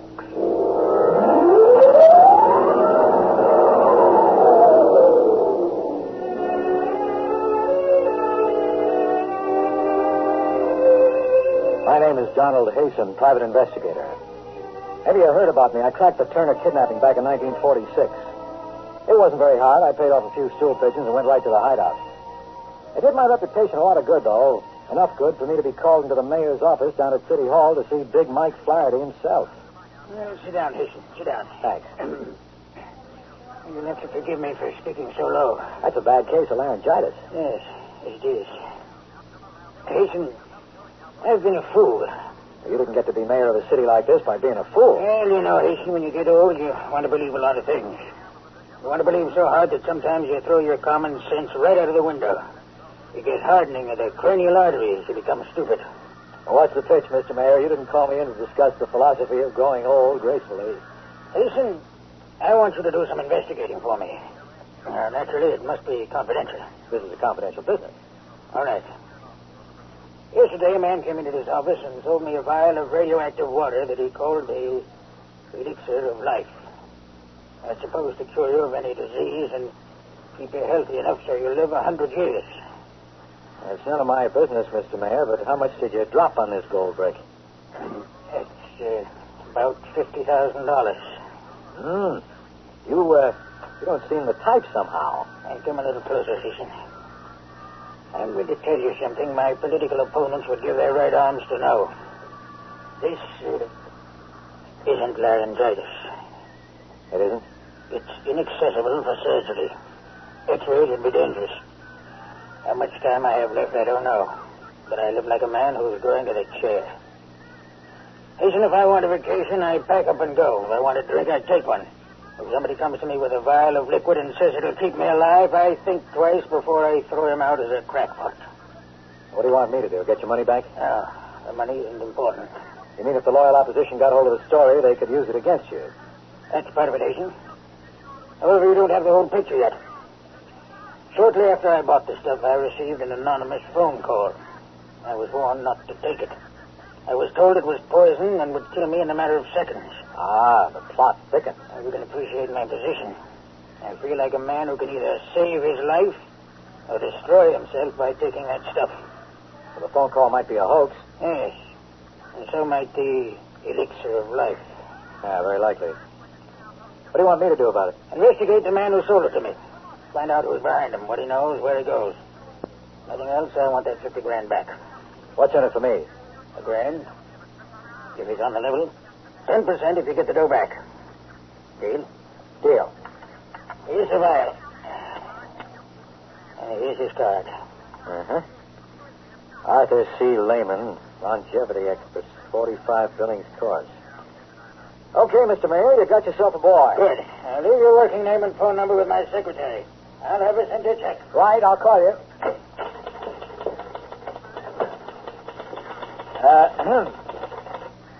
You were in there a long time. How'd you make out? Swell. I bought the outer drive for only $10 and the cost of mailing. That's kind of high. Last week we were selling it for only $5. I'm sorry. I've been listening to too many detective programs. It isn't polite to stare. I was just wondering what your name was. Sign on the desk says Katharina Cooper. I'll call you Kathy. Oh, I'm supposed to leave my name and phone number. Go ahead. The name is Donald Hasten. But then you knew that, honey. You've been listening to the mayor call me by it for the last half hour. You forgot to shut off the intercom switch. Big Mike's getting kind of careless, isn't he?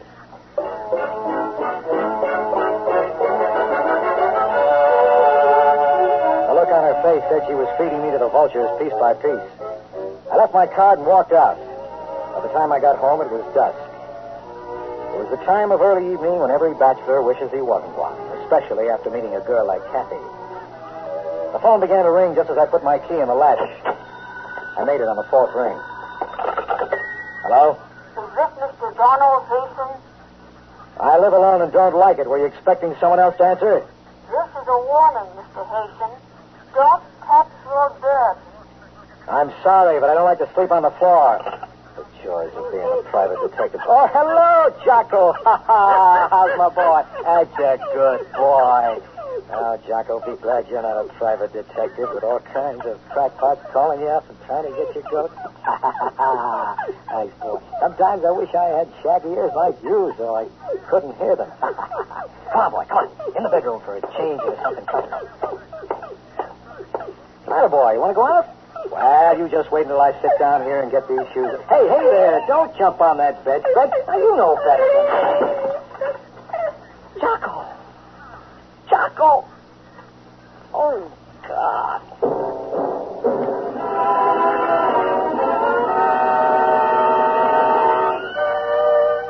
The bedspread closed on him the way a Venus flytrap closes on a fly. When I looked more closely, I saw that the bedspread had silvery threads of fine spring steel woven into it. It had been set like a bear trap to spring shut and strangle anything that touched it. Somebody wanted to get rid of me pretty badly, somebody to whom I had suddenly become very dangerous. Instead, they got Jocko. My poor little Jocko. I decided to take a fast drive over to Billings Court to see Arthur Lehman, longevity expert. What? I'm looking for Mr. Lehman's office. I'm the janitor. You didn't need to explain. He isn't in. Mr. Lehman isn't in. I just said I was looking for his office. Oh, a detective. No, I'm really a vacuum cleaner salesman. I just had these credentials printed up for fun. Here, buy your wife a muskrat coat. I can't take any money. I'll just keep this till it's spent. What floor is it on? Up those steps, rear. Thanks.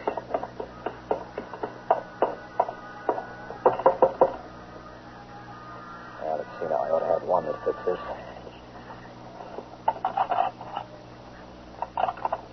There we are. There should be a light switch somewhere. Let's see if I can... Perhaps I can be of assistance. Looking for someone? Mr. Lehman? Yes. The janitor told me you weren't in, so I... You picked the lock.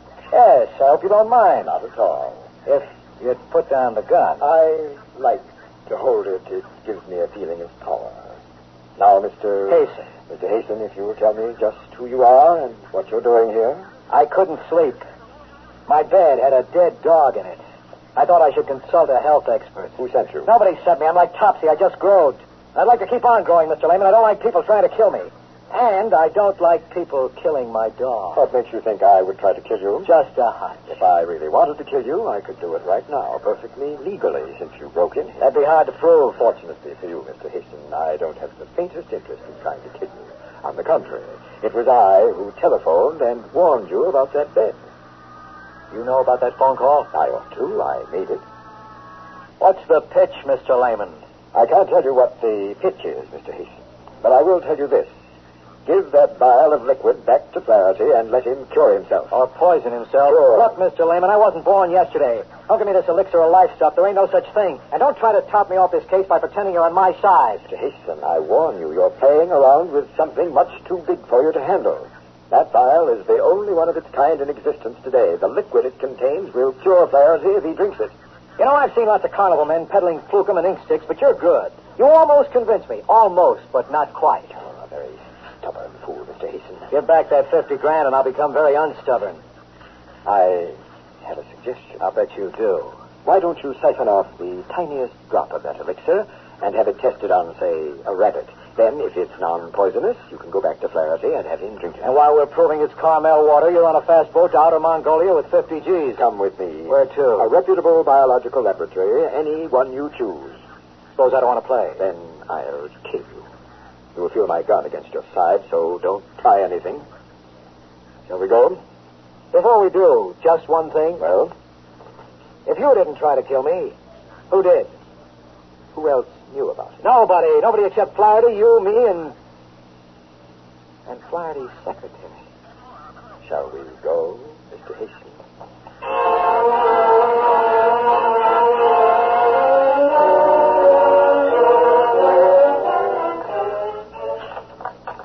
Oh, yes. I believe I could make such a test. Of course, it would mean injecting a beast of CC into an infected guinea pig. Then we'd have to wait and do a biopsy. How long would it take? 24 hours at least. Okay, how much? $50. My friend will pay you. Your friend? Yeah, the gentleman will... Holy jumping sunfish. Sir? Look, you saw me come in with a guy just a minute ago, didn't you? Yes, sir, but he left when you started talking to me. Isn't that just dandy? Is something wrong? No, nothing much. You know what Barnum said about one being born every minute? Yes, sir. Well, he was talking about me. Well, I better get going. Oh, yes, sir. Oh, sir. What about that test? Okay, I suppose you might as well do it just for laughs. Send the report on the bill to Donald Hasten, private investigator, Cater Building. Yes, sir.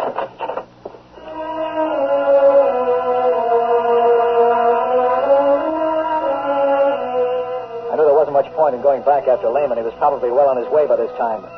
It was an all-around phony story from beginning to end. But still somewhere, hanging around the edges of my brain, was a funny kind of hunch. If Lehman had wanted to kill me, then who called me up to warn me? Lehman himself? Why? It didn't figure. I stopped to look up an address in the phone book, and then I invested 10 cents.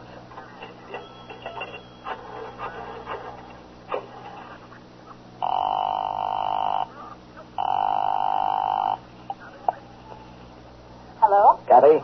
Yes? This is Sherlock. Oh, I'm glad. Glad? That you called, I mean. I wanted to apologize to you for eavesdropping this afternoon. Why don't you do it over a cup of coffee? I have to talk to you. It's very late. We'll sleep late tomorrow, please. All right. Well, I'll meet you. There's a coffee shop near your place. I'll be there in 15 minutes.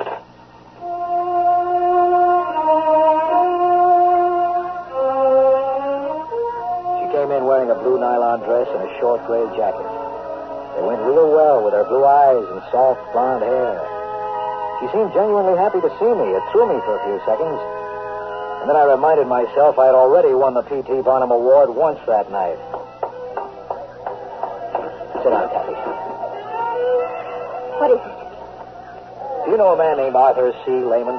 Am I supposed to? I'll refresh your memory. I had a talk with His Honor about him. I don't remember. Look, I used to have a little Scotch terrier named Jocko. We liked each other. He used to lick my hand. All I want to know is, are you mixed up in it? What goes on? I don't know anything about it. Listen, Kathy, maybe I'm getting sentimental in my old age, but for a moment there, when you walked in, I thought you seemed genuinely glad to see me. Was it because you were glad I was still alive? Come on, give. Don, I like you. You're a nice guy. Why don't you let it alone? Call Flaherty and turn down the assignment. Give him back his vial and tell him you're not interested in finding Lehman. Would you do it? If you want to help me so much, why not tell me what it's all about? I can't. I'd like to, but I can't. I've told you too much already. Somebody's got you real scared, honey. Who is it? You're too nice a girl to be mixed up in this garbage with a guy like Lehman. Come on, tell me. I can't. Just believe that, please. Get out of it now before it's too late. Okay, honey, you can play it that way if you want, but to me it's as thin as a bowl of restaurant soup. Poor Jocko knew something and couldn't tell me. You know something and you won't tell me. Good night.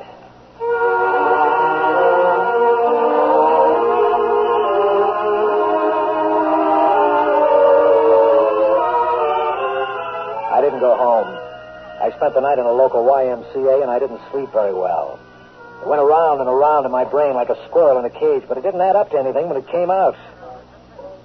In the morning, I went straight to my office and locked myself in with a bottle of gin. By 10 o'clock, I had decided to quit the job, but before I could call Flaherty and tell him, the phone rang. Go ahead. Mr. Hasten? You got it. This is Dr. Gregory in the Bayside Biological Laboratory. If you want the money... It isn't about the money. What's up? Mr. Hasten, do you have the formula for that serum you gave me? No, I know a guy who might, but he's in outer Mongolia by now. Why? Well, I've never seen anything quite like it.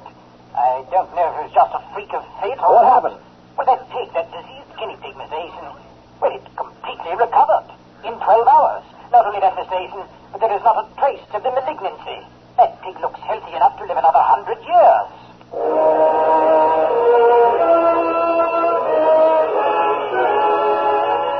I could feel the sweat soaking into my undershirt as I put down the receiver.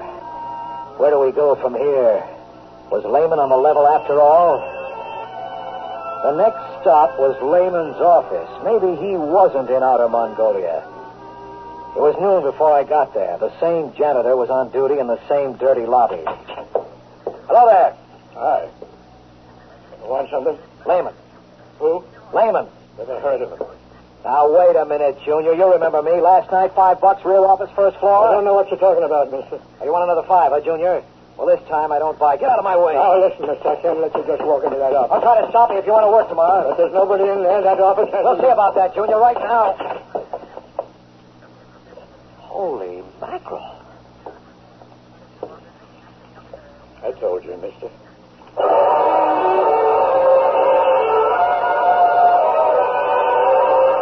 The room was bare. There were taps on the electrical outlets. Everything in the room was covered by a 6 weeks accumulation of dust that was undisturbed except for the footprints of the janitor and myself. Yet yesterday there had been a rug, telephones, desks, chairs, file cabinets. I checked the door number. 1B, that was it all right.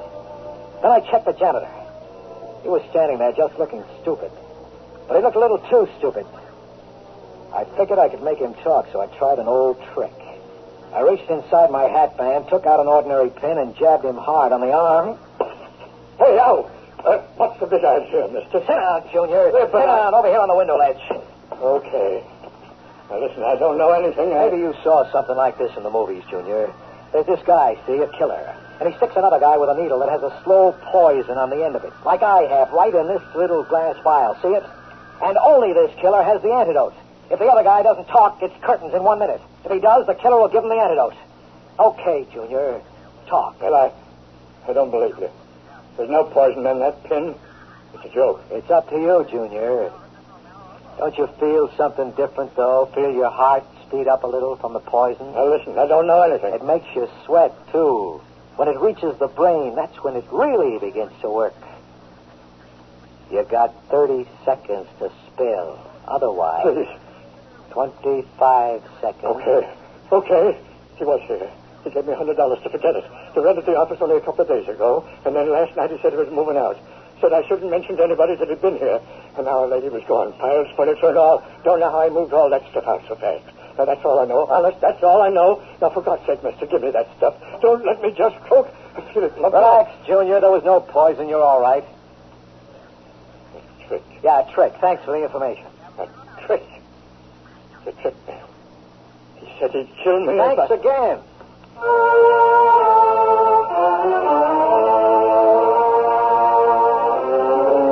There was Mr. Hasten again, right back on the horns of the old dilemma. The only thing I knew for sure at this point was that the serum was apparently not poisonous. And since my client was most concerned with that, I made my next stop the office of His Honor, Mayor Big Mike Flaherty. I had the vial in my coat pocket. Hello, beautiful. Oh. I want to see His Honor. He isn't in. I'll go into his office and wait. You can't. But I can. Come on in. I want to talk to you anyway. Oh, please. Come on. Shut the door, huh? No? Okay, I'll shut it. Now sit. Okay, baby. Let's have a heart-to-heart conversation. I see you didn't listen to my warning. No, I didn't. What's more, I found out that this layman character is on the level about the serum. It works. You found that out, too. That's right. It leads me to an interesting conclusion, Kathy. Namely, that you're the one who tried to booby-trap me. All right. Have it your way. What do you intend to do? Well, first, I'm going to give Flaherty that serum and let him cure himself. You mustn't do that. Why not? I can't tell you that you mustn't. Down in a few minutes, Mike Flaherty will be here. Before he comes, I'll have to ask you to give me that serum. Try again. I don't hear so good. Maybe you'll hear this. It works, too, so don't try anything. Well. So now it comes out. Okay, Kathy, if you want to play that way, go ahead. Give me that serum. Why don't you shoot? I warn you, I may have no choice. Give it to me. Pull the trigger, baby. You're weakening.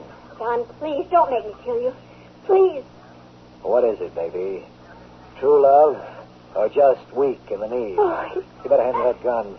Oh, Don, what can I do? I'm so mixed up. Yeah, that's better. Now, what is it, Kathy? You're no killer. Tell me what's going on here. Maybe I can help you. You gotta trust me. No, I can't, Don. Believe me. I want to, but it's against the prime injunction. The what? Oh, you wouldn't understand. There's no way I could make you understand. Only believe me, Don, because I love you. You mustn't let Layman succeed in giving that serum to Mike Flaherty. The consequences would be unimaginable. You know, Kathy, if you had come to me and leveled right at the start, maybe we could have worked something out. Maybe I'd be listening to you now. But you're a little late, because I just heard Big Mike come into the outer office. He'll be here in a second. Don't, please. Come in. How do you do? Layman. I see she's been trying to get the vial from you, Mr. Hasten.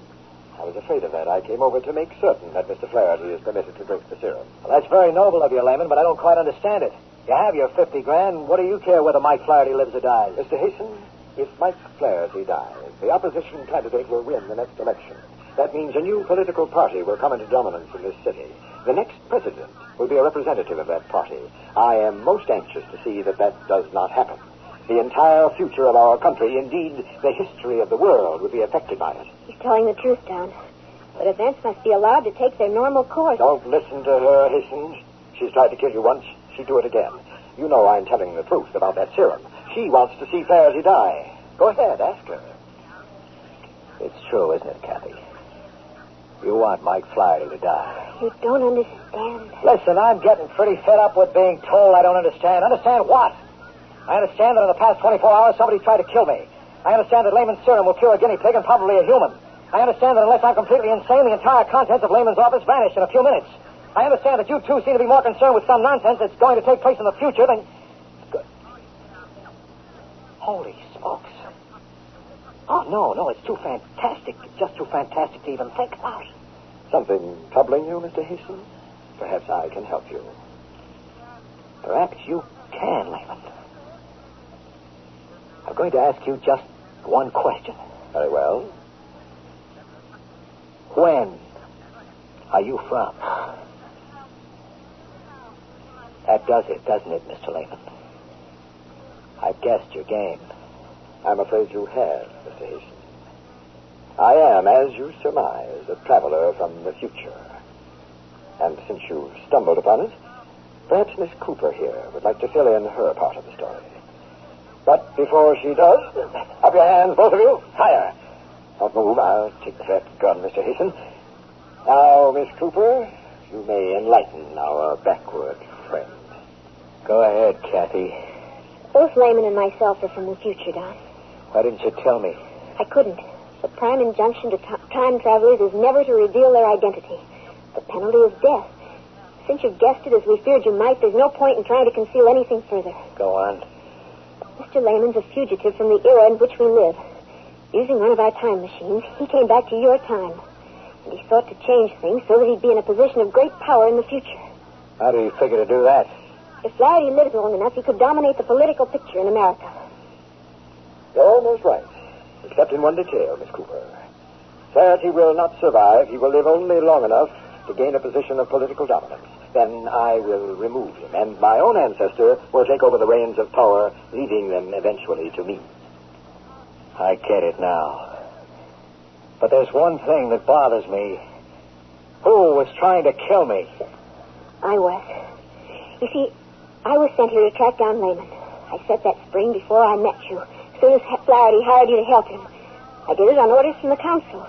They were afraid you'd be successful in saving Flaherty's life. Then, unfortunately, I fell in love with you and couldn't go through with it. I called and warned you. You took credit for that, Lehman. I wanted to enlist you on my side, Mr. Hasten. However, it makes little difference at this point, since you know the entire story. I have little choice now. Do you think you can get away with this? I believe I can, Mr. Hasten. There are two of us here who know your plans. By the time Mr. Flaherty returns to his office, there will be only one. Myself. Goodbye, Mr. Hasten. It has been a pleasure. Not without a fight, you...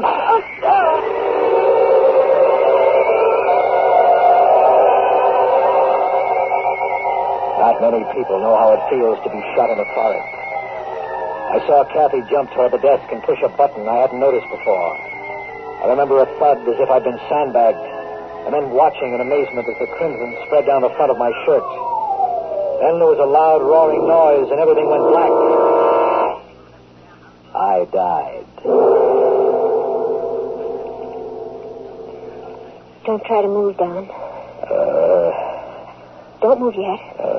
It'll take a few minutes for you to feel like yourself. What? Holy jumping sunfish. I'm sitting in Flaherty's office. The blood. There was blood on my shirt, and it's gone now. Here, drink this.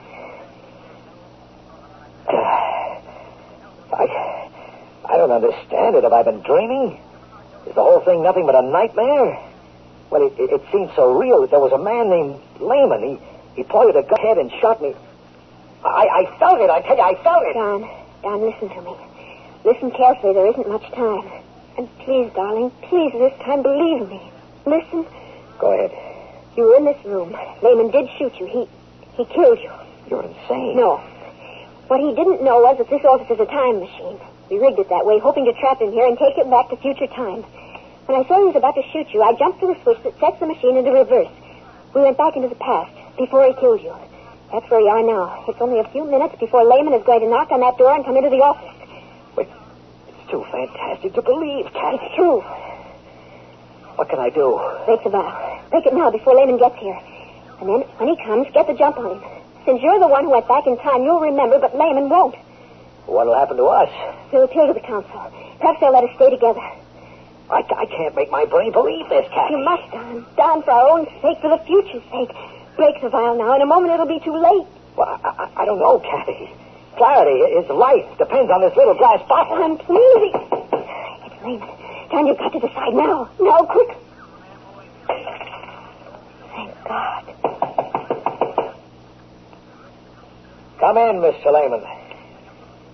We're ready for you. This time.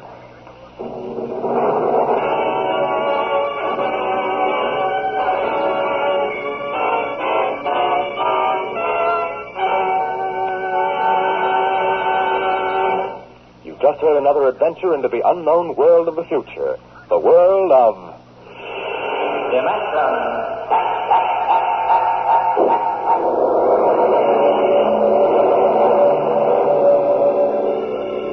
Dimensionx is presented each week by the National Broadcasting Company in cooperation with Street and Smith, publishers of the magazine Astounding Science Fiction.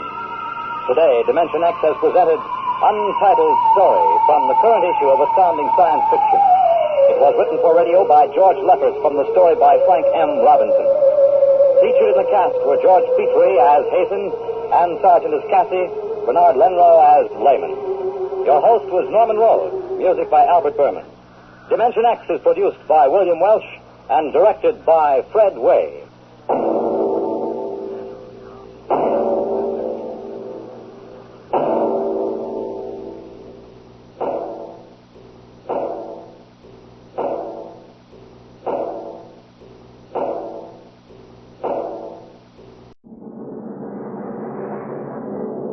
Adventures in time and space.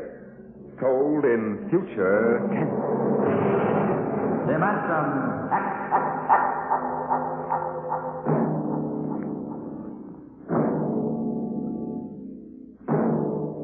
The National Broadcasting Company, in cooperation with Street and Smith, publishers of astounding science fiction, bring you dimensionx.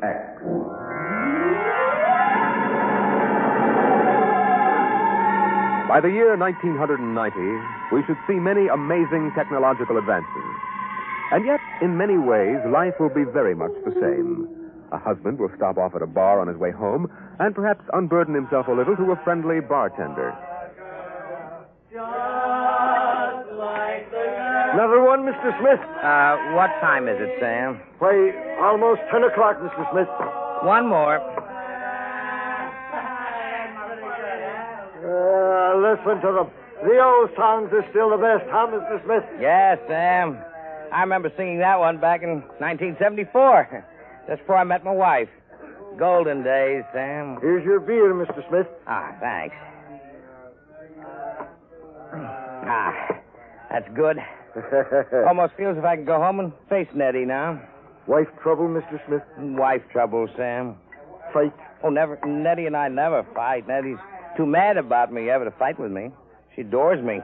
Worships the ground I walk on. Well, this is something new. I remember only last year you was complaining she was throwing things. And times have changed.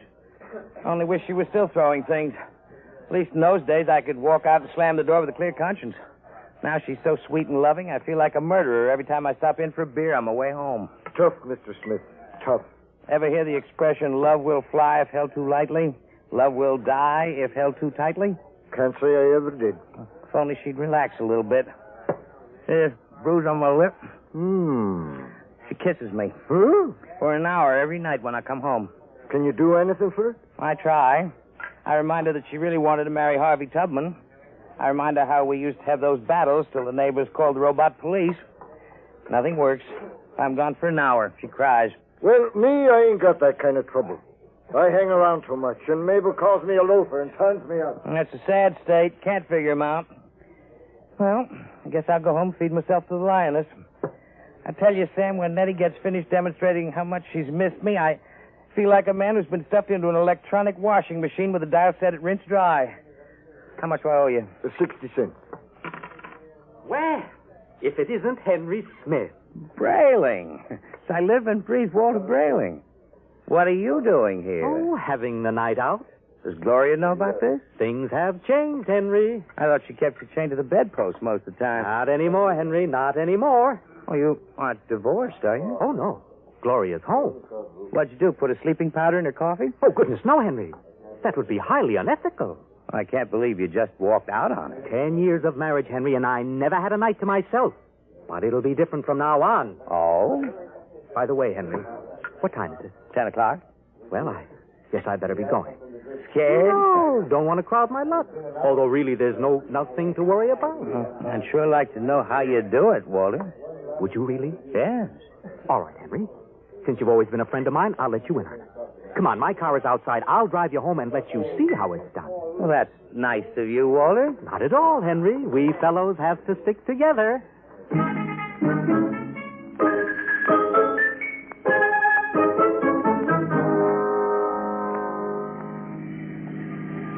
I don't suppose you know how Gloria and I came to be married in the first place, eh? No, I don't. Well, one evening, she threatened to tear off her clothing and call the police unless I married her. No. Oh, yes. Well, that's a bit extreme, isn't it? Well, Gloria was always a nervous girl. I bet you've had a pretty wretched time of it. Oh, yes, it didn't take long for me to become the laughing stock of the neighborhood. Hand-pecked Brayling, they used to call me. I know, but things are changing now. Here, you see this? What's that? A single ticket to Rio on the morning rocket. I have hotel reservations there for a month. A whole month, Henry, to have a fling. Well, won't Gloria make trouble over that? That's the amazing part of it, Henry. She won't even know I'm gone. I'll be back in a month, and no one the wiser. You don't believe me, do you? Frankly, no. Just how you going to swing it, Walter? That's the secret, Henry. I tell you, it's the most wonderful thing ever invented. Worth every cent I paid for it. What is it? I'm going to show you. Here's my house. Notice the lights are all out.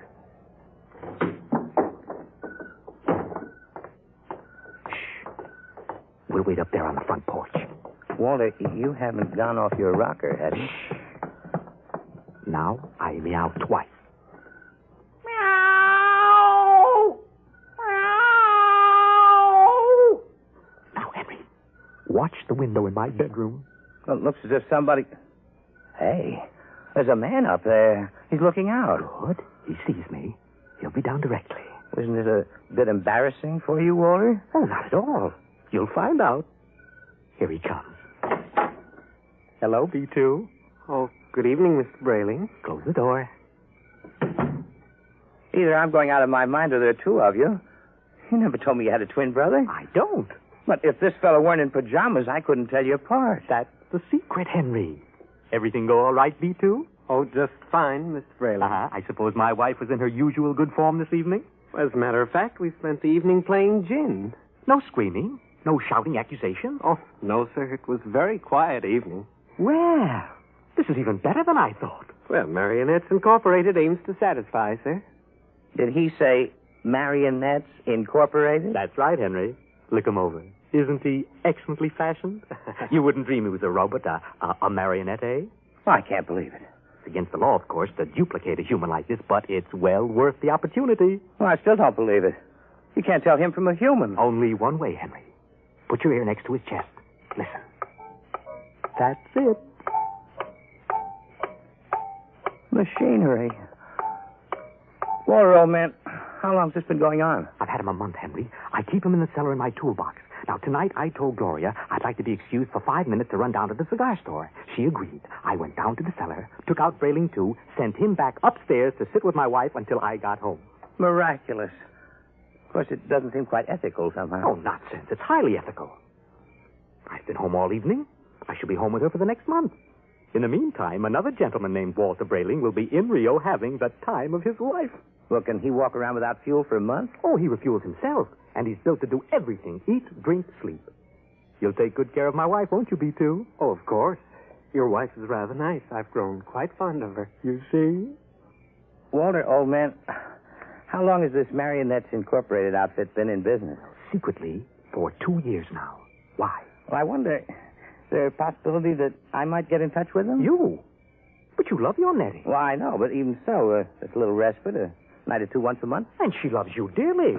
So much she can't barely leave me for half an hour.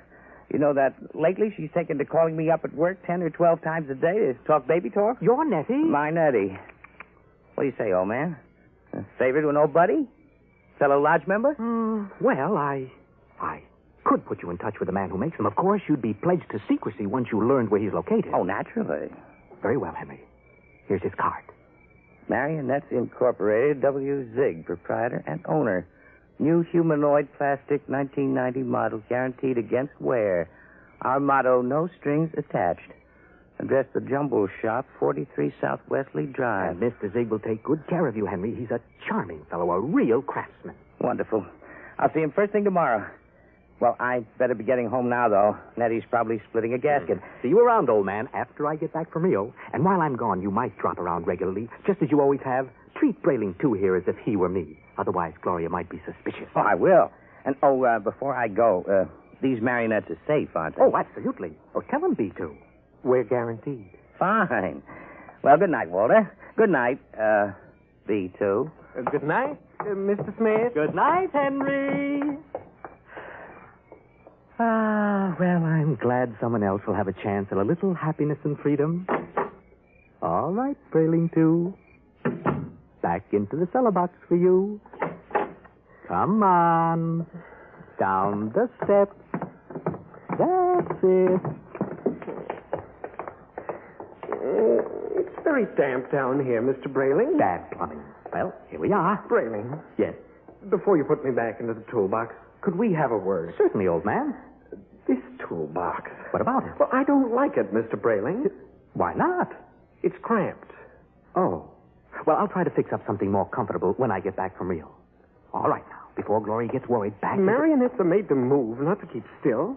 How would you like to lie in a stuffy old box most of the time? I didn't realize you fellas were that sensitive. Well, you wouldn't like it at all. I keep running. There's no way to shut me off. I have my feelings, you know. Well, day after tomorrow, I'll be off to Rio, and you won't have to stay in the box for a whole month. Or you can move upstairs. Yes, but when you get back from Rio, I'll go back in the box. Mr. Zig didn't tell me at Marionettes Incorporated that it was possible to get a difficult specimen. There's a lot he doesn't know about us. We're pretty new. Now, look here, B2. This has gone far enough. I'll never get to Rio. Now, come on now. Into the box. And another thing. Well... Your wife. What about my wife? Well, I've grown quite fond of her. Well, I'm glad you enjoy your employment. You'll have the whole month. I'm afraid you don't quite understand, Brayling. I've fallen in love with her. You what? You just don't appreciate her. Maybe if you hadn't always acted so meek and apologetic about everything, she'd have a little more respect for you as a man. Well, now, you aren't supposed to behave like this. You know you think you... Well, anyway, I could be very happy if I were married to Gloria. Aren't you forgetting you're nothing but a big, overgrown puppet? Careful, Brayling. I'm sensitive. All right. I'm sorry. Now, look, you wouldn't mind waiting here a moment, would you? I have to go upstairs and make a phone call. To whom? Oh, nobody important. I have to call Henry Smith about something. Yolande, you're going to call Marionettes Incorporated and tell Mr. Zig to come and get me. Oh, no, really, I'm not. I was... B2, stay away. Stand where you are, Brayling. Now, B2, take your hand off my arm. No, Brayling. What are you going to do? Nothing much. I'm just going to put you in the toolbox, lock it, and lose the key. What? And then I'll buy another ticket to Rio, and Gloria and I can have a wonderful vacation. You're insane. Am I? Now, wait a minute. Hold on, B2. Now, don't be rash. Let's talk this over. Goodbye, Brayling. B2, stop it. Don't. Let go. Help. Into the box, Brayling. Help. Stop. There.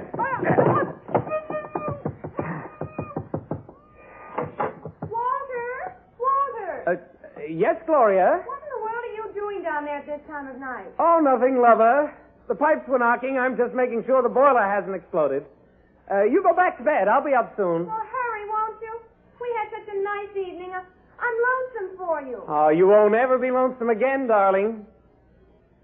Never again.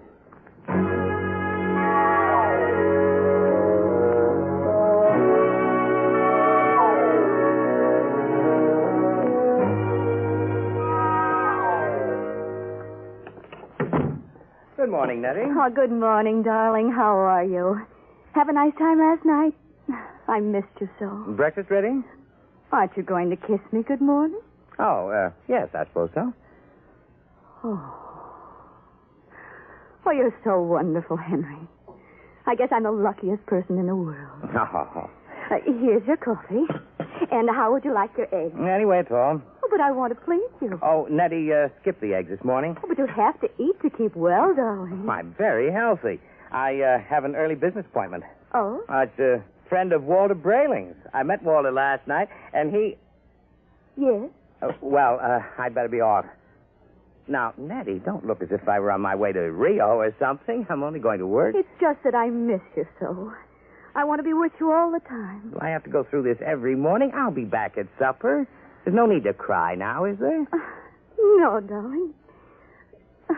You aren't displeased with me, are you? I try so hard to do everything just as I think you'll like it. No, I'm not displeased. Well, goodbye, dear. Henry? Yes? You forgot to kiss me goodbye.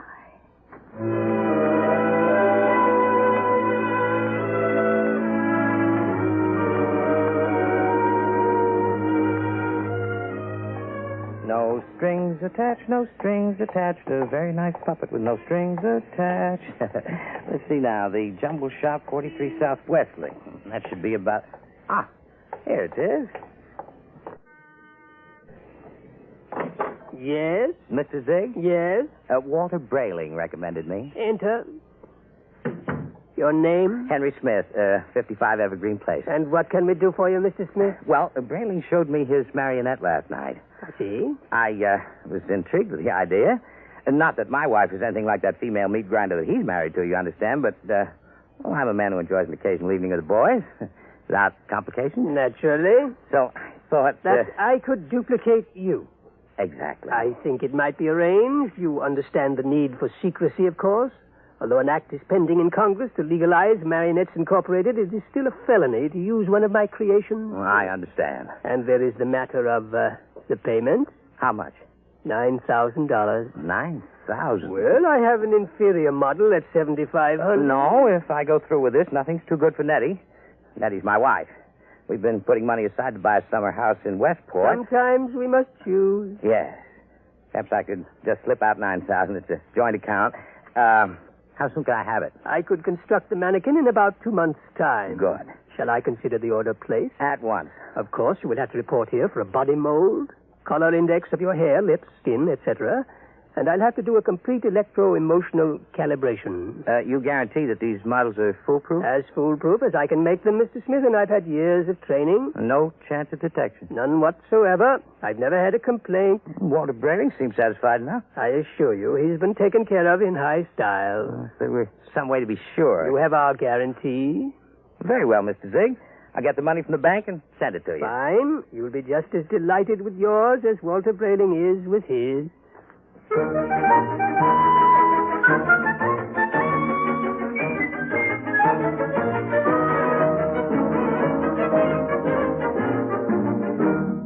Oh, tell her. Yes, Mr. Smith? I'd like to cash this draft on my joint account. Yes, sir. $9,000, sir. That's right. Well, I'm afraid that's impossible, Mr. Smith. Impossible? My wife and I have a good $15,000 in our account. You're mistaken, Mr. Smith. Oh, but I know. Here's your card, sir. You see, Mrs. Smith withdrew $10,000 recently. $10,000? Without even telling me? I remember distinctly, Mr. Smith. She said it was for a surprise for you. Good Lord. She bought that house in Connecticut. My birthday's next week. Well, I'll have to borrow it somewhere. I've already contracted. Yes, sir. Quite a surprise for you, eh, Mr. Smith?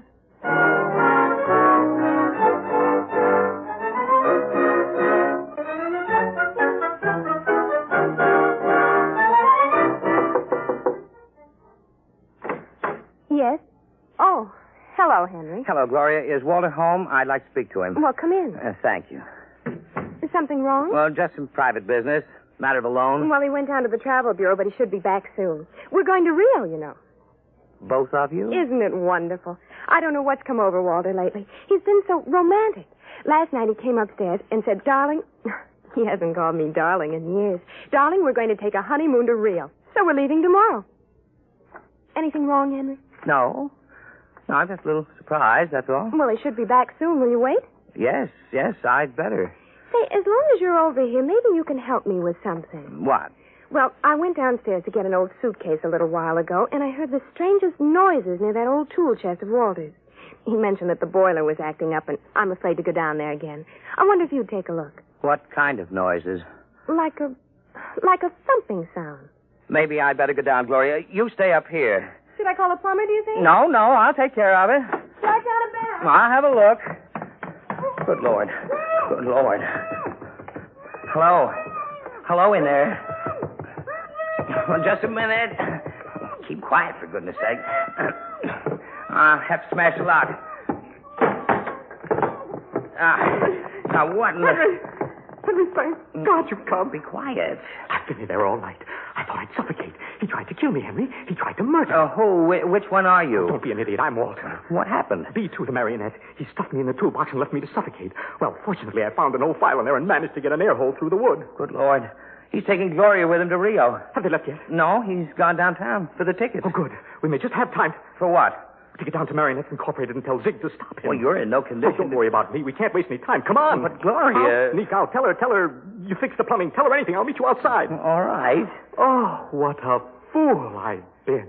What a fool I almost was. I went down and ordered one of those things today.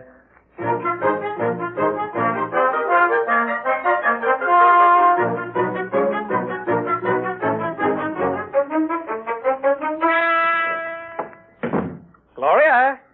Gloria, love. Yes, darling. Did you get the tickets to Rio? Right here in my wallet. Honeymoon for two under the pampas moon. Oh, Walter, it's so nice to have you like this. You like the change? I don't know what did it, but whatever it is, I'm in favor of it. I hope it's permanent. Oh, I intend to see that it is. Oh, by the way, darling, do you happen to remember where that old pistol of mine is? Pistol? Yes, I just thought since we're going to be traveling in strange countries, it wouldn't hurt to bring it along. Oh. Well, I think it's here in the sideboard. Yes, there. Oh, Walter, you know how frightened I am of those things. Oh, I'll be very careful of it. In fact, I think I'll go down the basement and practice. Not really shooting it, of course, just to make sure it's in good working order. Oh, do be careful, darling. Oh, I will. If you should hear a shot, dear, don't be frightened. I may fire it into a block of wood just to test it. Perhaps I'll fire into that old tool chest of mine. Yeah, that should absorb it. Oh, speaking of that tool chest... Yes, what about it? It reminds me that Henry Smith was here. Oh? Yeah, I heard some noises downstairs, dear, and he went down to fix the plumbing. Is he still down there? No, he left. I really don't understand it. He seemed so anxious to see you before he went down to the cellar, and then he just left. Oh. Did he stop the noises? Well, he must have. I don't hear them. I see. So what is it, dear? I have to go out for a while, But, darling. Walter, we'll have to pack if we're leaving. I'll be back soon. There's something very important I have to attend to. Oh, what is it? Just some personal business with Henry Smith. Please excuse me, darling, and don't worry. When I get back, everything will be fixed once and for all. Yes, we can enjoy the rest of our lives just as though the old Walter Brayling never existed.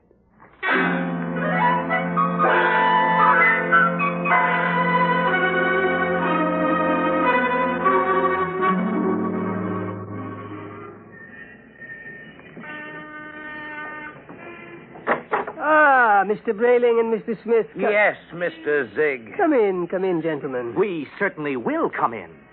What brings you? A good deal, Mr. Zig. Yes, indeed, a good deal. If I might know exactly, you seem so upset. Tell him, Henry. You told me your marionettes were foolproof, Mr. Zig. They are. My personal guarantee goes with each one We of know them. all about your personal guarantee. Except that Mr. Brayling's dummy knocked him out, stuffed him in a toolbox to suffocate, and is making plans to run away with his wife. Oh, dear. Well, Mr. Zig? Oh, I really don't know what to say, gentlemen. You see, I work alone. I make these marionettes myself so that I can see to it personally that there are no errors.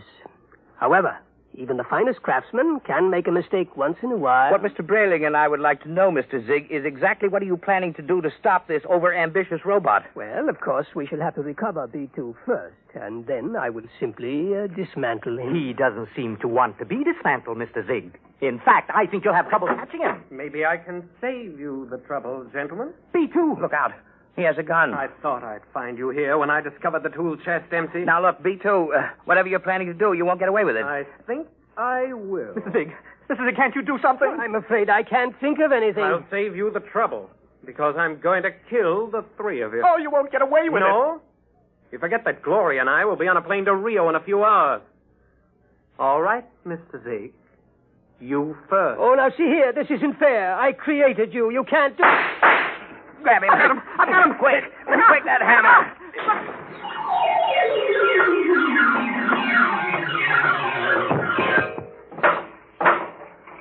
Well, that's the end of Brayling, too. Oh, thank heaven. Henry, he got Zig right through the... Oh, holy jumping catfish. Henry, look at him. Look at Zig. Nothing but a mass of coils and springs, just like Brayling, too. Well, he's nothing but a marionette. He's no different from... Walter, You know what this means? It's incredible. A marionette building other marionettes. But someone must have built Mr. Zig originally. Well, perhaps Mr. Zig turned on whoever built him the same way that Brayling 2 turned on you. Well, at any rate, we'll never know. I wonder how many of these things are walking around among us. Oh, I shudder to think of it. Some of our best friends might be... Come on, we got to get out of here. But the police? Don't be a fool. There's been no crime committed here. All the police will find is 2 oversized puppets with the springs coming out of them. But they seem so lifelike. They're only machinery. You've got to remember that. Well, what'll I tell Gloria? If I were you, Brayling, I wouldn't tell Gloria a thing. I'd simply pick up that other ticket to Rio and take her on a honeymoon. What about you, Henry? What are you going to do? Me? I'm going home and give Nettie a kiss that'll singe her hair. I'll even forgive her for taking that $10,000 out of the bank without telling me. You know, when I think of what might have happened if I'd gone through with this marionette thing, what makes a fella realize how lucky he is to be married to a decent woman. Let's go.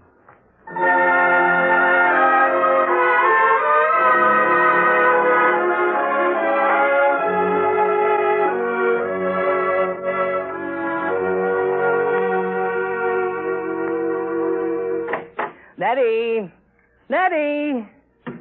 Where are you, sweetheart? In here, darling. I've missed you today. Come here. Oh, Henry. Oh. Oh, you look tired, darling. Can I do something for you? Just tell me. I'm yours to command. Ah, a man's a fool to jeopardize a nice home and a loving wife like you. You do love me, don't you, Nettie? You know I do. Here, let me get your slippers on. Ah, feels good to sit back on the sofa and relax. You don't know what a trying day I've had. I can see you're all upset. It isn't anything I've done, is it, dearest? Well, in a way, something you've done is connected with it. What's that, darling? The money. Money? I know you want to surprise me with the house, darling, but really you shouldn't have taken that money out of the bank without consulting me. Henry, I don't even know what you're talking about. Now, Nettie. But I don't. Nettie. Oh, you're so upset, darling. If it's anything important, let's talk about it later.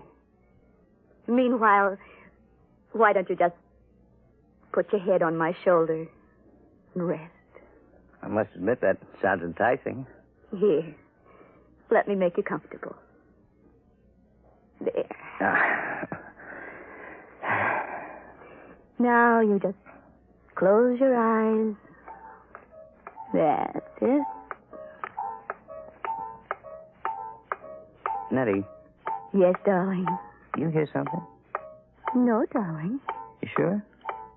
Like what? Well, like the ticking of a clock. No. Well, strange. I don't hear it now, but when I had my ear against your chest. Oh, no. Oh, no. What are you talking about, No, darling? I won't believe it.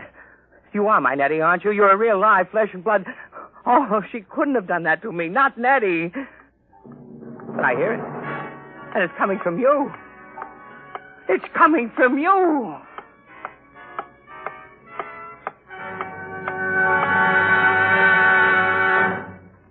You have just heard another adventure into the unknown world of the future. The world of... Dimensionx.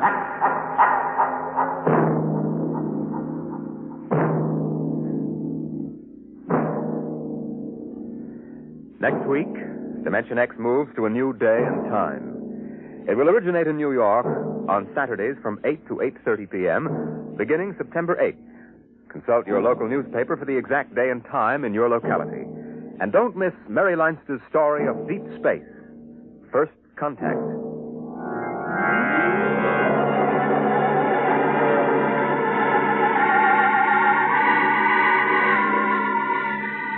Dimensionx is presented each week by the National Broadcasting Company in cooperation with Street and Smith, publishers of the magazine Astounding Science Fiction. Today, Dimensionx has presented Marionettes Incorporated, written for radio by George Lefferts, from the story by Ray Bradbury.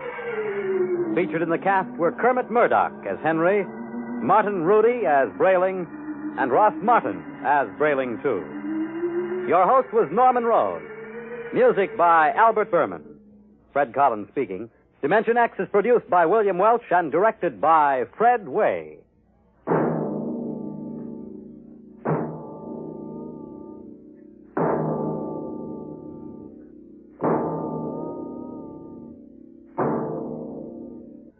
Dragnet, the story of your police force, is next on NBC. Next on NBC. Next on NBC. Next on NBC. Next on NBC. Next on NBC. Next. Adventures in time and space, transcribed in future tense. Dimension.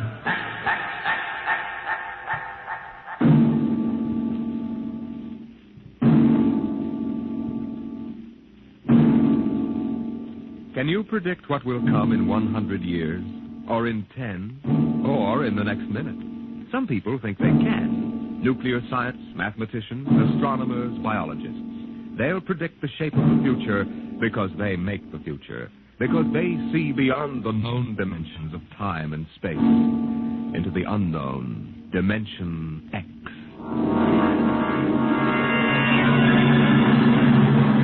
We go ahead now in time to 1965. We're on a vast concrete runway set in the desert of the Southwest. A giant metal ship stands before us, prow pointed for the stars. And in 5 minutes, the signal will flash, and it will tear up through the atmosphere to the outer limits. Attention. Attention. Clear field for takeoff. Clear field. 5 minutes, Steve. For takeoff. Warm her up, Charlie. I want to go over procedure again, Steve. Don't worry, I got it straight. We'll just make sure. Okay. I take her up on jets to 50,000, then I cut in the rocket. No lower, or your tail blast will burn out 3 counties. I climb 4 minutes on rockets, then start maneuver test. Remember that, no more than 4 minutes. Right. This ship isn't like those strata rockets you've been testing. She's the first one built for outer space. If she works, she can go clear to the moon. If I'd have known that, I'd have brought my toothbrush. No, not this trip. Now get this, Steve. You've got power there to clear the Earth's gravitational field. But remember, after you cut in the rockets, you've only got 10 minutes fuel. If you go beyond the outer limit and don't save fuel for the return... I know, I won't get down again. That's right, Steve. You'll drift off into space. Get that now. 10 minutes fuel. Gotcha. Now, as far as I'm concerned, this project is a lot more important than that cosmic ray bomb they're testing out in the Pacific tonight. Well, the Security Commission brass doesn't think so. I don't see any undersecretaries under anything. Don't worry. In the long run, our ship will make the CR bomb back-page stuff. But in the meantime, it's just as dangerous. Remember, half the principles in this ship are pure theory, Steve. Slide rule stuff. If anything goes wrong, we may have to scrape you off the landscape with a soup spoon.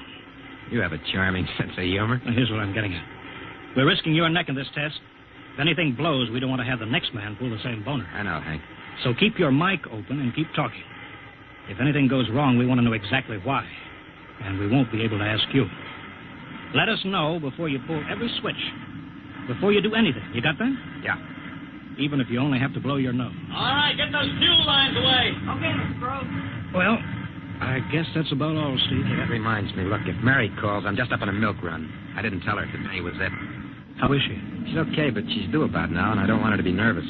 Hey, I didn't know the baby was that close. Yeah? Steve, I really ought to be sending a single man on this job. What, and cut me out of a soft paycheck? Forget it, Hank. You know you can't get anybody else who can take 15 G's acceleration when those rockets cut in. Yeah, I know. It's time, Steve. Yeah.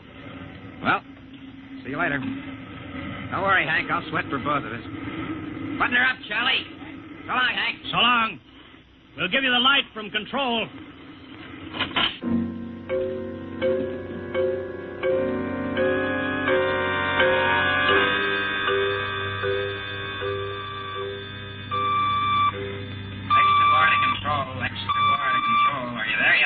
Okay, Steve. Got you on the speaker. I'm ready to go. Mr. Hanson. Ready on radar, Sergeant? Mr. Hanson, you better see this. What is it, Elsa? Message center for Steve. Mrs. Weston just left for the hospital. What? Hello, Steve. Yeah.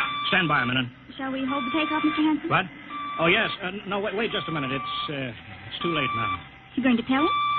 Maybe he's got enough to worry about. Hey, what's holding us up, Hank? Something on your mind? No, it's nothing, Steve. I just wanted to say good luck. Clear for takeoff, Charlie? Right.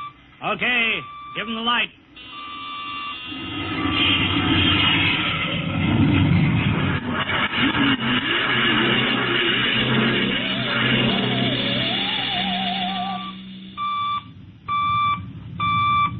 All right, Steve, I'm reading you clear. I'm at 40,000.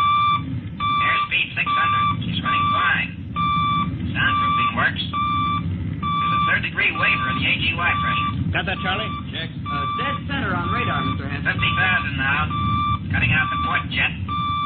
Now the starboard. Off jet. Airspeed dropping. Opening the rocket port. Switch sticks a little, Charlie. Oxy alcohol. Pressure is 350. All right, now I'm advancing the ignition key. Here goes rocket one. Steve, you all right? Yeah. Looks like somebody slugged me with a sledgehammer. Airspeed now, 1,200. Here goes number two.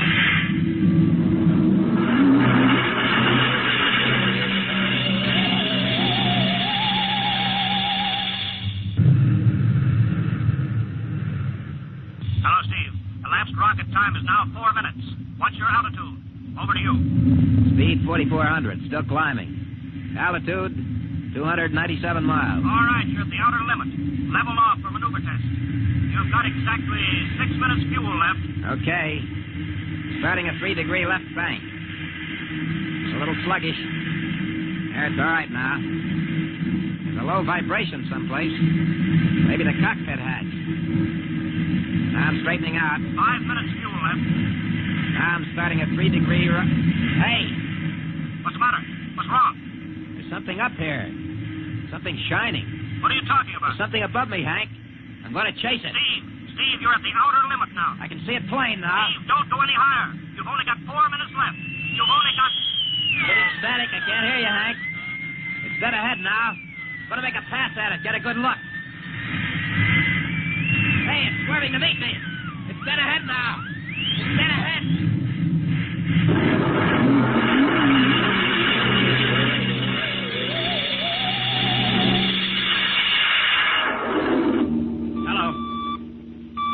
Hello, Steve. Steve, come in. 9 minutes fuel gone. Still no sign on radar. Hello, Steve. Steve, what's happened? Charlie, get out the crash squad. Tell the Army squadron to alert their search planes. Right. 9.5 minutes gone. Hello, Steve. What's happened? Where the devil is it? Charlie, Hello. for Mr. Hanson. Come in, Steve. We need a search squadron. Come in. No, Mr. Hanson's busy. Hello, Steve. Hello, Steve. 10 minutes, Mr. Hanson. That's the end of his fuel.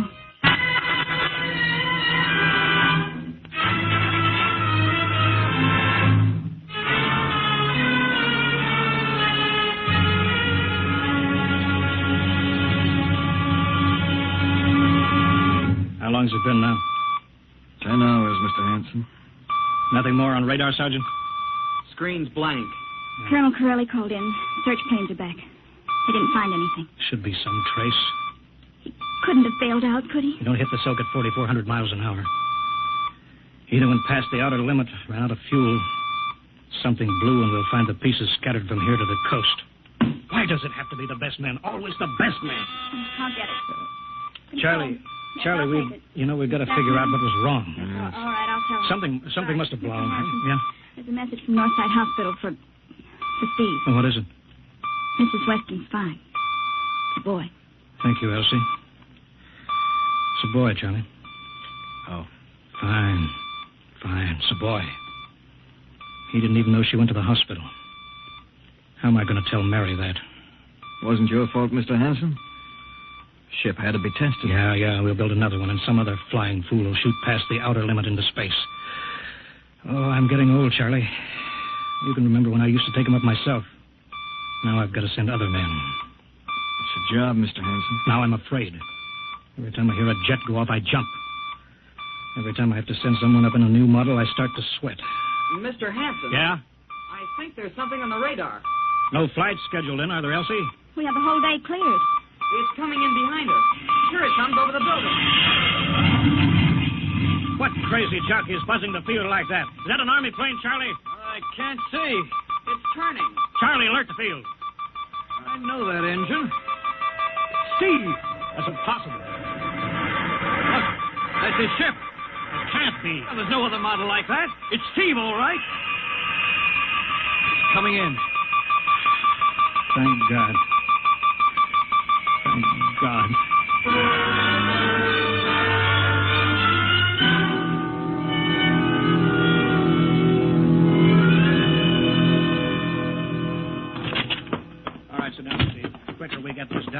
you get over to see Mary and the baby. Hank. Elsie, give the order to check and refuel the rockets. I don't want anybody in here till I get Steve's reports. Bury any calls. All right, let's have it. What the devil happened to you? Hank, does that cosmic ray bomb still go off tonight? What are you talking about? Straighten out, Steve. Where you been for the last 10 hours? Listen, Hank, there's something more important. Come on. I've got to get a report on the screen to Washington, so let's have it. I've got to know how you stretched 10 minutes fuel to keep you in the air for 10 hours. Now, one thing before I talk. Look, have Steve... the Geiger men run over the ship before they refuel. What'd you run into? So help me, Hank, I don't know. We better check and make sure it isn't radioactive. Elsie, add a Geiger report on the standard check. Steve, maybe we better have the doc look you over, too. No, I'll be all right. They said I'd be all right. They? Look, son, I know you've had a tough time, but we've had this field on the alert for 10 hours. One of the Army boys cracked up looking for you, and he's hurt bad. So let's have the story. Let's have it straight. I don't know how to tell you. Hank, I saw something up there. At 300 miles? I chased something up there, Hank, and I caught it. Now, don't hand me that, Listen, Steve. I was cruising along, just starting the right bank, when I spotted something. It must have been going about half my speed. It was egg-shaped and smooth. I made a pass at it, and I was coming back for another, and then there was a humming sound. Humming? A sort of vibration. And I blacked out. I was headed straight for it at 4,400 miles an hour. I thought it was going to be the biggest smash since Hiroshima, and I guess they were drinking that bottle. Never mind that, Steve. What happened? I came to inside their ship. Uh-huh. Steve, this whole thing has been a devil of a strain on you. I'm going to call Major Donaldson from the Army base. Ask him to sit in. A psychiatrist? Yeah, that's a good idea. Let him run his tests. He'll tell you I'm not kidding. Because, Hank, unless I miss my guess, I've just been tipped off to the way the world ends.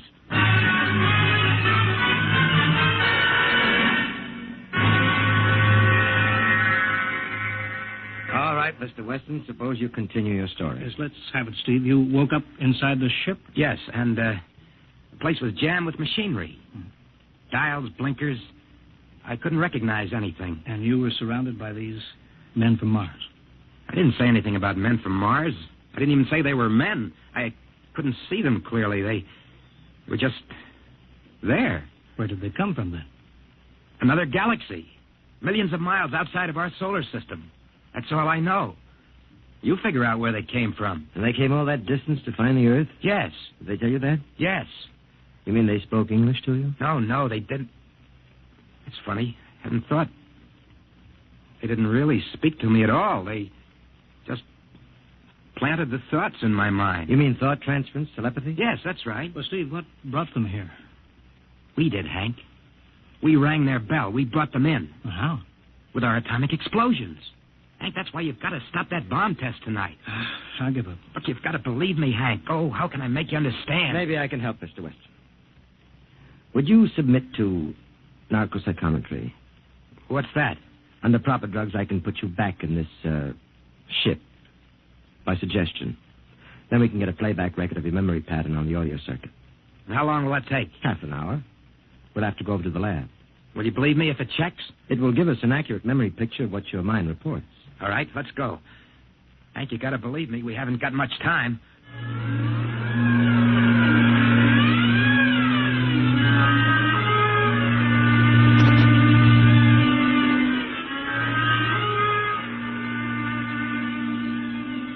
You should be getting drowsy now. Count backwards from 10. 10, 9, 8, 7, 6, 6.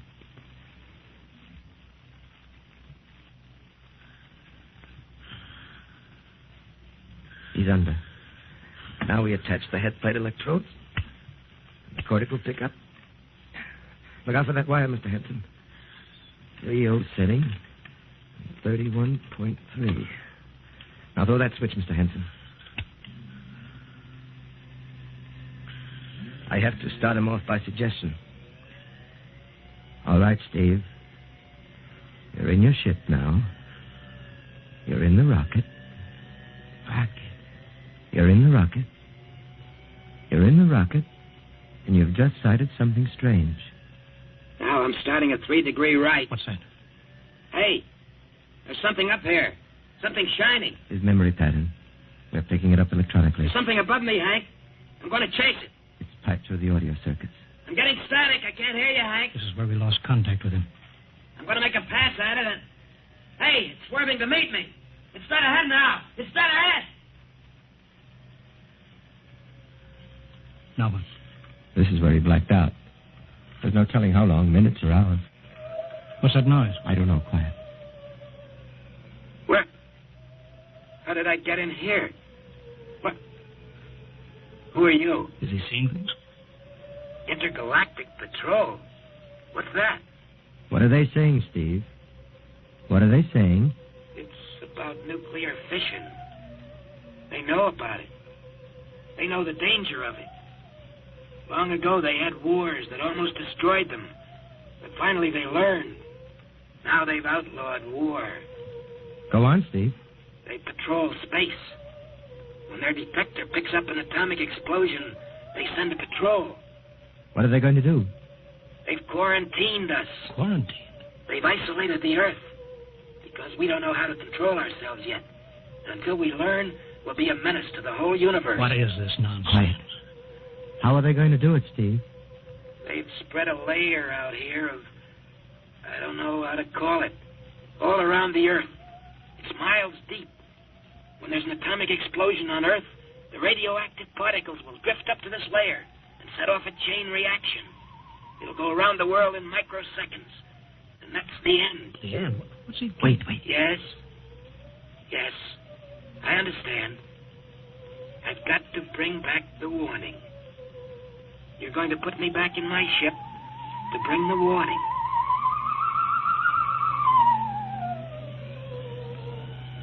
Now what? Blacked out again. I guess that's all. What does all that mean? It's what he remembers. You don't think that really happened? No. Narcopsychometry circuits produce what he remembers. It just means that Steve believes this happened. I don't like to see this. I've seen too many top pilots snap. Steve is the best I've known. How bad do you think he is? Frankly, outside of the presence of this well-organized hallucination, there's no sign of unbalance. May not be too serious. If he had a more plausible story, I'd be inclined to believe him. Warning. Hank. It's all right, boy. Did you hear it, Hank? You understand? Sure. We've been quarantined. Let me give you something to make you sleep, Steve. Don't you understand? They fixed it so that if we set off one more nuclear explosion, that'll be it. Of course. Don't roll your sleeve down. You don't believe me. Now, take it easy, Steve. It's a test tonight. They're setting off the CR bomb. Hank, what time is it? 11:20. Well, it's scheduled for midnight. Hank, we got to stop that bomb. Steve, let Donaldson give you the hypo. Hank, you've got to believe me. I saw them. I got the warning. If we touch off that bomb tonight, it'll be the biggest galactic 4th of July of all time. The whole Earth will go up like a Roman candle. April 10th, 1965, the end. Now, look, Steve, you better calm down. Don't you want to see Mary and the baby? You've got a new son, remember? Yeah, that's just it, Hank. I want to see my son. I want him to live. If that bomb goes off, Hank, we've got to stop them. Mr. Hanson, I think we'd better get over to the base hospital. Hank, you've got to believe me. Sure, Steve. Maybe there is something to it. Look, it's out of your hands. I'll put it in a report and shove it into Washington in the morning. In the morning? There isn't going to be any morning, Hank. Don't you understand? You've got to call Washington now. Get the head of the Security Commission and postpone that test. Now, you know I can't do that, Steve. My neck would be out a mile. Besides, this is 1965, not 45. 20 countries have atomic bombs now. What's the use of stopping just this one? The rest will keep right on popping them. Well, then we'll have to call an international conference. Can't you understand, Hank? The first one that goes off finishes us. It's the end. They've given us the quarantine warning. Steve, I think you'd better go with us to the base hospital. Look, Steve, we can call up for a detail if we have to. All right. I'll go with you.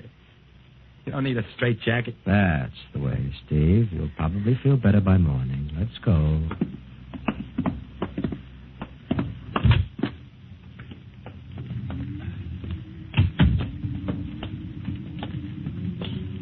Well, Steve, tomorrow I'll drive you over to the hospital to see Mary and the kid. Sure. Look at the ship under the floodlights. Pretty, huh? You'll be flying her again soon, don't you worry. Yeah, I guess so. What you doing out in the line? They fuel her? Yeah, we got Clausewitz coming in tomorrow from Denver for another test. Figure we give you a day off. That's good. That's... Why? Steve! Steve, come back! Come on, Donaldson. Steve! Steve, wait! He's heading for the rocket. Look, there he goes up. That crazy fool. We can't get at him now. That covers armor glass. He's waving. Yeah, towards control. It's the radio. He means the radio. Come on. I should have gotten help. Oh, the radio still looks up here. Hello. Hello, Steve. Listen to me, Hank. You gotta call Washington now. Come out of that rocket, Steve. I'll call my men. Don't try anything, Hank. They've refueled the rocket for tomorrow. Take it easy, Steve. Listen, you know what'll happen when I fire the rocket tubes down here? Steve, don't. It'll burn out every building for 5 miles. All of us in one big blast. Steve, what do you want? You've got to stop that bomb. You got to call Washington right now. They won't believe me. You make that call or I cut in the rocket. Now, I mean it, Hank. Now, hook my screen to yours in parallel. I want to see exactly what you're doing. All right. Just don't fire those rockets. Get going, Hank. You got 12 minutes to make that call and stop that bomb. All right, I'm making the parallel hookup right now. Donaldson, you think he'll really blast? I don't know. Up to now, I'd almost say he was normal, but now he's liable to do anything, Hanson. Steve, there, you getting it on your screen? Yeah. Now, put that call through. All right. Operator. Visit screen to Washington. The visit screen circuits are busy, sir. If you'll try again in half an hour. This is Security Commission priority. Break in, get me a line. Yes, sir. Just a moment, please. 10 minutes, Hank. Listen, Steve, I'm trying. We're ready to take your call, sir. Washington, Security Commission 3. This is urgent. I want Undersecretary Herbert Ames. Washington 3. 1 moment, please. Hurry, will you? 1 moment, please. What time is it, Donaldson? 11:51. Do you think he'll fire those rockets? He might. Washington? Visit screen 3. Mr. Herbert Ames, please. That is a coded exchange. I cannot accept your call without clearance. Get it through, Hank. Listen, Washington, put it through. This is Mr. Hanson at San Marco Air Base. This is a priority call. I'm coded. 1 moment, please. I will check your code number. Get that through, Hank, and that bomb goes off at 12. Will you be reasonable, Steve? Your call has cleared, San Marco. Washington, visit screen 3. Herbert Ames, please. Security Commission Ames. Listen, Ames. Hello, Hank. Ames, you got to get me to the chief. Are you kidding? He's at the test control room. Yes, I know, but get him for me. What's up? You look lousy. Or is it a bad circuit? There's no time. I've got to get him before the test. It's about the CR bomb. I can't take that responsibility. Get that through, Hank, or I blast. Hey, what's going on there? Ames, my project has a high enough rating. This is a priority A call. What? Well, okay, it's your neck. I'll try to get him for you. He's in the control room, so you'll have to switch off your screen and speaker and go on earphones. Too much going on in there. Security ruling. You hear that, Steve? I've got to cut the incoming screen. All right, but don't try anything. 8 minutes, Hank. Hello. What? You got him, Hank? Yes. This is Hanson at San Marco. No, sir. Priority A request to cancel the bomb test. No, I'm serious. This is deadly serious. We sent the X2 JTR up today to the outer limit. We uncovered evidence. Yes, on the automatic instruments. What's that? No, possible chain reaction. No, I can't tell you the whole story. There isn't time here. Yes, I'll bring the readings into Washington in the morning. You've got to postpone the test till you see them. Look, I've worked on contracts for the Commission for 10 years. Yes, I have complete confidence in my information. You can record that. All right, I'll call you back immediately. Bye. Hank? He's agreed to cancel, Steve. The bomb won't go off. All right, boy. You can come down out of that ship.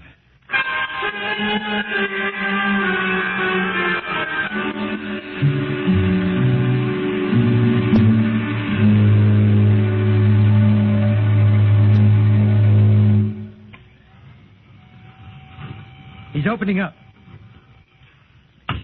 Here he comes. All right, Steve. Come on down. Sure, Hank. Just a second.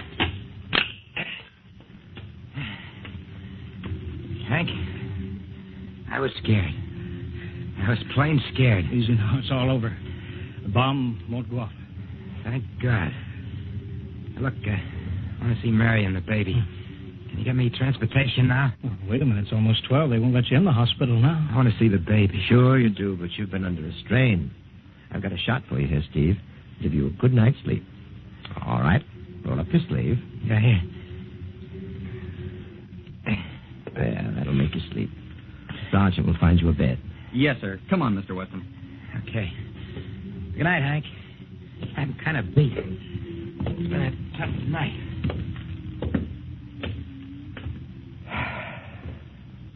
It sure has. I thought for a minute he was going to blast those rockets and send us all to Kingdom Come. Yeah. Quite a stunt getting the Ray-bomb test called off.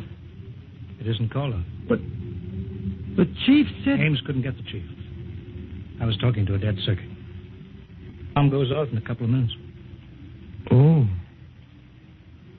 Poor Steve. He was one of the best. He was the best. 1 in 10 million. Some story of this, poor guy. For a while, he almost had me believing that quarantine. That's a very common delusion. End of the world. Yeah, I suppose so. It's a nice night. Never saw the stars so bright. We better be getting in. That wind is cold. Well, the bomb goes off in 30 seconds. Poor Steve. You know, Hanson, there's just one thing. Yeah? It's outside my field, but I'm curious. How did he keep that ship in the air for 10 hours with only 10 minutes fuel?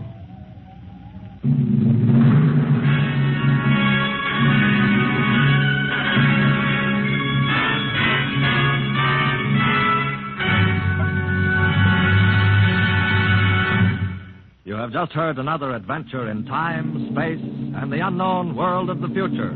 The world of Dimension X.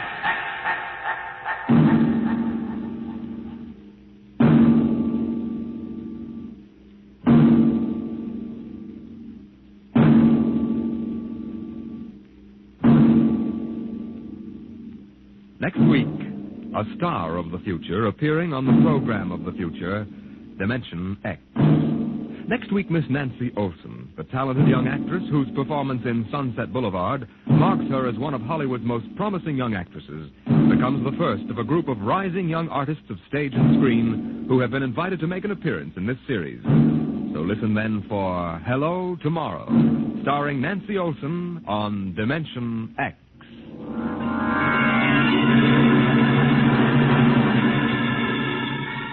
Tonight, Dimensionx has transcribed The Outer Limits, written by Graham Dorr and adapted for radio by Ernest Kenoy. Featured in the cast were Wendell Holmes as Hanson, Joseph Julian as Steve, and Joe DeSantis as Donaldson. Your host was Norman Rose. Music by Albert Berman, engineer Bill Chambers. Dimensionx is produced by Van Woodward and directed by Edward King.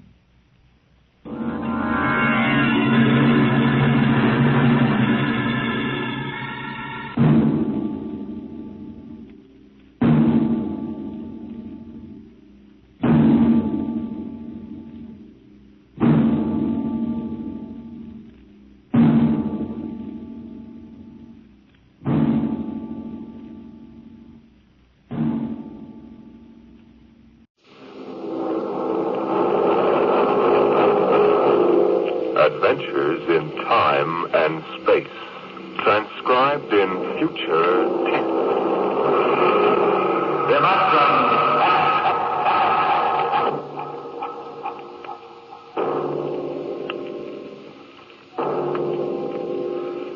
The National Broadcasting Company, in cooperation with Street and Smith, publishers of astounding science fiction, bring you Dimensionx.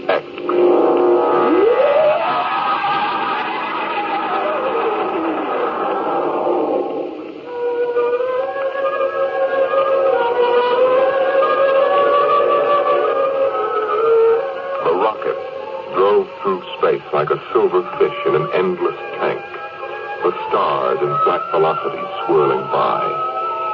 Inside her case, tiny, finite specks of humanity controlled the tremendous power that impelled her so relentlessly toward the other galaxies. Who were these men? What mad, fantastic need and desires had caused them to abandon Mother Earth and venture to the ends of the universe? Captain Hollis. What is it, Stone? Magnetic storm, dead ahead, sir. And the aperture? About a 100-mile gap between elements, sir, but shifting rapidly. Switch on the radar screen. Let's have a look. Yes, sir. There are asteroids in it, Captain. I see that.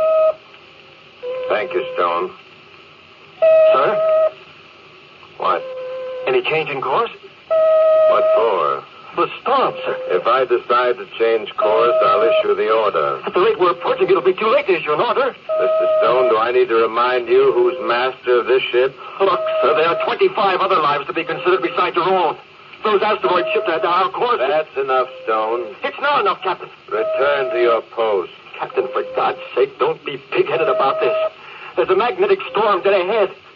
Are you going to risk the lives of all of us just so you can hang your hat on some lousy interplanetary record? We know this means a lot to you. Sure, you can be fleet admiral if you beat those Asiatic ships to Venus. That's fine, but we value our lives. I happen to value my life just as much as any man aboard this craft, Mr. Stone. But I wasn't brought up to be a lily-livered dare-nothing. Now get back to your post, or I'll have you court-martialed. Well, Mr. Stone? Okay. Okay what, Mr. Stone? Okay, sir. Impudent young pig. Maybe he's right, Lewis. Well, you stick to being ship's doctor. You're good at that. I'll navigate this fish. Really, Captain. Only I'd hate to pile up on some little asteroid, especially when a simple thing like changing course. Simple thing? Do you know what a change in course would mean? The slightest deflection would throw us 1,000,000 miles off at this speed. It'd take days to get back on the vector. By that time, one of the Asiatic ships would have landed on Venus and claimed the whole blasted planet. We're in a race, Charles. Well, suppose they did claim Venus. There's nothing but rocks and jungle anyway. It isn't that. It's the idea of someone beating us. You know, Lewis, I always get a little bit jittery when men are willing to die for symbols. You're a cynic. Maybe. Get Mollis. Get Mollis. Hollis, what is it, Lester? Captain, the radar tracking shows a foreign object dead ahead. What? Check your screen, sir. Good Lord, the whole blasted storm has shifted dead on. Engine room. Mission chamber. Fire up your starboard cyclotron. Aye, sir. You can't make it in time, Lewis. Listen to that radar bounce. Shut up. Now hear this. Now hear this. Condition red. Fasten your spacesuits. Forward cyclotron at capacity. Open the fission chamber. Emergency blast. Aye, sir. It's it off. You think we'll make it? We've got to make it. Suppose one of those asteroids decides to shift. Will you shut up? It doesn't sound good, Lewis. Another 5 seconds. 4, 3, 2. Lewis, the meteorite. Good God. Look out!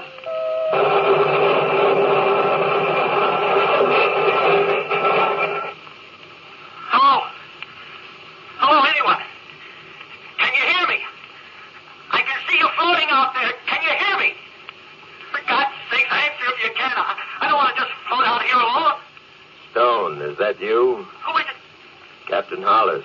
What happened? We struck an asteroid. Ship blew up. Is anybody else alive? I don't know. I can see some spacesuits floating in space not far from me, but I don't know if they're alive. Maybe they just don't hear us. Their radios are working, they do. Hello? Hello, somebody? Doc, is that you? Lewis? Yes, Thank God. Anybody else alive? Stone. Hello, Doctor. Oh. Are you all right? Okay so far. That's 3 of us, anyway. Lewis, Yes? we seem to be moving away from each other. That's right. I can hardly see you now. It's the momentum. We're all thrown in different directions. Since there's no friction, we'll pick up speed. Isn't there some way we could stick together at least? I'm afraid not. If there's no friction, then there's nothing to stop us. That's right, Stone. But then we'll just keep falling. Maybe forever. Not forever. You'll fall until you get into one of the gravitational fields of some planet. After that, you'll fall toward the planet. Mother in heaven, what a way to die. Nobody's going to die. Those Asiatic ships will be along this way. We can radio to them when they get in range. Aren't you forgetting something, Lewis? What's that? The commanders of those other ships may not be quite so willing to run through a magnetic storm. They may have altered course. If they have, they won't come within 1,000,000 miles of us. We'll have to take our chances on that. It's a long way down. A long, long way down. Let's have no talk of that kind, Stone. I don't want to die. Stone, I said can it. Can it yourself. What? You heard me. This is a mutiny of one. Don't try to poke your rank on me now, mister. You'll be 10,000 miles away in another hour. So help me, I'll have you court-martialed when we're picked up. Let's not kid ourselves. Nobody's going to be picked up. I've got a few things to get off my chest before we lose contact with each other. Don't let it drop. Let him talk. Thanks. Your ship was a bad ship, and you were a bad captain. I hope you break when you hit the moon. Thanks for the goodwill, Stone. That isn't all. I believe there are different kinds of deaths, Captain. Just as there are different kinds of lives. Yours should be pretty interesting because you've been dead for years. Stone! Let him. When was the last time you had an honest human feeling, Captain? I'll bet you don't even remember when. I don't think you're capable of any kind of strong feeling. Do you have a wife, Captain? I'll bet she won't miss you one bit. Children? I have a son, little boy. Maybe he'll grow up to be a hero like his daddy. A tin hero with a piece of stone where other men have hearts. Are you quite finished? I've said it. Well, so long, Doc. So long. I'm headed for the sun. Somehow I don't like the idea of falling into the sun. I'm going to take a quicker way out. No, Stone, don't be a fool. I'm going to smash the faceplate on my helmet and let the oxygen escape. Stone, don't do it. We're going to be rescued. Stone. See you all in some other universe? God have mercy. He was headed for the sun. I can barely see him now. Looks like Mercury for me. How about you, Louis? I'm headed for Earth. Funny, isn't it? That I should be going back to Mother Earth this way. I'm nothing but a human meteor, Charles. When I hit the Earth's atmosphere, I'll burn like a match.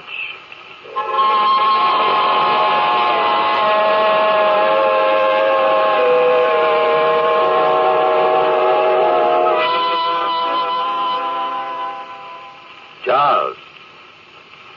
Charles, can you still hear me? I can hear you. It's getting fainter now. We must be several thousand miles apart. We should be able to talk for another 20 minutes or so at the speed we're falling away from each other. What are you thinking about, Louis? I was thinking about Stone. What he said. Don't let it get you. You know, in a way, he was right. He was insane. The shock knocked him off balance. No. Each of us dies in a different way. Each of us has his own life to look back on. Huh? What's that? I don't know. It sounds like Lester.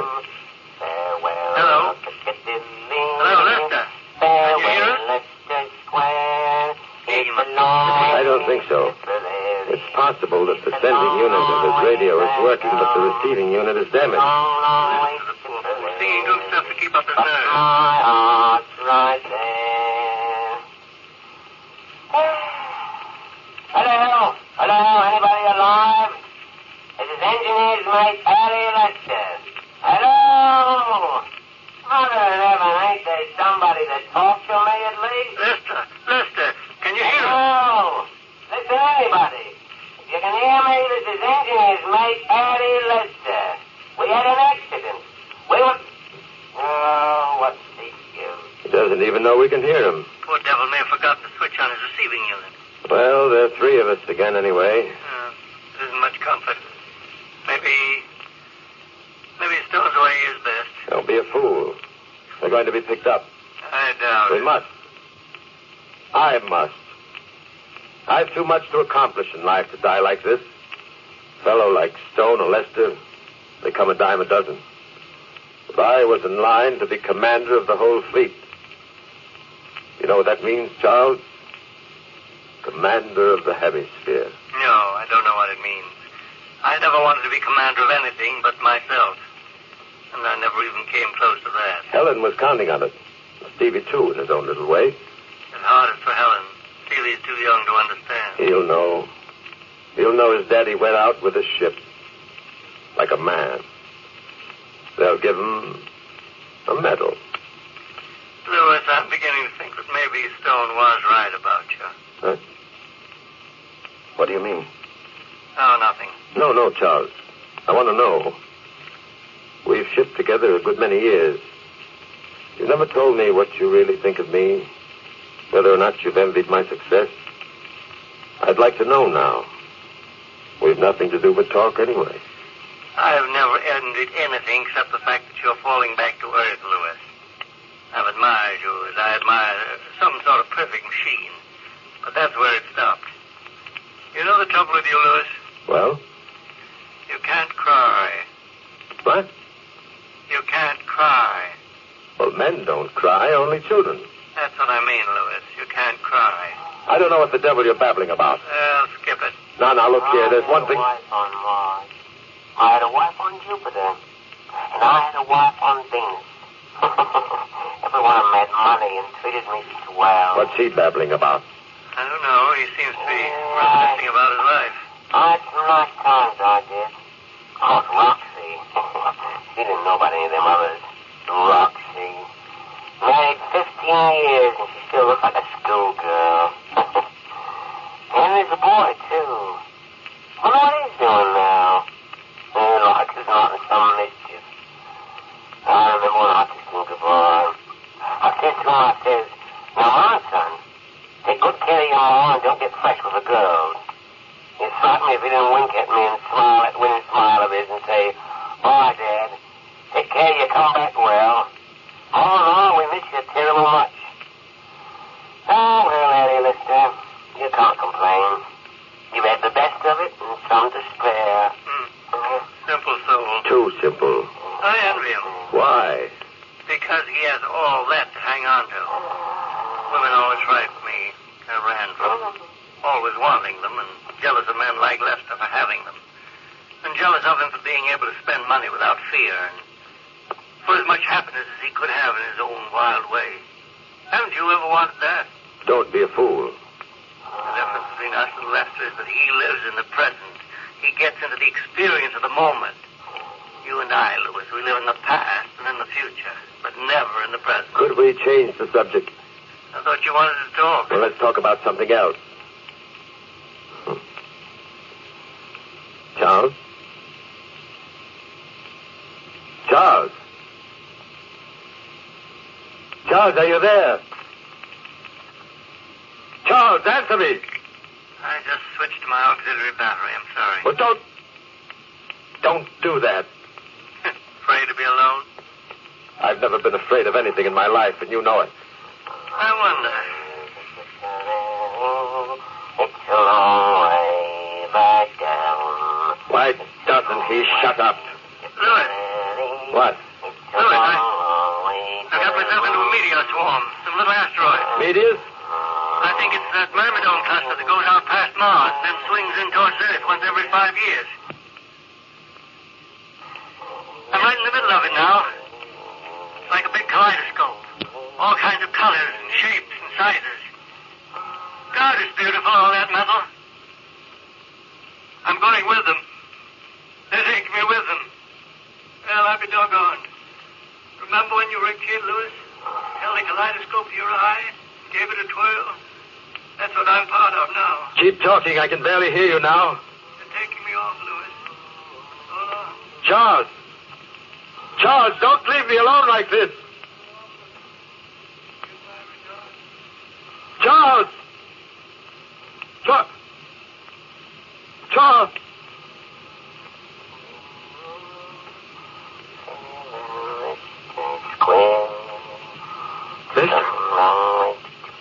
Lester! Lester, can you hear me? Oh, it's all good times. I got drunk once and gambled away $1,000. Why don't you shut up? And there was a time Roxy and I made love on the sand down at Old Gate Bridge. It's all over, Lester. It's just as if it never happened. And Annie, you've no regrets, really. What good does it do you, you fool? When the thing's over, it's not good anymore. You're no better off than me. Look at what I've accomplished. Roxy. You floating there languishing over some skinny, misbegotten slut of a wife. My wife is beautiful. Understand? Beautiful. Like marble. Like chiseled marble. You'll find herself another man. She'll have some more good times. No, she won't. She'll be faithful to my memory.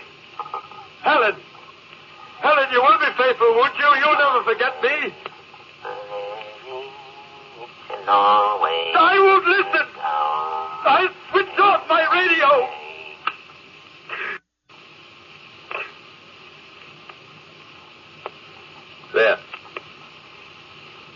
There, that's better. You're alone now, Captain Hollis. Alone with yourself and your thoughts and your memories. Going back to Earth like a human rocket and remembering.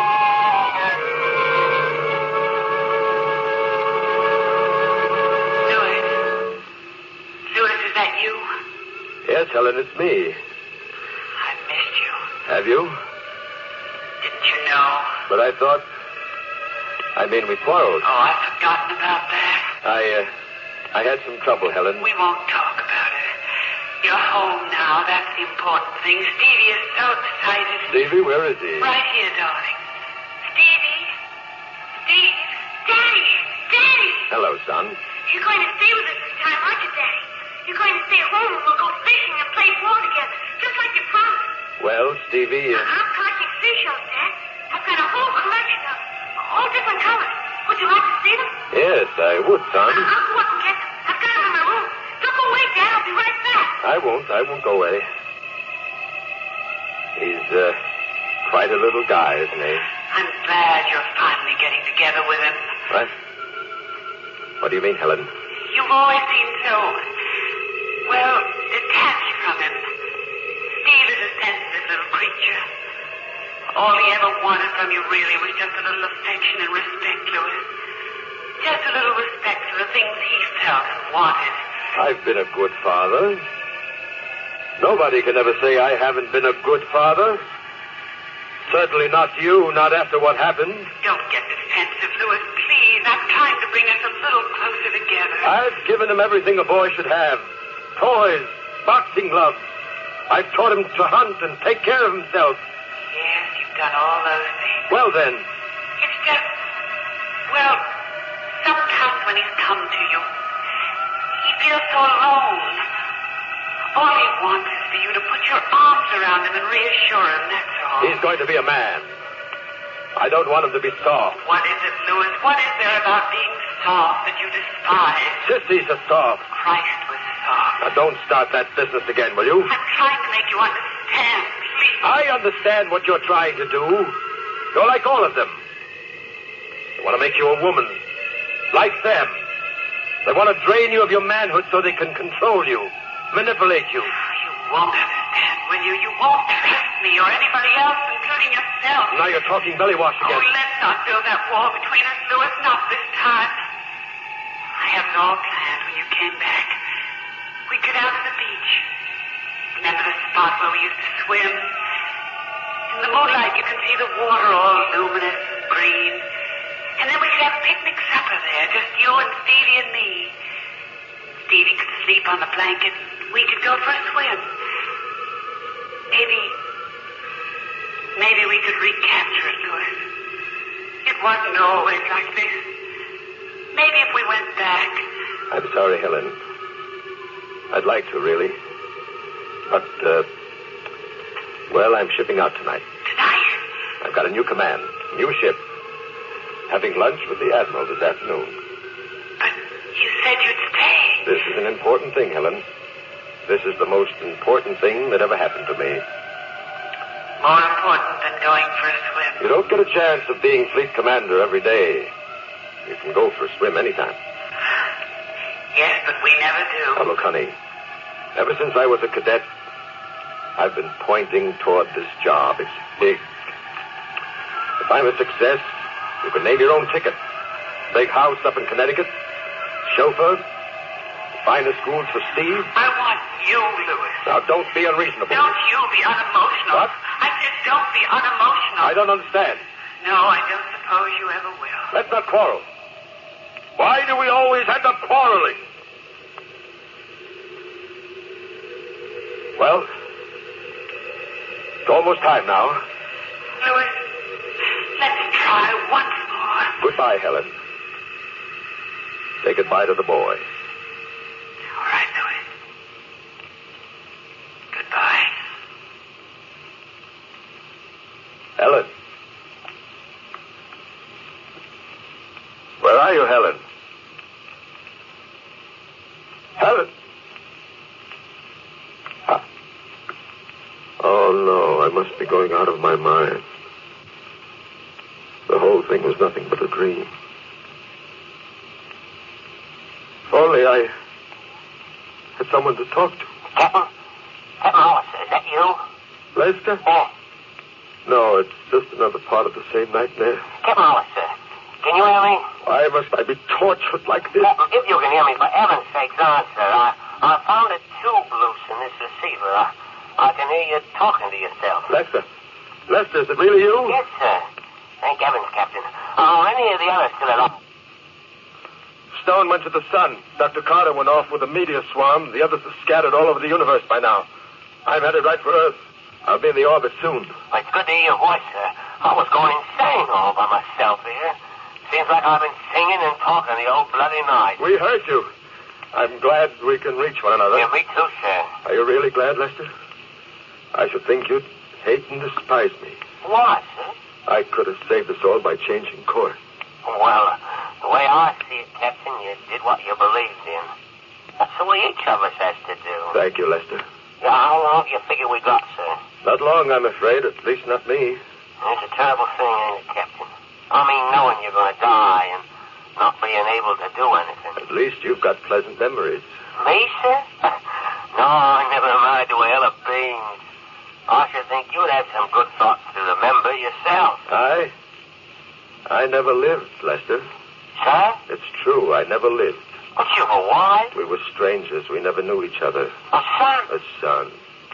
Lester, would you believe it if I told you I'd never put my arms around the boy and let him know how much I loved him? Oh, it's hard to believe, sir. It's true. It's odd to you talking like this, Captain. I always envied you, your position.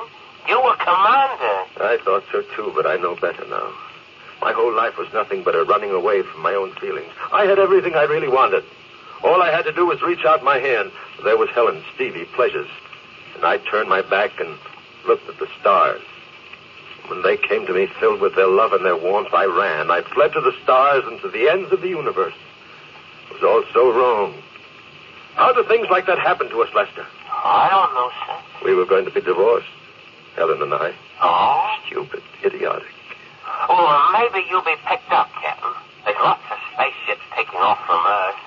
Maybe one of them will reach you before you hit the atmosphere. If I dared to hope. We aren't that lucky, Lester. Not many get a second chance. Well, keep I hoping. can see you now, Lester. Mother Earth, big and green and rich. Won't be more than a few minutes at this rate. Oh, if there was something. Captain, you still there? Yes, I can feel the friction starting now. I'll burn in a minute. I'll be scattered like ashes all across the land. Funny, that's a useful act, isn't it? To help other things grow? Oh, now don't talk like that, Captain. I'm sorry, Lester. You're a good man. I hope they rescue you. Well, I believe you're a good man, Captain. Maybe, Lester. Maybe I am, after all. Oh, you just got a bit twisted, Tommy, that's all. It wasn't your fault. No, it wasn't my blame. Funny. Sir? I feel a sense of calm now. Almost relief. Did you ever get out of a cold shower and feel like a new man? Clean and ready for breakfast and a new day? I have a feeling like that. It's a beautiful old Earth, Lester. Good to go home. I wonder if anyone will see me. Captain! Oh.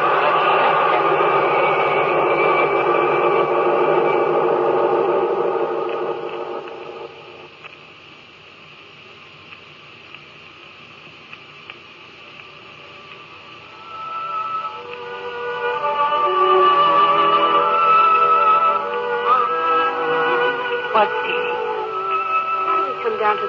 tonight? I don't know. I just wanted to see the ocean and the stars. Are you cold? No. Mom? Yes, darling. When's Dad coming back? I don't know, Steve. I don't know. Mom? What's the matter between you and Dad? Matter? Oh, nothing you'd understand. Don't you love each other? I suppose in a way we do. It used to be quite different. Long ago, when you were a tiny, tiny baby, your father and I used to come down here and swim at night. I was the first girl he ever loved. And then somehow, something happened. He got frightened or something, and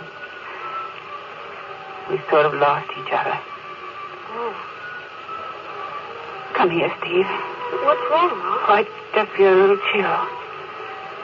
Perhaps we'd better be getting back. It's almost your bedtime. Okay, Mom. Mom! Look up there! A falling star! Yes, I see it. It fell right this way. Did you see it, Mom? A falling star! Make a wish, son. Make a wish.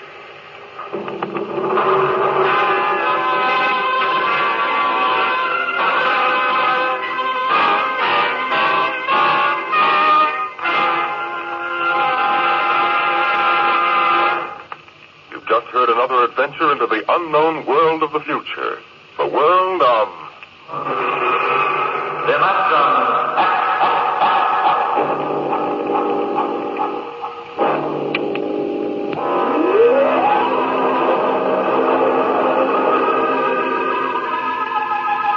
Dimensionx is presented transcribed each week by the National Broadcasting Company in cooperation with Street & Smith, publishers of the magazine Astounding Science Fiction. Today, Dimensionx has presented Kaleidoscope, written for radio by George Lefferts from the story by Ray Bradbury.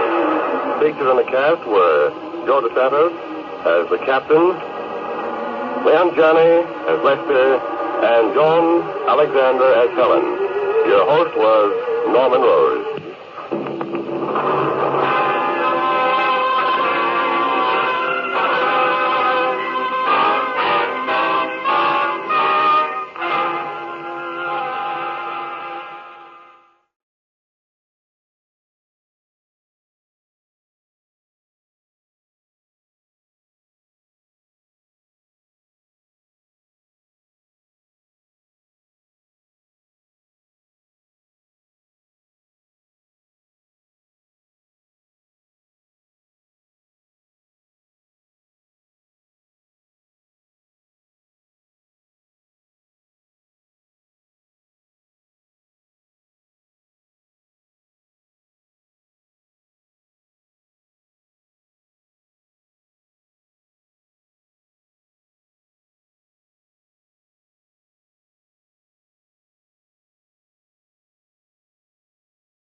Adventures in Time and Space, transcribed in future tense.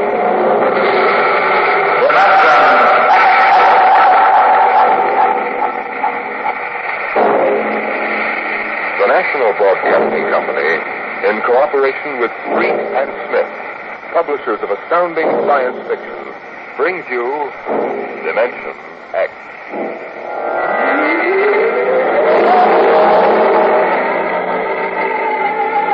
On a high hill in Samoa, there is a grave inscribed on the marker of these words: Under the wide and starry sky, dig my grave and let me lie. Gladly did I live and gladly die, and I lay me down with a will. This be the verse you graved for me. Here he lies where he longed to be. Home is the sailor home from the sea, and the hunter home from the hills. These lines appear another place, scrawled on a shipping tag from a compressed air container and pinned to the ground with a knife.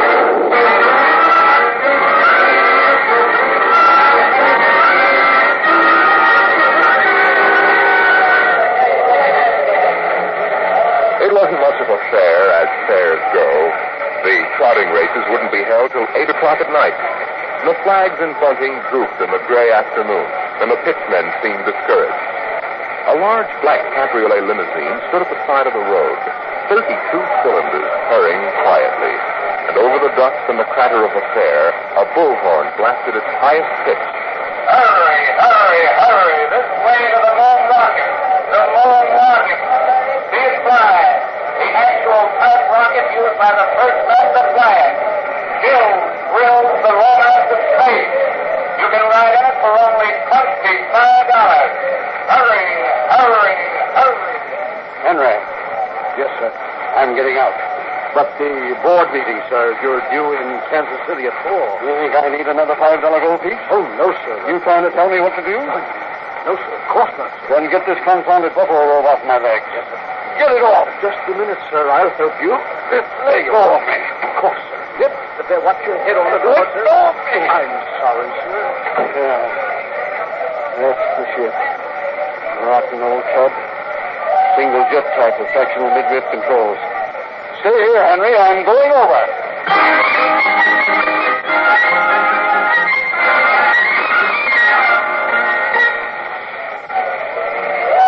The moon rocket. 50 cents to come aboard. Flight leaving in 30 minutes. Hurry, hurry, hurry. Hey, Charlie. You got that feed tube patched? I welded it. Good for maybe an hour. Oh, what a crowd. I wouldn't risk a nickel to see the sun blow up. Oh, Captain. Excuse me, Captain. Yeah? Oh, yes, sir. 50 cents to inspect the rocket. One? Would you take a passenger this trip? You mean you want to go up? It's $25. That's right. Yes, sir, right away. Charlie, take the pitch. Oh, okay. Step this way, sir. Look out for the feed lines there. Yes, I see them. Step right into the office. Hey, Doc, passenger for checkup. Okay, Jack. Is this necessary? Regulation. Take off your coat, open your shirt, roll up your right sleeve. How things, Mac? Slow. We're not drawing as much as the coot test. Yeah, we'll pick up tonight with the trotters. Well, I'm ready, Doctor. All right. Your arm. All right. Breathe in. Out. Breathe. Breathe. Breathe.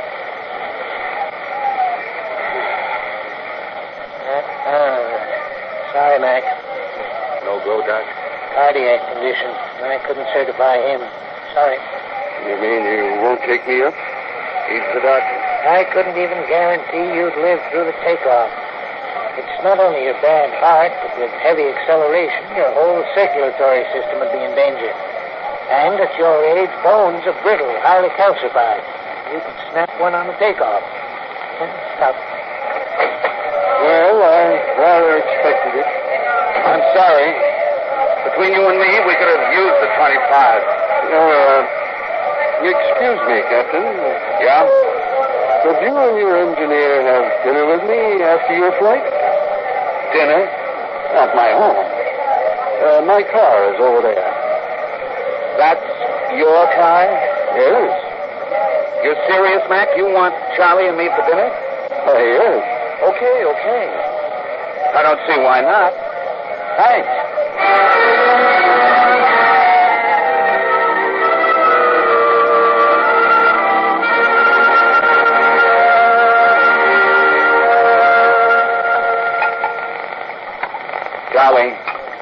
Charlie, you had enough.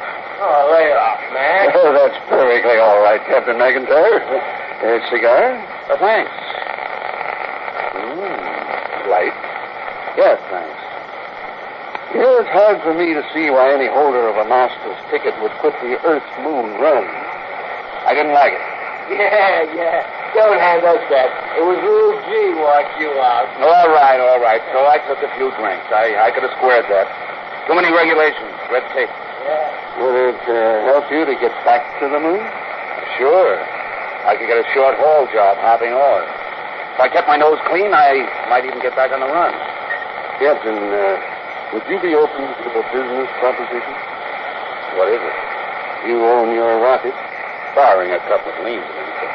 I want to charter that to take me to the moon. What? You hear what he said, Mac? He wants us to fly that old heap to the moon. Oh, no, can't do it. The old boat's worn out. We don't even use standard fuel, just gasoline and liquid air. Why don't you bribe a couple of company medics? It's been done before. I know, but not for me. I'm D.D. Harriman. Harriman? Why, you own the company. I own a large percentage of the company, but the other directors won't permit me to jeopardize the franchise. Can you tie that, Mac? A guy with half the money in the world, and he's up the creek. Shut up, Charlie. He's right. Well, Captain, it's against the law. I'd make it worth your while. Sure he would, Mac. D.D. Harriman. He'd make it worth our while. Mac, in the city. Why do you want to go to the moon so bad, Mr. Harriman? It's the one thing I've really wanted to do all my life. I'm maybe 50 years older than you are. When I was a kid, nobody believed we'd really reach the moon. You've seen rockets all your lives, but when I was a boy, they laughed at the idea. But I believed. I wanted the moon made. I used to stand in the backyard and stare.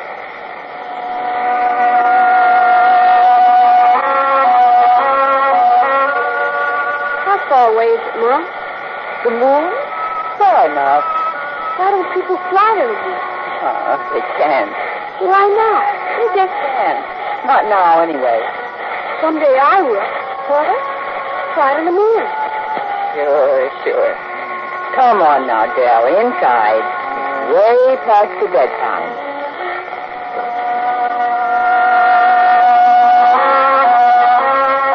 I wanted to go to college. Engineering. Then the University of Chicago. Then Yerkes Observatory. That's what I wanted. But I didn't get it. You see, Dell, Dad and I wanted you to go to college. We planned it. We saved for it. But with your dad gone and the girls growing up, I just can't manage it. The insurance won't cover us, and it's getting harder to make ends meet. You've been a good boy, Dell, and worked hard to make out. You'll understand.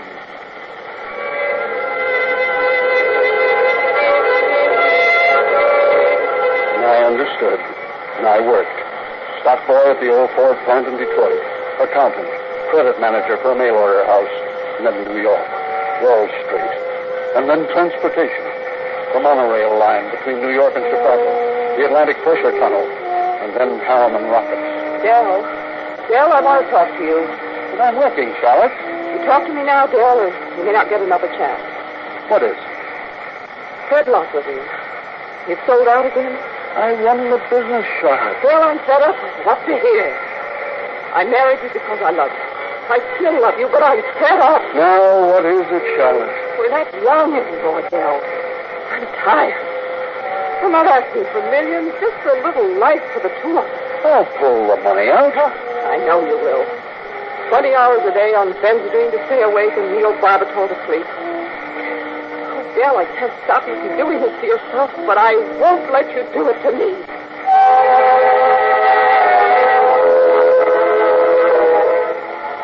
I didn't know about the divorce for a month. I lost the papers under a stack of blueprints and stock prospectus. Here's the news flash, Dell. Strato rocket reaches Paris. We've got the franchise lined up. The House Committee is solid. The Federal Rocket Commission is okay. The next step is the moon, Fred. Sure. Look, Del, if we cut the freight rate on the tunnel, we could... I'm serious, Fred. The next step is the moon. Del, you've been riding that joke for years. It's no joke, Fred. I've signed a $4 million research contract with National Fission Corporation and guaranteed the next 2 years' output of the Brookhaven Atomic Energy Institute. Del, you couldn't. That's every liquid asset we have. You can't do that on your own initiative. I have, and the board will back me up. Fred, we're going to the moon.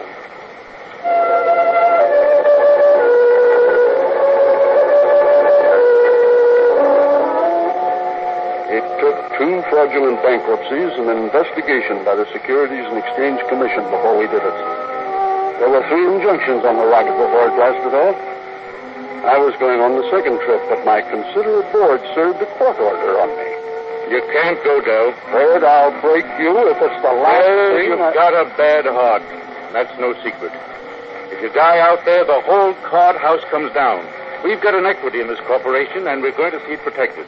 You've sucked us in on this wild scheme, and now that it's paid off, you're going to sit right down here on Earth and see that the dividends come out on time. You're not going to the moon, Del. Forget it.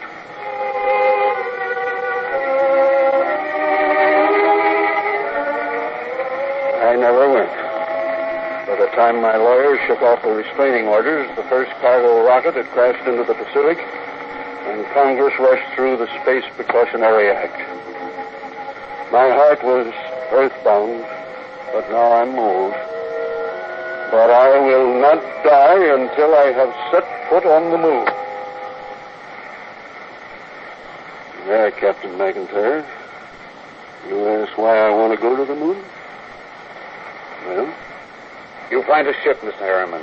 I'll drive her. You'll get to the moon.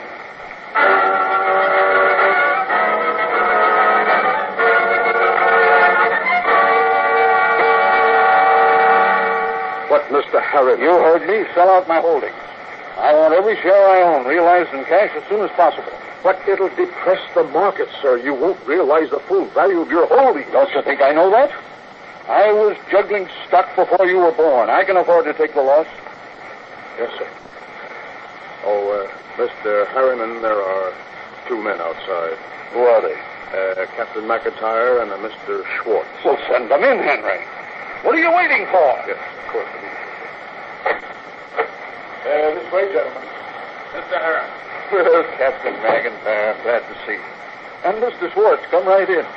You weren't kidding about that job for us, were you? Certainly not. You're not backing out on me, are you? No, we need the job. Yeah. Our ship is lying in the middle of the Osage River with her jet split open like a herring. You weren't hurt, were you? Sprains and bruises, that's all. We jumped. I caught a catfish with my bare teeth. It's all right. Then we can get down to business. I'll have contracts drawn up for you. You two will have to buy me a ship. I can't do it openly. My dear board of directors will find out and slap a court order on me. But we can't get credit. Don't worry. I'll supply the cash in advance. Pick some ship that can be fitted for the jump. A straddle yacht. Move to a piece of desert. I'll find us there and buy it. You mean fit her out there? Yes, we'll install extra fuel tanks, change the injectors and timers for space flight. Spend all the money you want. I'll see that you get it.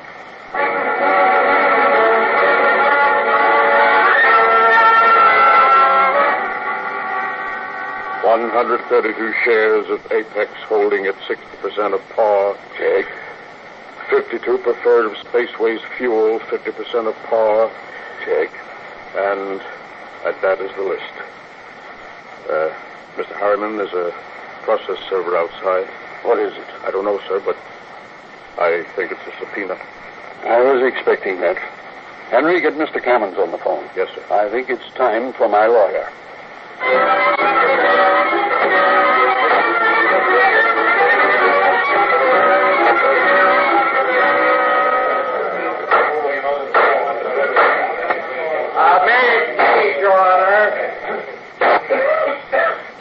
Counsel representing Mr. Harriman's relatives contend that his behavior for the past few weeks gives clear indication that a mind brilliant in the world of finance has become senile. They petition you to declare him incompetent and to assign a conservator to protect his financial interests and those of his heirs.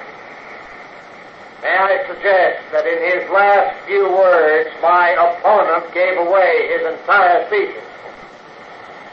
It is evident that the petitioners believe that my client should conduct his affairs in such a way as to ensure that his nephews, nieces, and their issue will be supported in unearned luxury the rest of their lives. Like vultures, they descend on it. Now, while it is true that he has sold his holdings, is it strange that an elderly man should wish to retire? We pray this court will confirm my client in his right to do what he likes with his own. Deny this petition and send these meddlers about their business.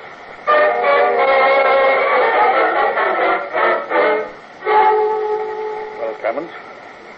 He reserved judgment till tomorrow. Which way is the cat going to jump? Well, Judge Embry is a strange one, Dal. He assured me he has a high regard for personal liberty and then added that any action he took would be in your interest. But he did say that men do become senile and must be protected. Senile? He might rule against me. Yes, Dale. He might.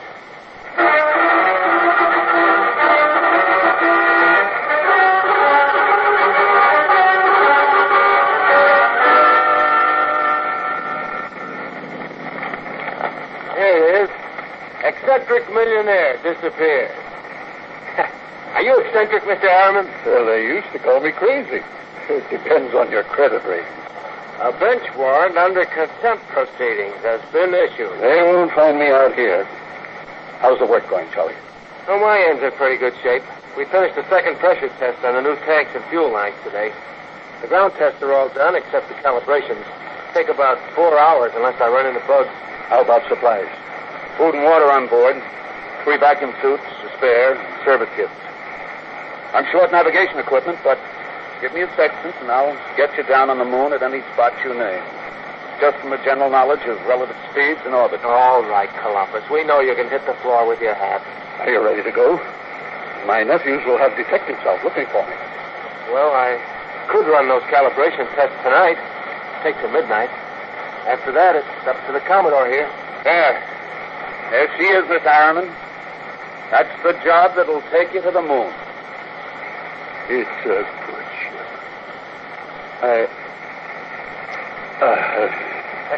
Mac, stop the car. Charlie's out. Look at it. Where's his medicine? His vest pocket. Break the flash. All right. Hold it under his nose. It's lousy. Yeah. Breathing easy. So come around, sir. Mac, we ain't gonna fix it. Why not? It's murder. He'll never stand up under the initial acceleration. Maybe not, but it's what he wants to do. Get that ship ready to fly.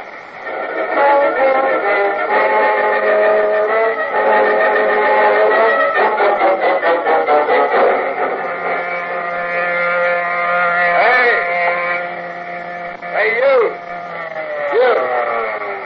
Hey, Dad.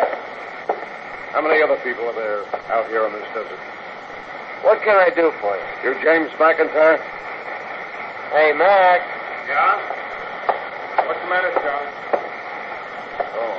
You McIntyre? Yeah? I'm the deputy federal marshal in this district. I got a warrant for your arrest. What charge? Conspiracy to violate the Space Precautionary Act. You, I suppose you're, Charles Schwartz, huh? Yeah. Well, I got one for you, too. Thanks. And a man named Harriman. Got a court order to put seals on your spaceship. We haven't got any spaceship. What are you doing, kidding me? What's that, a kitty car? Strato yacht. Oh, yeah? Well, if it seals on it, till the spaceship shows up. Now, come on, where's Harriman? In the shed. Over there. What shed are you talking? Oh, my knuckle. That's the one I broke playing football. I'm always hurting that finger. Charlie, we gotta hurry. Get Pop into the cabin and strap him into his hammock. Right. So long, Deputy. Oh, my nuts.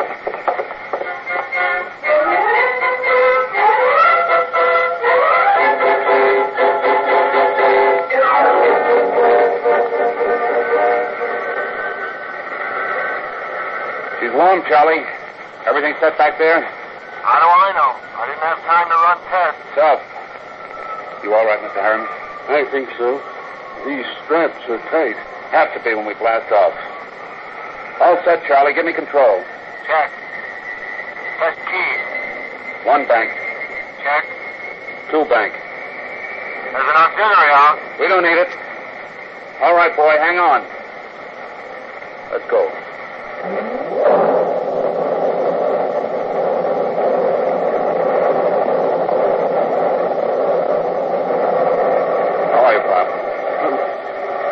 Fine.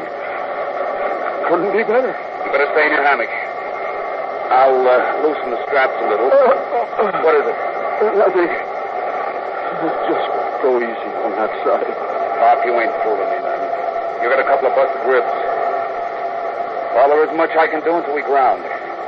You take a neobarbital and I'll wake you when we cut jets. No, I'll stay awake.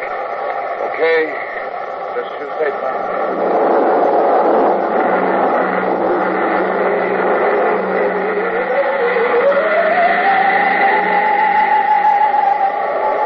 Automatic, Charlie. How the tube's holding up? Fine. Tight as a drum. She handles nice. How's Pop? Alive, but he's in bad shape. How bad? Cracked a couple of ribs in the takeoff. You'd better set it down awful easy if you want him alive. I'll make a full swing around the moon and ease her in on an approach curve. It'll go fine. If we've got enough fuel.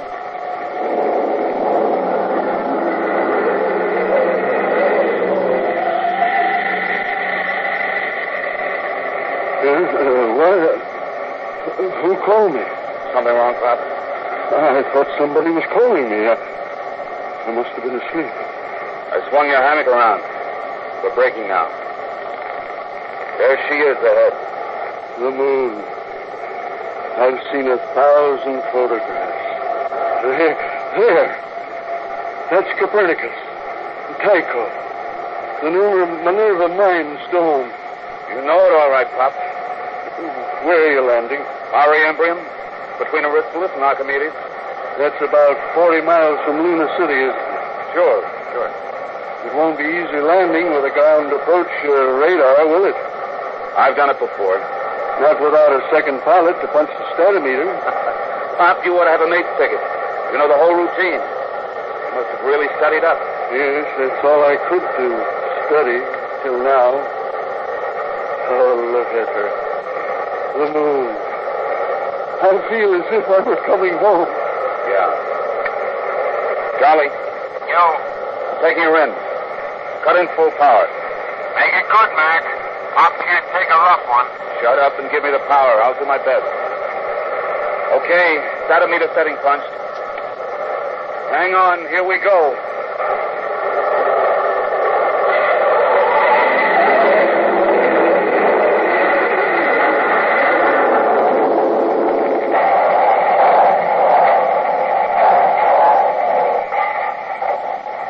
That was a lousy landing, Mac. Statometer drip. How's our passenger? Quiet. I'll look. I wouldn't make any bets. That landing stuff. Will you shut up? I did my best. It's a Pop. He's alive. Blood on his mouth. Trying to say something. Take it easy, Pop. We're down. Where? Take it easy. Vacuum suits. Where are they? Now, steady, Pop. Steady. You can't go out there yet. We've got to give us some first aid. Get me that suit. What do you think, Mac? Might as well get his suit out of the locker. Use the big one. He'll be more comfortable. Okay, Pop. Easy now. Hurry. Seal those zippers, Charlie. All right, now, take it easy. All right, the helmet. Ear diaphragm set? Check. Air valve? Set. Lift it on. Don't hit him. There. All right. Come on, Charlie. Let's get into our suits, and we'll carry him out the lock.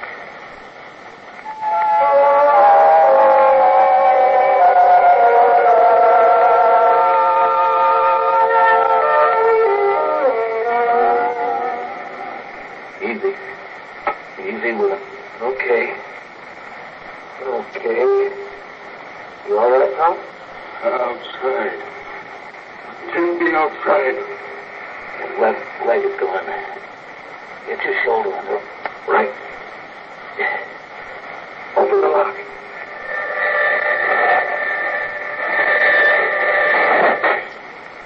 All right, Pulp. Come on. We're going out on the moon.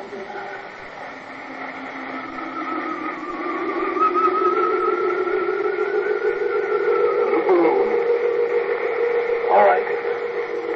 We're going to leave you out here to look around while we get ready for the hike to town. You all right? We have to break out air bottles and rig a stretcher. It's 40 miles into the dome. Charlie, tap something behind his head. Okay. Yeah. Comfortable, Tom? We'll be back soon.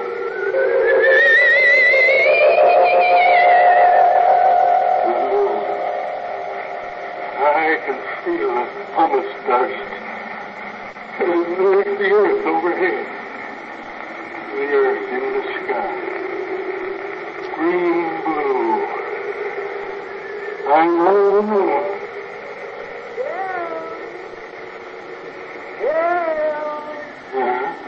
Sean?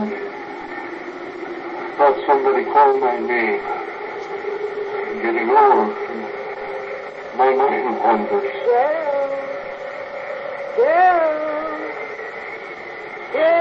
Charlie.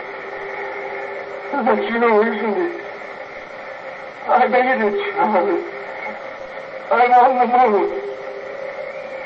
You didn't understand. You were afraid I wouldn't take care of myself. But I made it. I'm on the moon.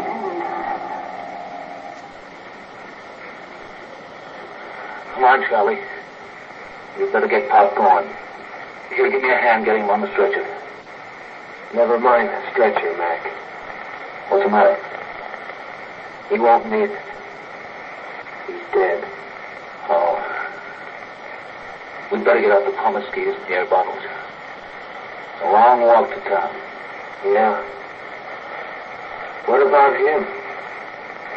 Looks as if he's resting, doesn't he? Propped up, looking out on the pumice. Well, he got to the moon. Come on. Let's start walking.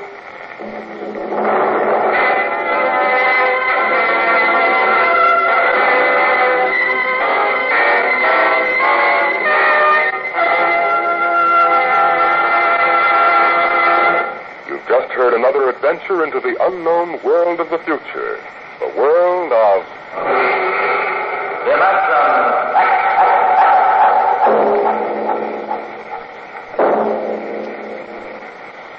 Imagine a planet, somewhere in the universe, where night comes only once in 1,000 years. The friendly darkness night brings to our own world, on this far-off planet, is a thing of terror, a breeder of panic and evil. Be with us next week as we bring you Isaac Asimov's Nightfall.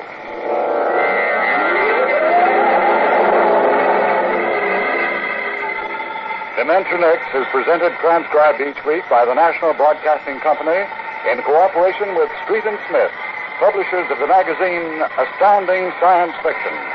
Today, dimensionx is presented Requiem, written for radio by Ernest Kenoy from the story by Robert Heinlein. Featured in the cast were Rod Hendrickson as Harriman, Bill Quinn as McIntyre, and Owen Jordan as Charlie.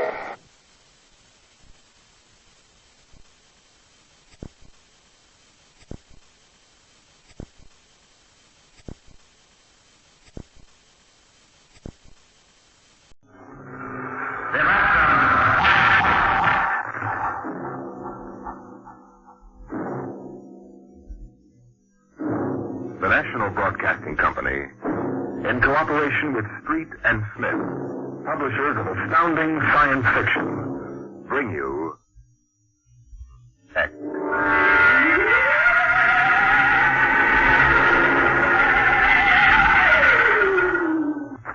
Ralph Waldo Emerson speculated, if the stars should appear one night in 1,000 years, how would man believe and adore and perceive for many generations the remembrance of the city of God?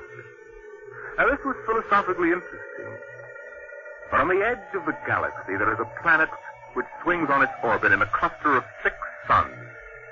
These suns hang in the sky above.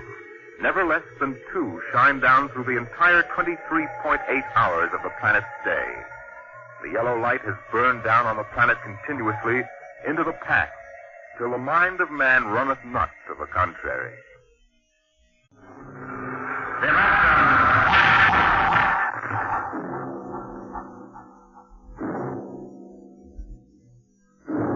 The National Broadcasting Company, in cooperation with Street and Smith, publishers of astounding science fiction, bring you X.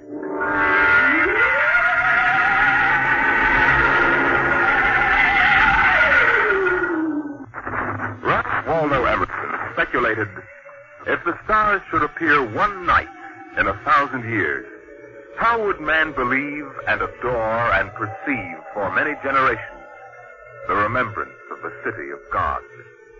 Now, this was philosophically interesting. But on the edge of the galaxy, there is a planet which swings on its orbit in a cluster of 6 suns. These suns hang in the sky above. Never less than 2 shine down through the entire 23.8 hours of the planet's day. The yellow light has burned down on the planet continuously into the past, till the mind of man runneth not to the contrary.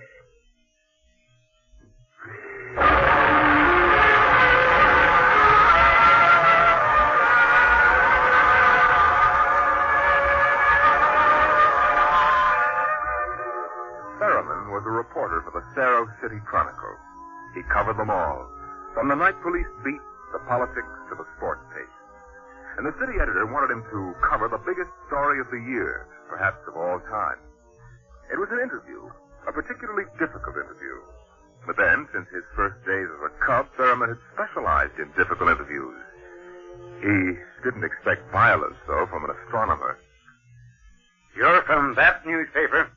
You've got a lot of gall coming here? Now, wait a minute, Dr. Aton. It's only a job. I've read your paper. You've been writing this observatory for 2 months now. You've attacked me personally. I have nothing to say to you. All right, look, this is your chance to get your side in the paper. I'll give it to you straight. 2 months ago, the observatory issued a press statement that the world was coming to an end. Now, that's the same story that the cult of revelations has been preaching. And when a scientist backs that up...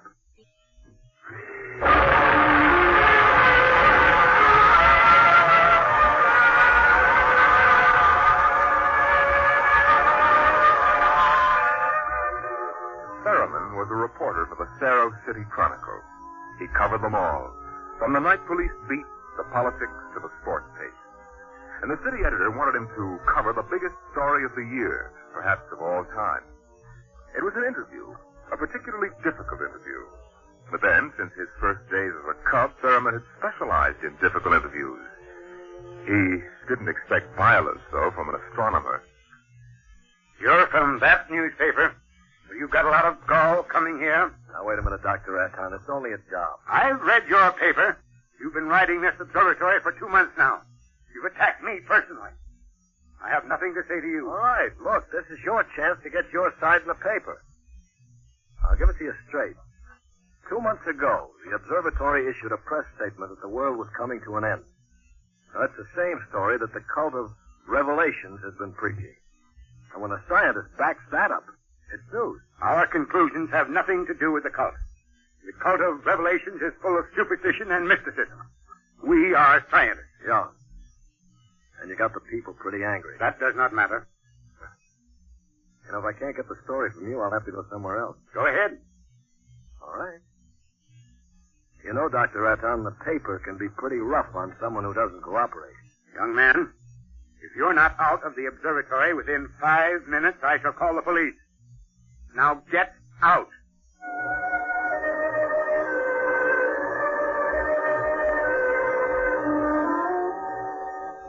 The reporter walks down the long hall from the observatory.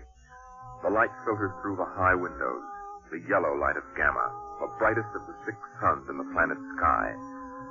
Beta is almost at zenith. Its red light floods the landscape to an unusual orange. The planet's sun Alpha is at the antipodes, and now as Gamma sinks below the horizon, the red dwarf sun, Beta, is alone, grimly alone. It's a short drive from the observatory to Cerro City, and the red light glares from the highway. The temple of the cult stands, hewn from the solid rock of the Dolomite Mountains, outside the city. And in the inner courtyard stands Sor, the priest of the cult. Woe to the unbelievers! Their souls will rot for the absence of light. Wait, Your Reverend, please. Tell me, Your Reverend, what will happen? What are you waiting for here? The day of the coming. Written in our doctrine of revelation, it came to pass that the sun, Beta, was alone in the sky. The world was shrunken and cold.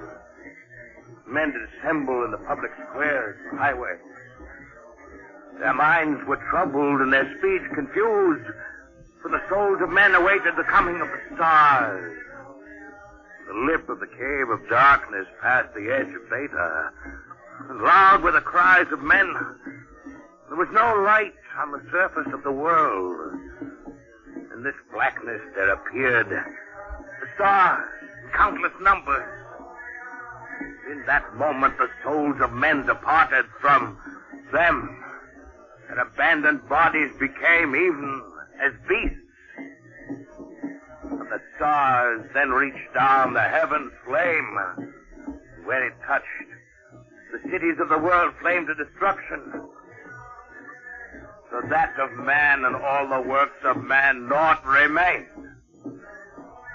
So it's written.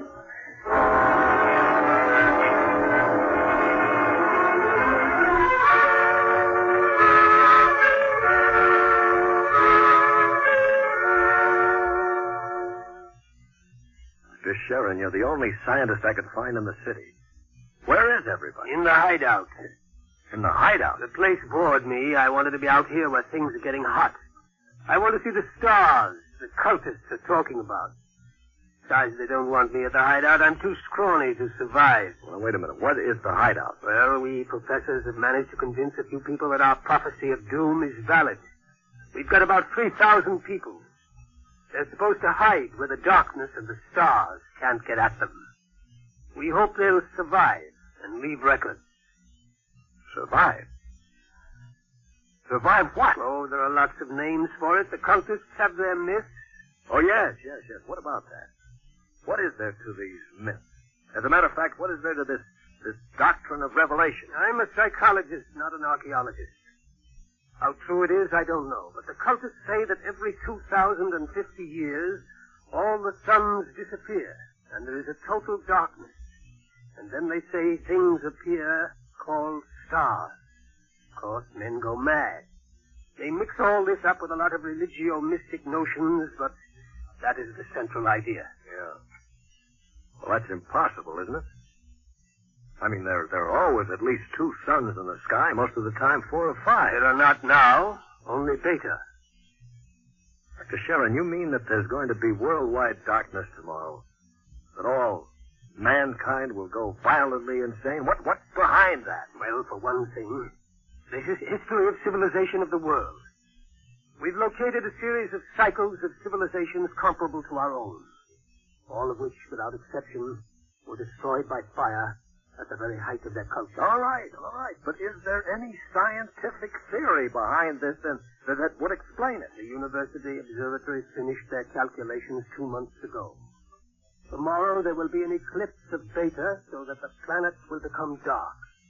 That eclipse comes every 2,049 years. Darkness comes. Maybe those mysterious stars that no man has ever seen. And then, madness and the end of civilization. I see. And the scientists expect to live through this at the hideout. They plan to photograph the eclipse and leave the records, and then the rest of mankind will know what to expect. Uh-huh.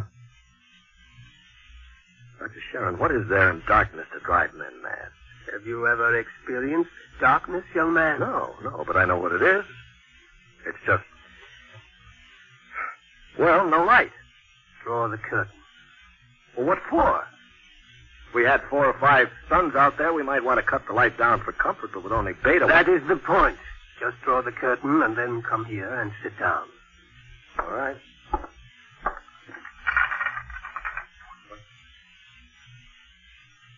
Dr. Sharon, I can't see you. Feel your way. Yeah, but I can't see. I can't see anything. Do you like it? What? No, it's awful. The walls. They seem to be closing in on me. I want to keep pushing them away. All right. Draw the curtain back again. The light. The light. Dr. Sharon, have you got a drink? Right here.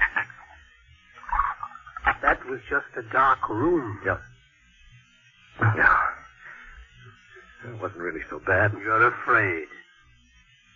Yes, I am. Just darkness can do that? This isn't just a metaphysical theory, young man. It's promulgated from observed data. Come with me. Where? The locked ward down the corridor. All right. Were you at the Sarrow City Centennial Exposition 2 years ago? No, I was overseas on assignment. You remember hearing about the tunnel of mystery that broke all records in the amusement area? Yeah. Wasn't there some fuss about it? The Anti-Vice Society had it shut down? It was shut down, all right, but the Blue Noses had nothing to do with it. Oh? That tunnel was nothing but a mile-long passage through darkness. You rode in a little car, and it took 15 minutes to get through. Very popular while it lasted. Popular? There's a fascination in being frightened when it's part of a game. Absence of light is one of the instinctive human fears. People came out of that 15 minutes of darkness shaking and half dead with fear. Half dead? I thought there was some death. Bad heart, but that wasn't the big danger. Now, which key is this? Wait a minute, Dr. Sharon. Where are we going? You'll see. No, the heart attacks were actually good for business, but there was something else. Here, I'll show you. I want you to see somebody. Latimer. Latimer? Go away. Latimer, I want you to meet somebody. This is Mr. Theremin. No, go away. Hello? He's pushing me. Make him stop pushing me. Go away. Not touching him. What's wrong? Latimer is afraid. The walls. They're falling in on me, the walls. I've got to get out. Let me out. You can't go out, Latimer. It's all right. I've got to get out. Let me out. Let me out. That sleeping period, we have to give him a shot of morphine. Otherwise, he fat his brains out against the wall. What's wrong with him? Nothing. Nothing but 15 minutes in the darkness of the tunnel of mystery. Oh, Doctor, that's impossible. 1 person out of 10 came out of the tunnel that way. That's why we had to shut it down. Why? Why should darkness do that? It's obvious man cannot exist without light. Longer periods of darkness would obviously be fatal. The scientific theory is that the consciousness of light is necessary for mental activity.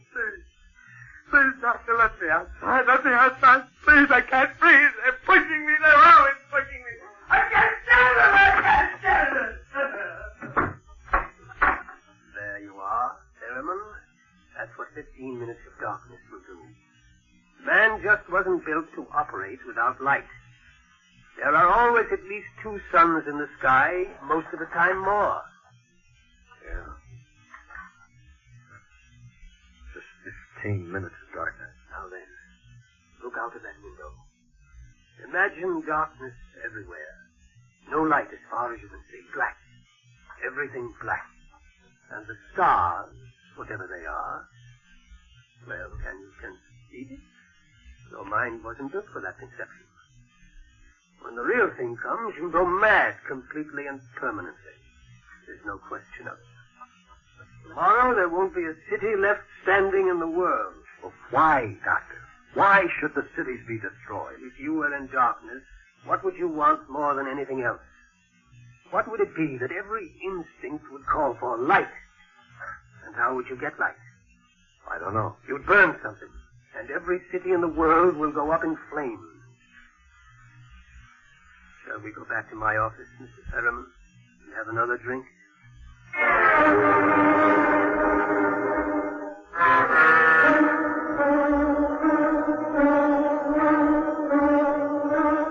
Through the skies, the red sun Beta shines alone. The wind howls across the city. It's cold, colder than man can remember. As the hour approaches, the reporter goes out and speaks to the man in the street. Excuse me, sir. Excuse me, but I'm from the Chronicle. I'd like to talk to you. Ah, a reporter, huh? That's right. My name is Pellet. 2 L's. Remember the 2 L's. All right. Now, Mr. Feller, what's your occupation? Power technician at the North Division plant. You're making some kind of a survey, huh? Yeah, in a way. Where are you going now? Home for supper. Well, how about, well, what I mean is, what are you going to do tonight? You mean about this star stuff? Yeah. Well, I'll tell you, mister. It don't stand a reason at the end of the world it's going to come boom like that. It just don't stand a reason. In other words, you don't believe it. I didn't say that, but it just don't stand a reason. Have you read what the scientists say? I don't read stuff like that. Only the headlines. Yeah. How about the cult? Well, now, like I always say, I've got nothing against religion. You don't believe them either? Well, they've always been shouting about doom and sin. Listen, but when you've been around as long as I have, you get to know the score. It's all right to preach that Judgment Day is coming and all, but just the same, I'm putting money in the bank.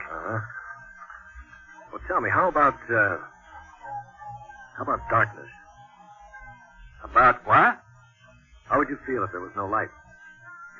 You crazy? How could there be no light? Well, no, suppose all the suns went down at once. Suppose everything was black. Well, it's crazy. What's the use of supposing something like that? It couldn't happen. It's crazy. Yeah. Well, that's all. Thank you. Sure. Look, mister, remember Pilot with 2 L's?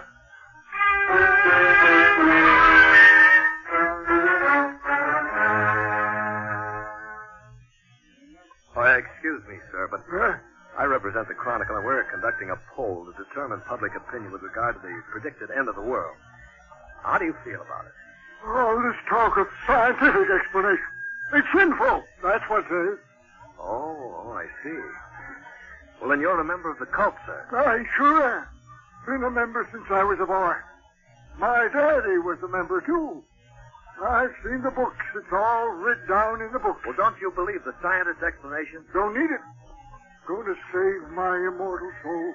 Going to stay on the mountaintop in a white robe while the stars carry me away to glory. Blessed be the stars. Well, tell me, what are the stars? The glory. The breath of the heavens. The spirit of the ultimate. That's what they are. Well, sir, the observatory has announced that it intends to take pictures of these stars. Blasphemy. I sold my house. Gave all my money to the poor. Won't need it anymore. Going to heaven with stars. Glory, glory, going with the stars.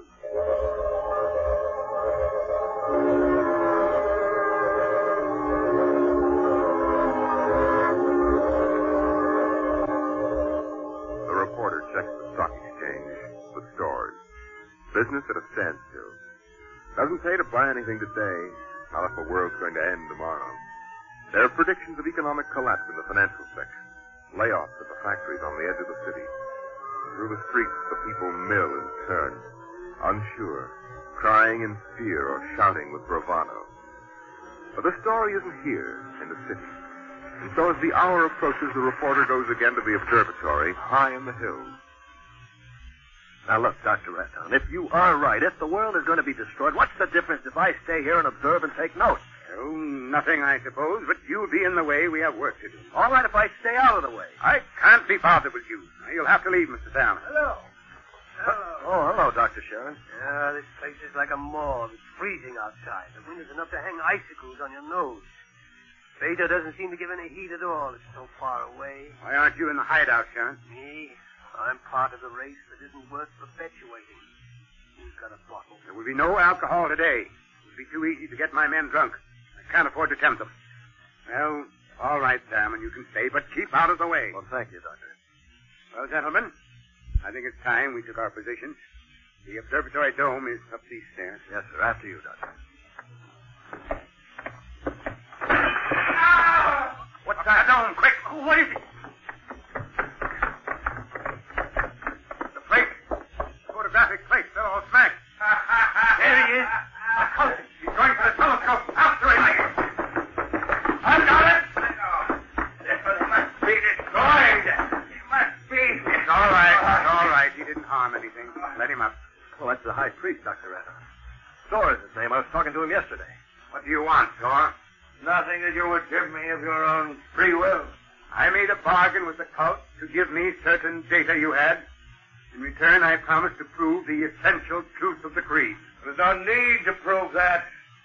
Stands proved by the doctrine of revelation. I offered scientific backing for you believers. You made of the darkness and the stars a natural phenomenon, removed all its real significance. That was blasphemy. These facts exist. Your facts are a fraud and a delusion. How do you know? I know. I suppose you think in trying to warn the world against the menace of madness, we are placing souls in jeopardy. Well, we have not succeeded, if that makes you feel better. Your devilish instruments must be destroyed. We obey the will of the stars. Someone call the police in Cerro City. There's no time for that. Let me handle it. The eclipse is only a few minutes away. Look, Thor. Will you give your word of honor to cause no trouble? I will not. Listen. Just as soon as the eclipse starts, we're going to take you and put you in a closet with the door closed, and you'll stay there. Then you won't see the darkness, and you won't see the stars. And that means the loss of your immortal soul according to the cult. All right now, will you give your word of honor? You have it. You will all be damned for your deeds of today. Look! Look at Beta! The eclipse has started. Yes, you can see the blackness against Beta. Get busy on our camera. Yes, sir. Check the exposure carefully. We will. You're shaking, Mr. Sarah. Well, I don't feel very well, then. You're not losing your nerve? No, I'm just not used to it. You could probably make the Now, hideout. look, I've been assigned to cover a story and intend to cover it. Professional honor? Yeah. I'd give my right arm for a bottle right now. I need a drink. What's that? The cultist. That's the doctrine of revelation. I don't understand it. He's chanting some old cycle language. The doctrine... Dr. Sharon, how do the cultists manage to keep the doctrine of revelation going from cycle to cycle? If everyone goes mad, who wrote this doctrine? There are some people who don't see the stars. The blind. They would have memories, and that, combined with the confused, incoherent babbling of the mad, form the basis for the doctrine of revelation. The cult will be riding high down there in the city. I hope they make the most of it. Dr. Sharon, I've just heard from Hideout on private line. They're in trouble? They are safe. But the city is in shambles. You have no idea. Get word? What are you shaking about, Doctor? How do you feel? I don't understand. The cultists are rousing the people to storm the observatory, promising them salvation, promising them anything. How long till the total eclipse? An hour. I'm going to check those cameras. It's a gamble. It'll take time to get a mob out here. If the darkness comes first, we're all right. Look at Beta. Yeah. It's cut in half. Getting darker. An interesting phenomenon. The collar's suddenly tight. Are you having any difficulty in breathing? No. Why? Difficulty in breathing is one of the first symptoms we've experimented. I'm cold. Seems to be getting colder. We'd better keep our minds on something else. Yeah. One of the astronomers has a theory about stars. He thinks they may be suns that are too far away to see in the light. He developed a fantasy about a planet revolving around one sun. It's a mathematical possibility. Of course, there couldn't be any light. Part of the planet would always be dark and without light. Well, it's obvious. Without light, there can't be any life. Time for the artificial light. We can't read the instruments. Artificial light? One of the researchers in the university worked it out. It's animal grease packed around a wick. Here, I light it with this spark. Why, it's beautiful. Yellow light. After 4 hours of red. It's beautiful. Light. Light.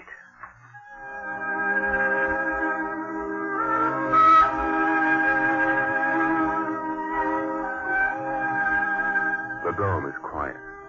The priest in his yellow robe sways slowly as his lips move in the ancient tongue. Over and over he whispers the invocation to the stars. The technicians hunch over the instruments, and the sky gradually turns a horrible, deep purple red. The air grows denser. Dusk, like a palpable entity, enters the room. The dancing circle of yellow light about the torches etches itself into ever sharper distinction against the ever-gathering grayness beyond. Outside, Beta is a mere smoldering splendor, taking a last look at the world. The western horizon in the direction of the city is lost in darkness, and along the highway to the observatory surges a menacing, shadowy mass. The mob from the city. They're coming. How long till total eclipse? 15 minutes. But that mob will be here in 5. We'll hold them off. Come on, Simon, downstairs. Now, wait a minute. There's no light down there. We have to block the door. Come on. I can't breathe. I can't go down there. Take a torch. We take light with us. Come on.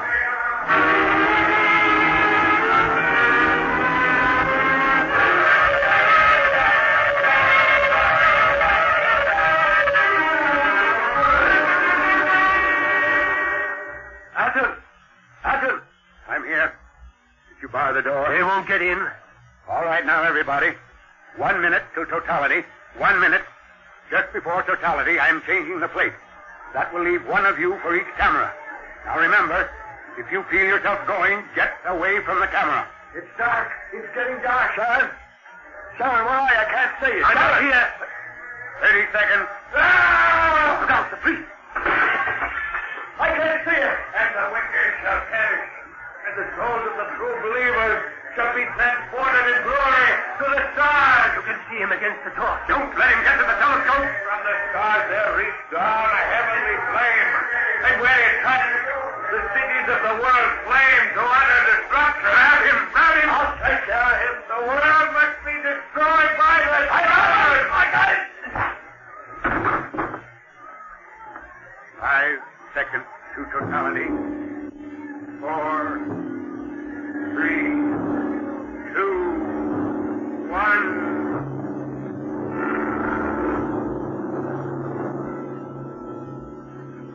The sky is black, and through it shine the stars. 30,000 minute suns shine down in soul-searing splendor. It's more frightening in its awful indifference than the bitter wind that shivers across the horrible, cold, bleak world. The stars. The stars! The walls! They're coming in on me! They're coming in! Light! Darkness. Never, never. The walls are breaking in. We did not know.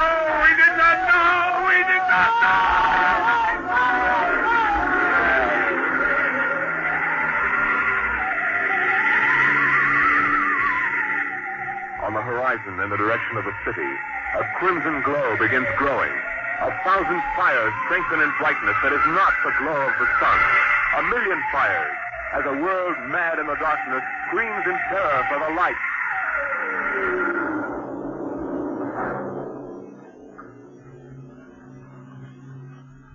The night has come again.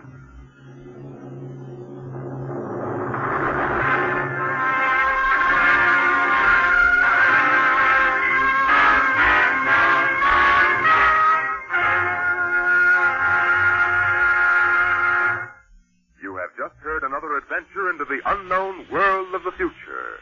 The world of...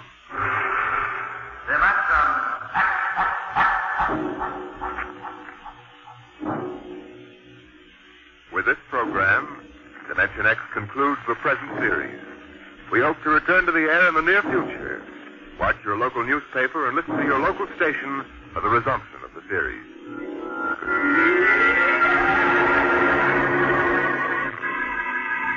Dimensionx is presented transcribed each week by the National Broadcasting Company in cooperation with Street & Smith, publishers of the magazine Astounding Science Fiction. Today, Dimensionx has presented Nightfall, written for radio by Ernest Kinoy from the story by Isaac Asimov. Featured in the cast were Lyle Sudrow as the reporter, Cameron Prudhomme as the astronomer, and John McGovern as the psychologist. Your host, Norman Rose, music by Bert Behrman. Dimensionx is produced by William Welch and directed by Fred Way. Directed by Fred Way. Directed by Fred Way. Directed by